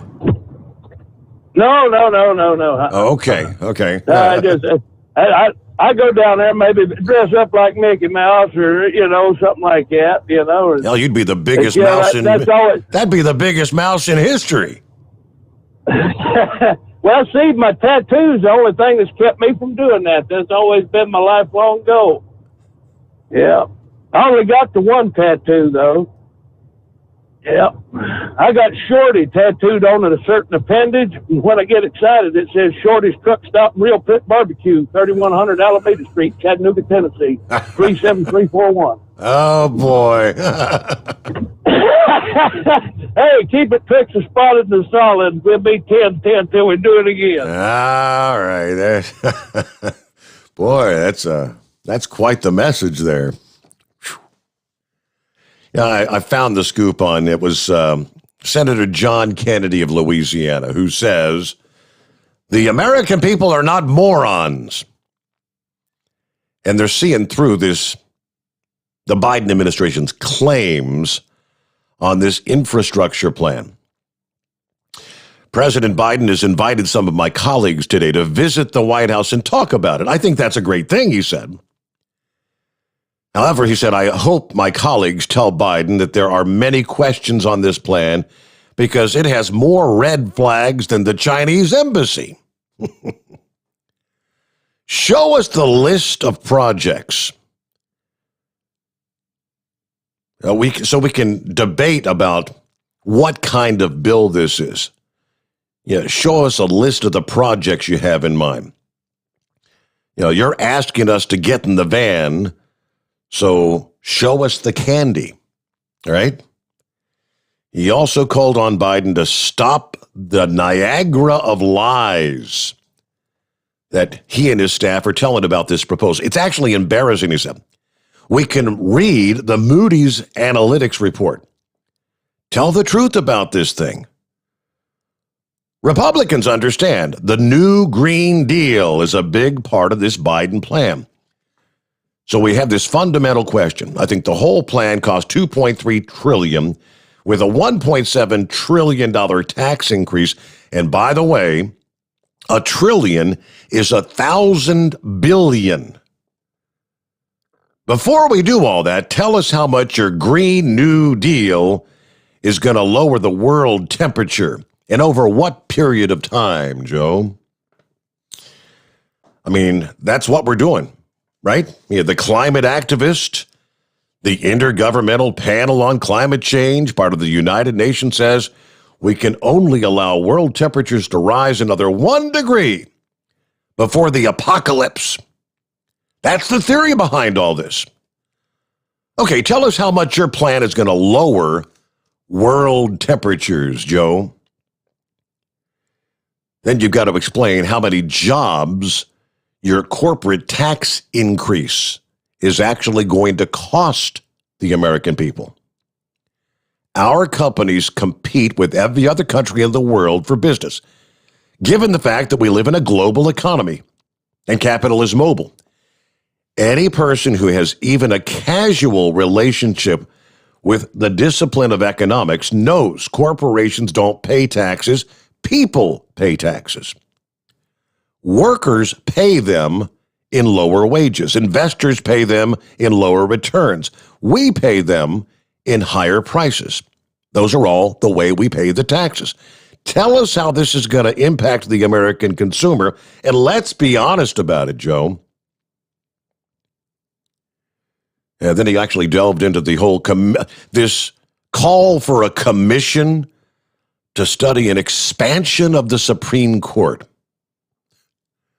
noting that if he can't tell if he really believes this silliness or if he just wants to appease the far left, this vision of the U.S. Supreme Court is a lot different from the vision the American people have. They want activist judges. They want judges who are going to rewrite the Constitution, which I'm very fond of, to advance some social agenda that they can never get by the voters.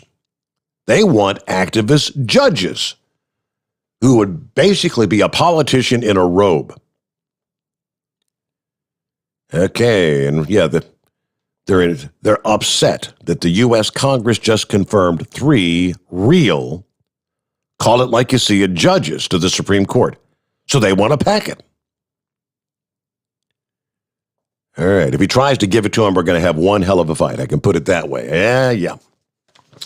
Good times. Yeah, I'm not a fan of packing the court, said Joe. And well, we need to appoint a commission to maybe look into. Do we need to make some changes here on the Supreme Court? I got an email from Vic. He said, I called in, had a racial discrimination is the topic. I know that's a sensitive subject, but the call was dropped. Yeah, you were probably holding on when we did the phone reset, right there, Vic? However, Chevy Guy said he's been dressed down for talking about illegals from a boss who pays Mexican mechanics half of what he pays Americans. That's illegal under racial discrimination laws. If they're hired directly and not through labor contractors, Numbers USA, Federation for American Immigration Reform, and similar organizations are trying to remove this fig leaf regulation that allows hiring through contractors so they can escape the equal pay requirement. So I don't think Chevy Guy's boss is as concerned about discrimination as he is about his wallet. Same for Social Security. If immigrants are given a taxpayer identification number rather than a Social Security number, neither them or their employer didn't have to pay FICA tax. But every bit of this is a symptom of the root cause, which is not obeying our immigration laws. It's simple. The cure is enforce the law. Yep, it seems so simple, doesn't it? And as usual, yeah, you are correct there. Vic, thank you so much for chiming in this morning. Yeah, you were, I think you were on the line because we had pretty much full lines when we did the phone reset thing there. All right, looking at 22 past the hour. So we've got several lines available at 844-844-3388. Is this Jose? Oh, look at this. They finally got me correct. Instead of Spanky. How you doing, Steve? Doing well. What's going on, Jose? Hey, Mickey Mouse thing down in Orlando, all you got to do is put a tattoo on Mickey and put a tramp stamp on Minnie. Problem solved. There you go. With these illegals coming across the border, yeah, give them a number. Says Moneybag Joe is giving them money. Okay, give them a couple $100, put them on a plane, send them back home. And then you're going to be on a lottery list. Mm-hmm. There you go. Says he's going to go give all this money to their country. Well, here you go. Here's $200. Here's your numbers. When we send you a letter, with your number on it, come on back. Now we got their information, and they went through their backgrounds and everything. That'd be pretty much like re-implementing the stay in Mexico order that Trump had in place. No. But now, give them a couple $. Here you go. So you ain't got no money. There's no money coming into your country. Here you go. See you later. Goodbye. Get online. And this thing with the two little babies they tossed over the wall. They're back with the mother, I guess, in Queens, New York. Mm-hmm. Someone had to sponsor them to get them over here to the border. Correct. Why isn't someone being charged or held responsible for that? Well, I guess unless you caught the coyotes, which you can see in that video after they threw them over the fence, you can see the two coyotes running back out there into the woods. I understand that part, but they had to wear, I don't know if they were Dominican or whatever they were, they had to get to Mexico somehow. The coyotes ain't go to Dominican Republic or Honduras to go get them. So it had to be within the family members. Like over here, you toss your kids outside, oh, you're going to stay outside all night long. Child service is going to come and say, we keeping your kids. That is correct. Till we figure out. Yeah, and you ain't getting them back either. Well, that's what they did. Well, your kids came thousands of miles or whatever to come to the border. Now they over here, and now you want your kids back, but let's figure this out now. Somebody had to sponsor them kids to get them there. Somebody needs to be held responsible. Mm-hmm. But so much for that. Now, Puerto Rico, if Moneybag Joe's going to give Puerto Rico money, because I'm from Puerto Rico, our roads are bad, yes. But if you give the money to Puerto Rico, they're going to do like Ricky did, the governor of Puerto Rico. They're going to put their money in their pocket. They need someone over here in the United States to see what's going on over there. Oh, I want to fix this road. I want to fix that road. Okay, it's going to cost this much. I want to. If you give them the money, wash your hands. It's gone. They ain't going to do nothing. That's all I got to say. There's no oversight, correct? There's no oversight. There's no accounting or whatever down there. There you go. You know, you got your good people, good mayors, and you got the ones that, you know, want to put money in their pocket. Look what happened when the hurricane came out. They tore Puerto Rico up. They had all these waters at the airport, at the runway, the warehouse full of supplies they could have gave to the people. You know, it all went bad. And some of them spent almost a year without electricity, if memory serves correct. Yep. My mom went through about 6-7 months without electricity, and she's up in her 80s. She didn't want to come over here. She stood over there with her husband and, you know, did what she had to do. But that's all I got to say, Steve. Well, Jose, and have yourself a good morning or good night or whatever, and we talk later. Have a great Wednesday. Thank you very much. There you go, Jose. And what else do we have in the mix here? On the lighter side, first of all, lines available at 844-844-3388. Looks like Tennessee has become the latest state to allow most adults 21 and older to carry handguns without first clearing a background check and training. Apparently, Governor Bill Lee has signed that into law. He said, I signed constitutional carry today because it should not be hard for law-abiding Tennesseans to exercise their Second Amendment rights. Yeah, he initially proposed the National Rifle Association-backed legislation last year before the COVID pandemic caused lawmakers to narrow the focus. He renewed the effort when they returned for this year's legislative session, where the Republican-controlled General Assembly easily advanced that measure to his desk. Looks like the measure applies to firearms that are concealed and ones that are openly carried. It will take effect on July the 1st. On a national level, at least 6 states are weighing similar measures this year, with supporters eager to join nearly 20 others that currently do not require permits for concealed carry. Then you've got more than 30 states that allow for permitless open carry, not concealed carry. All right, so that's the state of Tennessee. Ask whether recent shootings in Georgia, Colorado, and others give him any concern. Governor Lee said, he previously said the increased penalties mean that we, in fact, will be strengthening laws that would help prevent gun crimes in the future.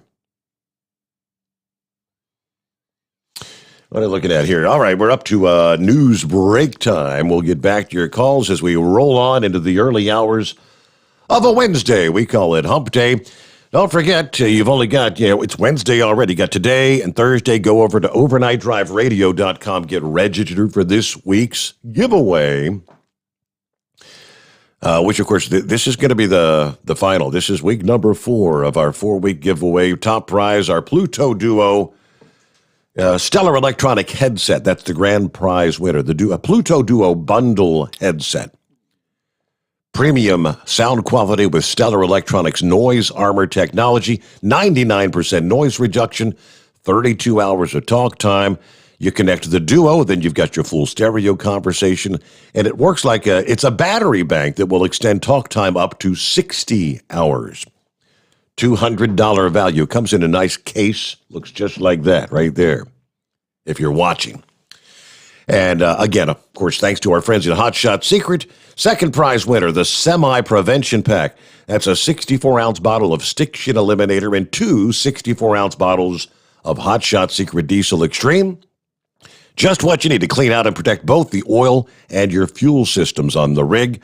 That's a $120 value. Third place is the Semi-Performance Pack, which is a 64-ounce bottle of Hot Shot Secret FR3 Friction Reducer and a 32-ounce everyday diesel treatment, $78 value. Again, all you do, go to overnightdriveradio.com, click on contests, enter your email address, and it's that simple. It is 844-844-3388. The Steve Summers Overnight Drive live from the Hot Shot Secret Studios. USA Radio News with Dan Naraki. The CDC has placed a pause on the administration of Johnson & Johnson's coronavirus vaccine in the wake of a handful of cases of severe blood clots in recipients. The CDC and FDA say they made the recommendation for the pause out of an abundance of caution while they study the issues. The 6 cases all occurred in women ages 18 to 48 and occurred 6 to 18 days after they'd received the vaccine. 1 woman died and another is in critical condition. All 50 states have followed the recommendation and put a hold on administering the J&J shot. Surgeon General Dr. Vivek Murthy tells MSNBC the reasoning the CDC used in calling for the pause. The CDC made the difficult but important decision with the FDA to take time to investigate it and to push pause on giving further vaccine until we could determine whether there was in fact a connection between the vaccine and these dangerous blood clots. This is USA Radio News. Do you have an idea for an invention or new product? Do you think companies would be interested in your idea? Do you want to try to get a patent? Then call InventHelp now. InventHelp keeps your idea confidential and explains every step of the invention process. We create professional materials representing your idea and submit it to companies who are looking for new ideas. We have more than 9,000 companies who have agreed to review ideas in confidence. If a company shows interest in manufacturing your invention, we can negotiate on your behalf. We have helped over 10,000 clients receive patents. We also offer services including 3D modeling and animation demonstrating your idea, prototyping services, and we use state-of-the-art technology to show InventHelp client ideas to additional companies. Join the thousands of people just like you who chose InventHelp to pursue their idea. We are experienced. We are working for you. We are InventHelp. Call us for free information at 1-800-460-1663. That's 1-800-460-1663. Again, 1-800-460-1663. You're listening to the Overnight Drive with Steve Summers. At Hot Shot Secret, we share the science behind common diesel problems and their solutions. For example, Hot Shot Secret Diesel Extreme. Today's ultra-low sulfur fuels leave injector deposits causing frequent DPF regens and low throttle response. Diesel Extreme is a once every 6-month treatment that will clean your entire fuel system, including the tank, lines, pump, and the injectors. Hot Shot Secret Diesel Extreme is available nationwide at truck stops, fine farm and auto stores, and online at hotshotsecret.com. Some say their truck reflects who they are, dependable and reliable. That's why you trust Blue Def. Now the best just got better. Introducing Blue Def Platinum, a revolutionary innovation with advanced System Shield technology to significantly reduce harmful deposits. To maintain fuel economy, save money on costly repairs, and sustain the life of your SCR system, there's only one DEF to choose. Blue Def Platinum. The best just got better. PureFlow AirDog, your leader in fuel air separation system technology. Our systems filter out water, particulates down to 2 micron, and remove all of the air out of your diesel fuel. This allows for nothing but pure, clean diesel fuel to reach the expensive injection system equipped in your vehicle. Not only do our fuel systems protect, they also come in a variety of flow rates to meet your performance needs. Our systems are compact and use OEM-style fittings for an easy installation. Learn more about our product at www.pureflowairDog.com and be sure to follow us on Facebook and Instagram. Protect your investment with PureFlow AirDog. Diesel Army is on duty 24 hours a day, 7 days a week. Burning the midnight oil with the best diesel coverage. All the tech, all the torque. Diesel Army, where there's smoke, there's fire. For the latest news and event coverage, as well as feature and tech articles, sign up for the newsletter and don't miss a thing. Visit dieselarmy.com from the Power Auto Media family of digital magazines. Again, it's dieselarmy.com.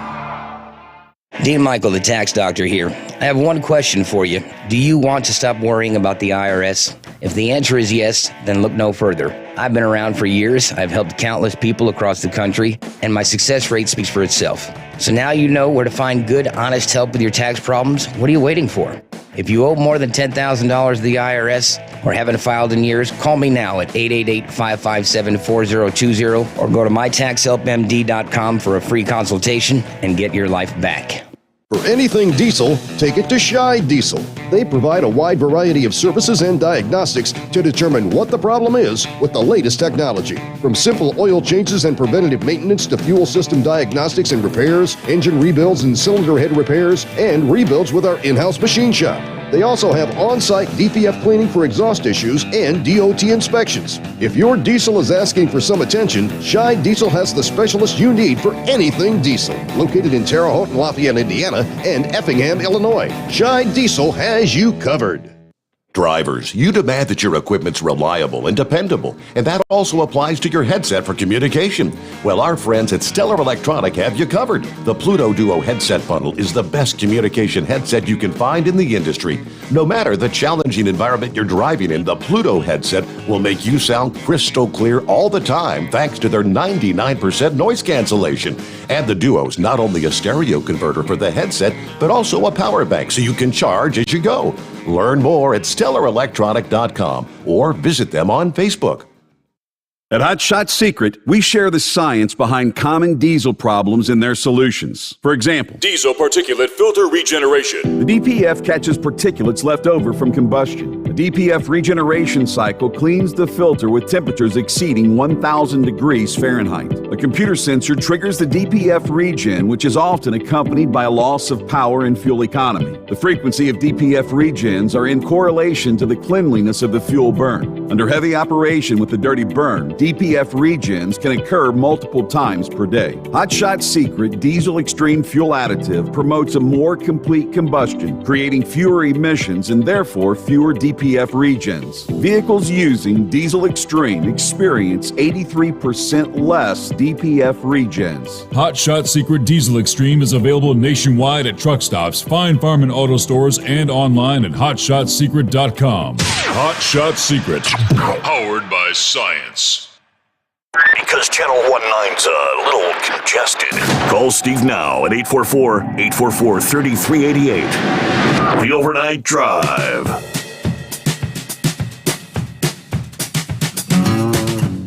All righty, yeah, technically we are kind of headed down the home stretch here on a Wednesday. Hump Day coming on. Well, we've got wide open lines. I can jump on board. I still got about 20 minutes to fill. It's 844-844-3388. All right, the big topic of, last week it was all, Georgia. They can't believe you're passing these racist laws. You want me to show an identification to vote? That's racist. Well, not according to most Americans. Another prime example of how many of these corporations and, of course, the lefties are just out of touch with the reality. From just this past day, a majority of likely voters, including a majority of black voters, do not believe voter identification laws discriminate. According to the Rasmussen Report survey that was released this past day, prominent leftists across the board, from Joe Biden to Chuck Schumer, have described basic election integrity measures like the law signed in Georgia as a form of suppression. Schumer went as far as deeming state election integrity efforts as, quote, one of the greatest threats we have to modern democracy in America. Some of these voter suppression laws in Georgia and other Republican states smack of Jim Crow rearing its ugly head again. It's 160 years since the 13th, 14th, and 15th Amendments abolished slavery, but Jim Crow still seems to be with us, according to Chucky. Wow. That's when he was talking about it was H.R. 1 and now it's S1, the For the People Act, that's the one where they're looking to nationalize voter election laws. And, if you want to be honest about it, that's the reason they're so against the people actually saying, we want you to show an ID. The vast majority of likely voters disagree with that narrative.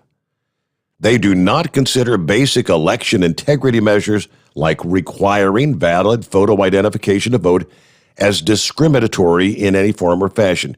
The question asked this way: do laws requiring photo identification discriminate against some voters?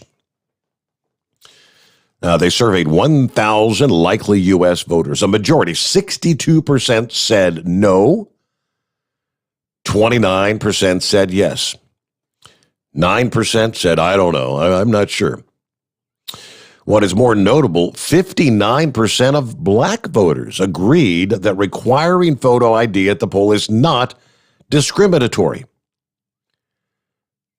58% of those who did not identify as either black or white agreed. So all the other categories. Opinions, not surprisingly, are kind of divided along party lines. 79% of Republicans say voter ID is not discriminatory. Democrats, it was 46%. Okay, the criticisms, of course, as Georgia passed the election integrity measures.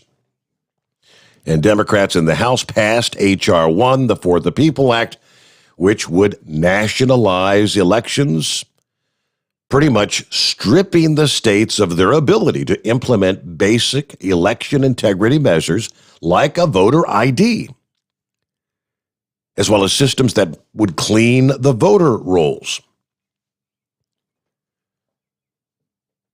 As Breitbart News reported, the bill declares that photo ID, burdensome voter registration procedures, purging ineligible voters, putting restrictions on voting by mail, rules against felons voting, and other measures that states have taken to guarantee the integrity of elections are, in fact, restrictions on the right to vote.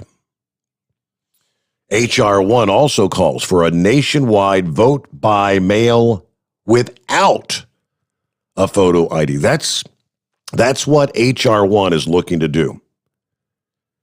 No state's going to be allowed to require a photo ID.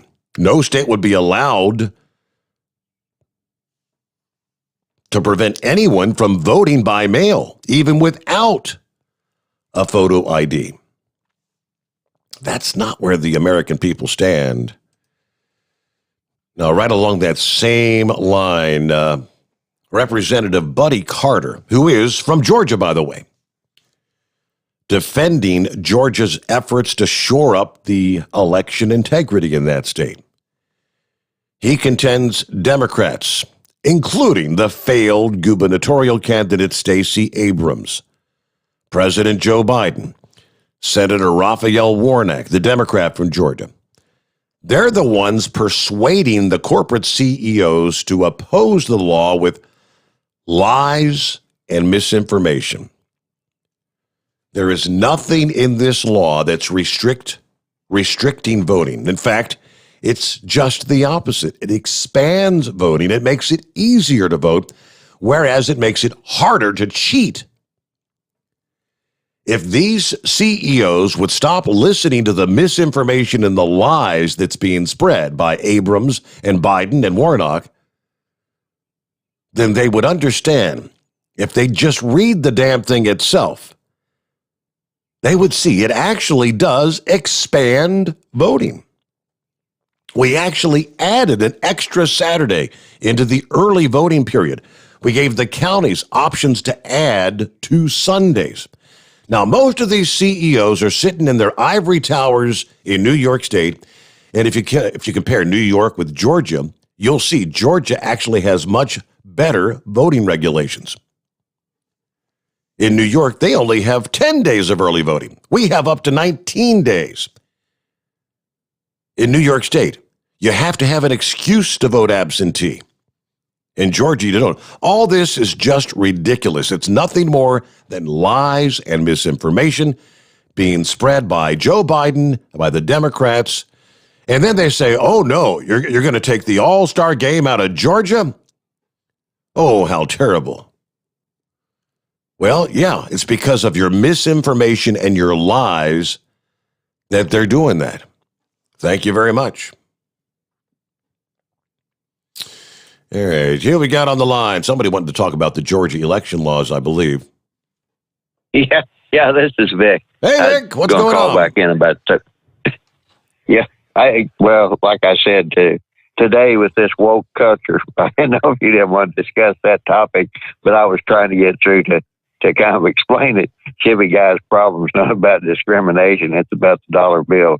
But anyway, on this HR 1 and the election laws and all that, do you remember when Texas sued and got that requirement to where the former discriminatory states or Confederate states had to go to the federal government if they wanted to change anything on the election laws? It was called Shelby versus Holder, because Eric Holder was the attorney general at the time. Okay. And if you go back to the 1965 Voting Rights Act, anyway, I think it's like sections 4, 5, and 6, and they had a lot of statistics there, and basically in that lawsuit, they proved that over time that those requirements had basically became outdated because the voting participation had increased rather dramatically. And even with the voter ID and everything else, it had actually expanded among the minority communities. I can't remember all the statistics off the top of my head. But, I can understand going into a truck stop and some guy sitting on the stool there pontificating about anything and everything. But I can't understand corporations with whole platoons of lawyers that couldn't take a look at this and in their public relations department just say, this is a no-win situation for us. We're just going to publish the legal facts about this and walk away from it.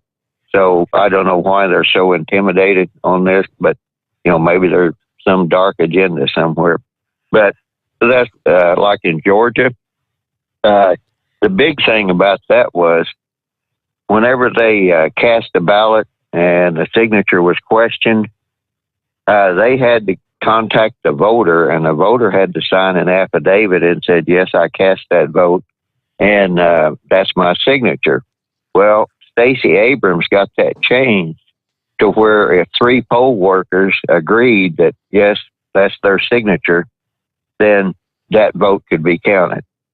And that's really what they're fussing about. I don't think it's the voter ID, picture ID, because I don't know how you can do anything in this world anymore without that picture ID. We went through the whole real ID thing. If you want to fly, you have to have a real ID, passport or something. I think you have to present some sort of a picture ID to get any sort of social, welfare benefits. Yep. If you go to a job, 9 times out of 10, you're going to be issued a card, an ID badge with your picture on it, and even a chip inside it, so you can get inside the building. I mean, I don't know how you get by in this world without something with your picture on it. Maybe somebody's figured it out. It's in the underground, but that was basically what I was going to call in about on this whole voter ID thing. And the Democrats, if they go back to that lawsuit, all the statistics are there, and it is not voter suppression, because that's what was brought up in that lawsuit, and that's why that they ruled that all those states that before had to go to a federal judge to change their election laws, no longer had to go to a federal judge. And so when that was gone, then the Democrats couldn't do their judge shopping anymore to go after every state. So now then Nancy Pelosi came up with this HR1, which undoubtedly will face a Supreme Court challenge at some point as being unconstitutional. So by and large, short story is, when all that's removed, it's going to make cheating a whole lot harder. And that's really what they're unhappy about. Mm-hmm. So I'll let you go with that, Steve. Thank you very much, Vic. And in the state of Georgia, I also believe they have a free ID program there. Let's see. Georgia voter identification requirements. They published a guide. Georgia election law requires voters to show one of 6 forms of photo identification in order to vote in person. What IDs are acceptable? Of course, a Georgia driver's license, even if it's expired. Any valid state or federal government issued photo ID, including a free voter ID card issued by your county registrar's office or the Department of Driver Services. In other words, anyone who doesn't, if there is anyone who doesn't have an identification, it's not going to be a financial burden. It'll cost you absolutely nothing. We've got a free voter ID card. You can have a valid U.S. passport, a valid employee photo identification from any branch, department, agency, or entity of the U.S. government, Georgia, or any county, municipality, board authority, or other entity of this state. A valid U.S. military photo ID. A valid tribal photo ID. If you don't have one of these acceptable forms of photo identification, a Georgia voter identification card is now available free of charge at your county registrar's office or any Department of Driver Service office. Okay, for further information about obtaining a free voter ID card, please contact your county registrar's office. And on down it goes. But it's not going to cost you. Some say, well, the many in the minority community and whatever the community might be, it's a financial burden for them to have to go purchase an identification. No, it's not a financial burden because it's free. All right, Larry, what's going on this morning there? Good morning, Steve. I just did travel to Georgia, flew down there last Friday, and came back on Sunday. But I noticed the TSA is paying a lot more attention to the photo ID. I've traveled a lot over the years, but you had to pull down your mask, and every TSA agent that I encountered was very diligent of examining my photo versus my actual face. Mm-hmm. Now, TSA that's federal, isn't it? Those are federal employees? Transportation Security Administration. Yeah, absolutely. Okay.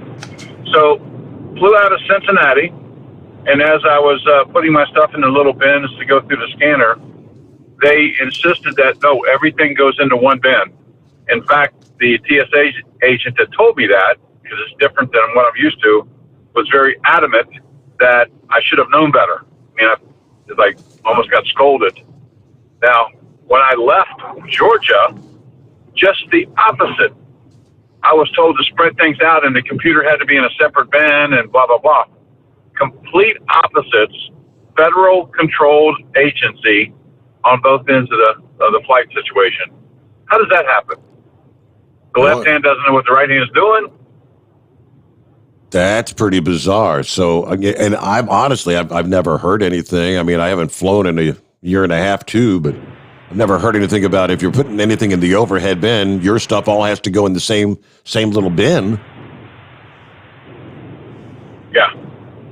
Well, and the attention to detail, Steve, about 4 to 5 years ago, I was flying every weekend somewhere doing some training in the eastern part of the United States. And I mean, I've seen TSA agents, look at my ID, look at my face, move on. That's just, it's a process. But they were examining, holding it up, looking at my face and everything else, a lot more attention to detail than ever before. But now we're being told that now to vote, we don't need that. We're just going to vote. That's crazy. Just doesn't make sense at all. And I put something on my Facebook, I don't know, probably 2 weeks ago, and a very, very good friend of mine was challenging that I have drank the Kool-Aid and got sucked into the Republican Party. And I'm like, dude, really? Just the complete opposite.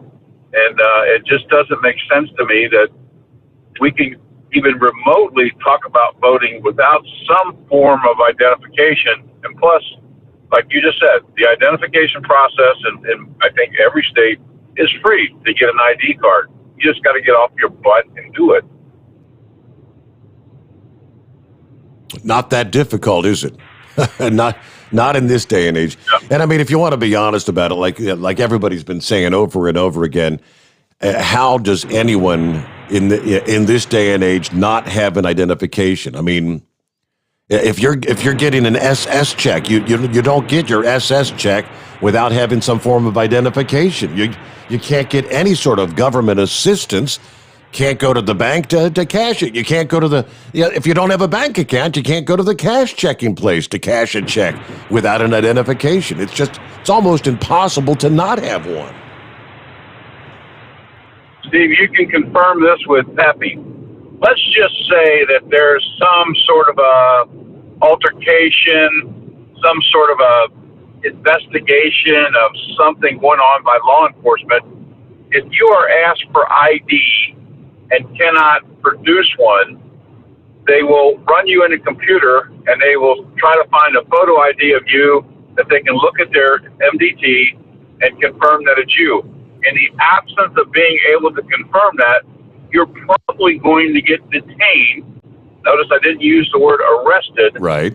But detained until they can identify you because they don't know if you're Charles Manson or who you are. So the absence of a photo ID becomes very critical at that point.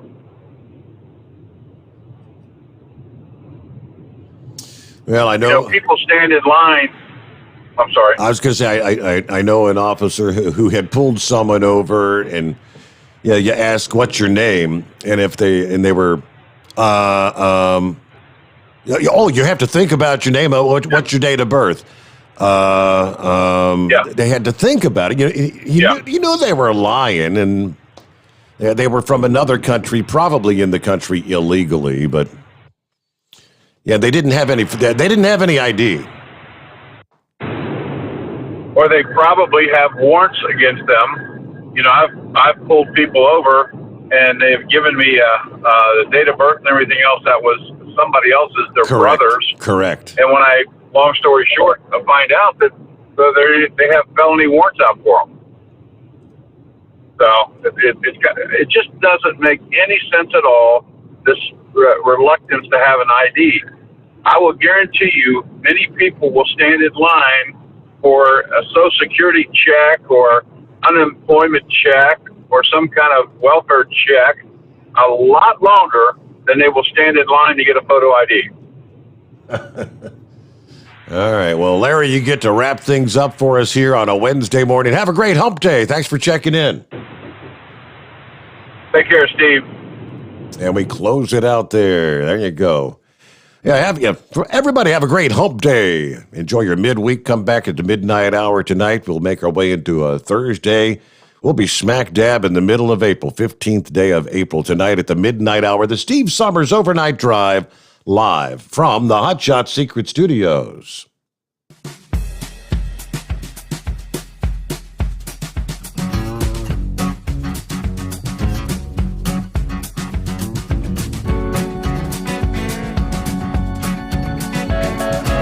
You'll never guess the places that I've been. You never guess the places that I've been. 'Cause everything is like a dream, yeah, but only in that dream that I live in. I'm never gonna let the day begin. Never gonna let the day begin. 'Cause everything is like a dream, yeah, but only in that dream that I live in. Oh, don't wake me up before you go, and I'll just make this bed my home. Oh, darling, please just let me sleep. Give me my dreams.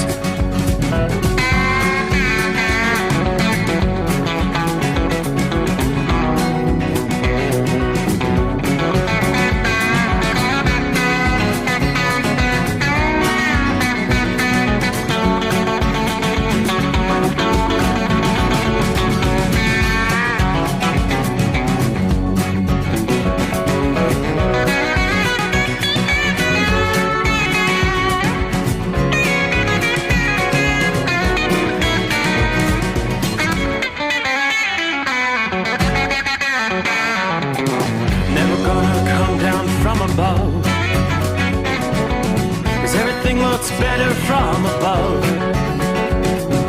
Nothing's ever as it seems, yeah, except in that world that I dream of.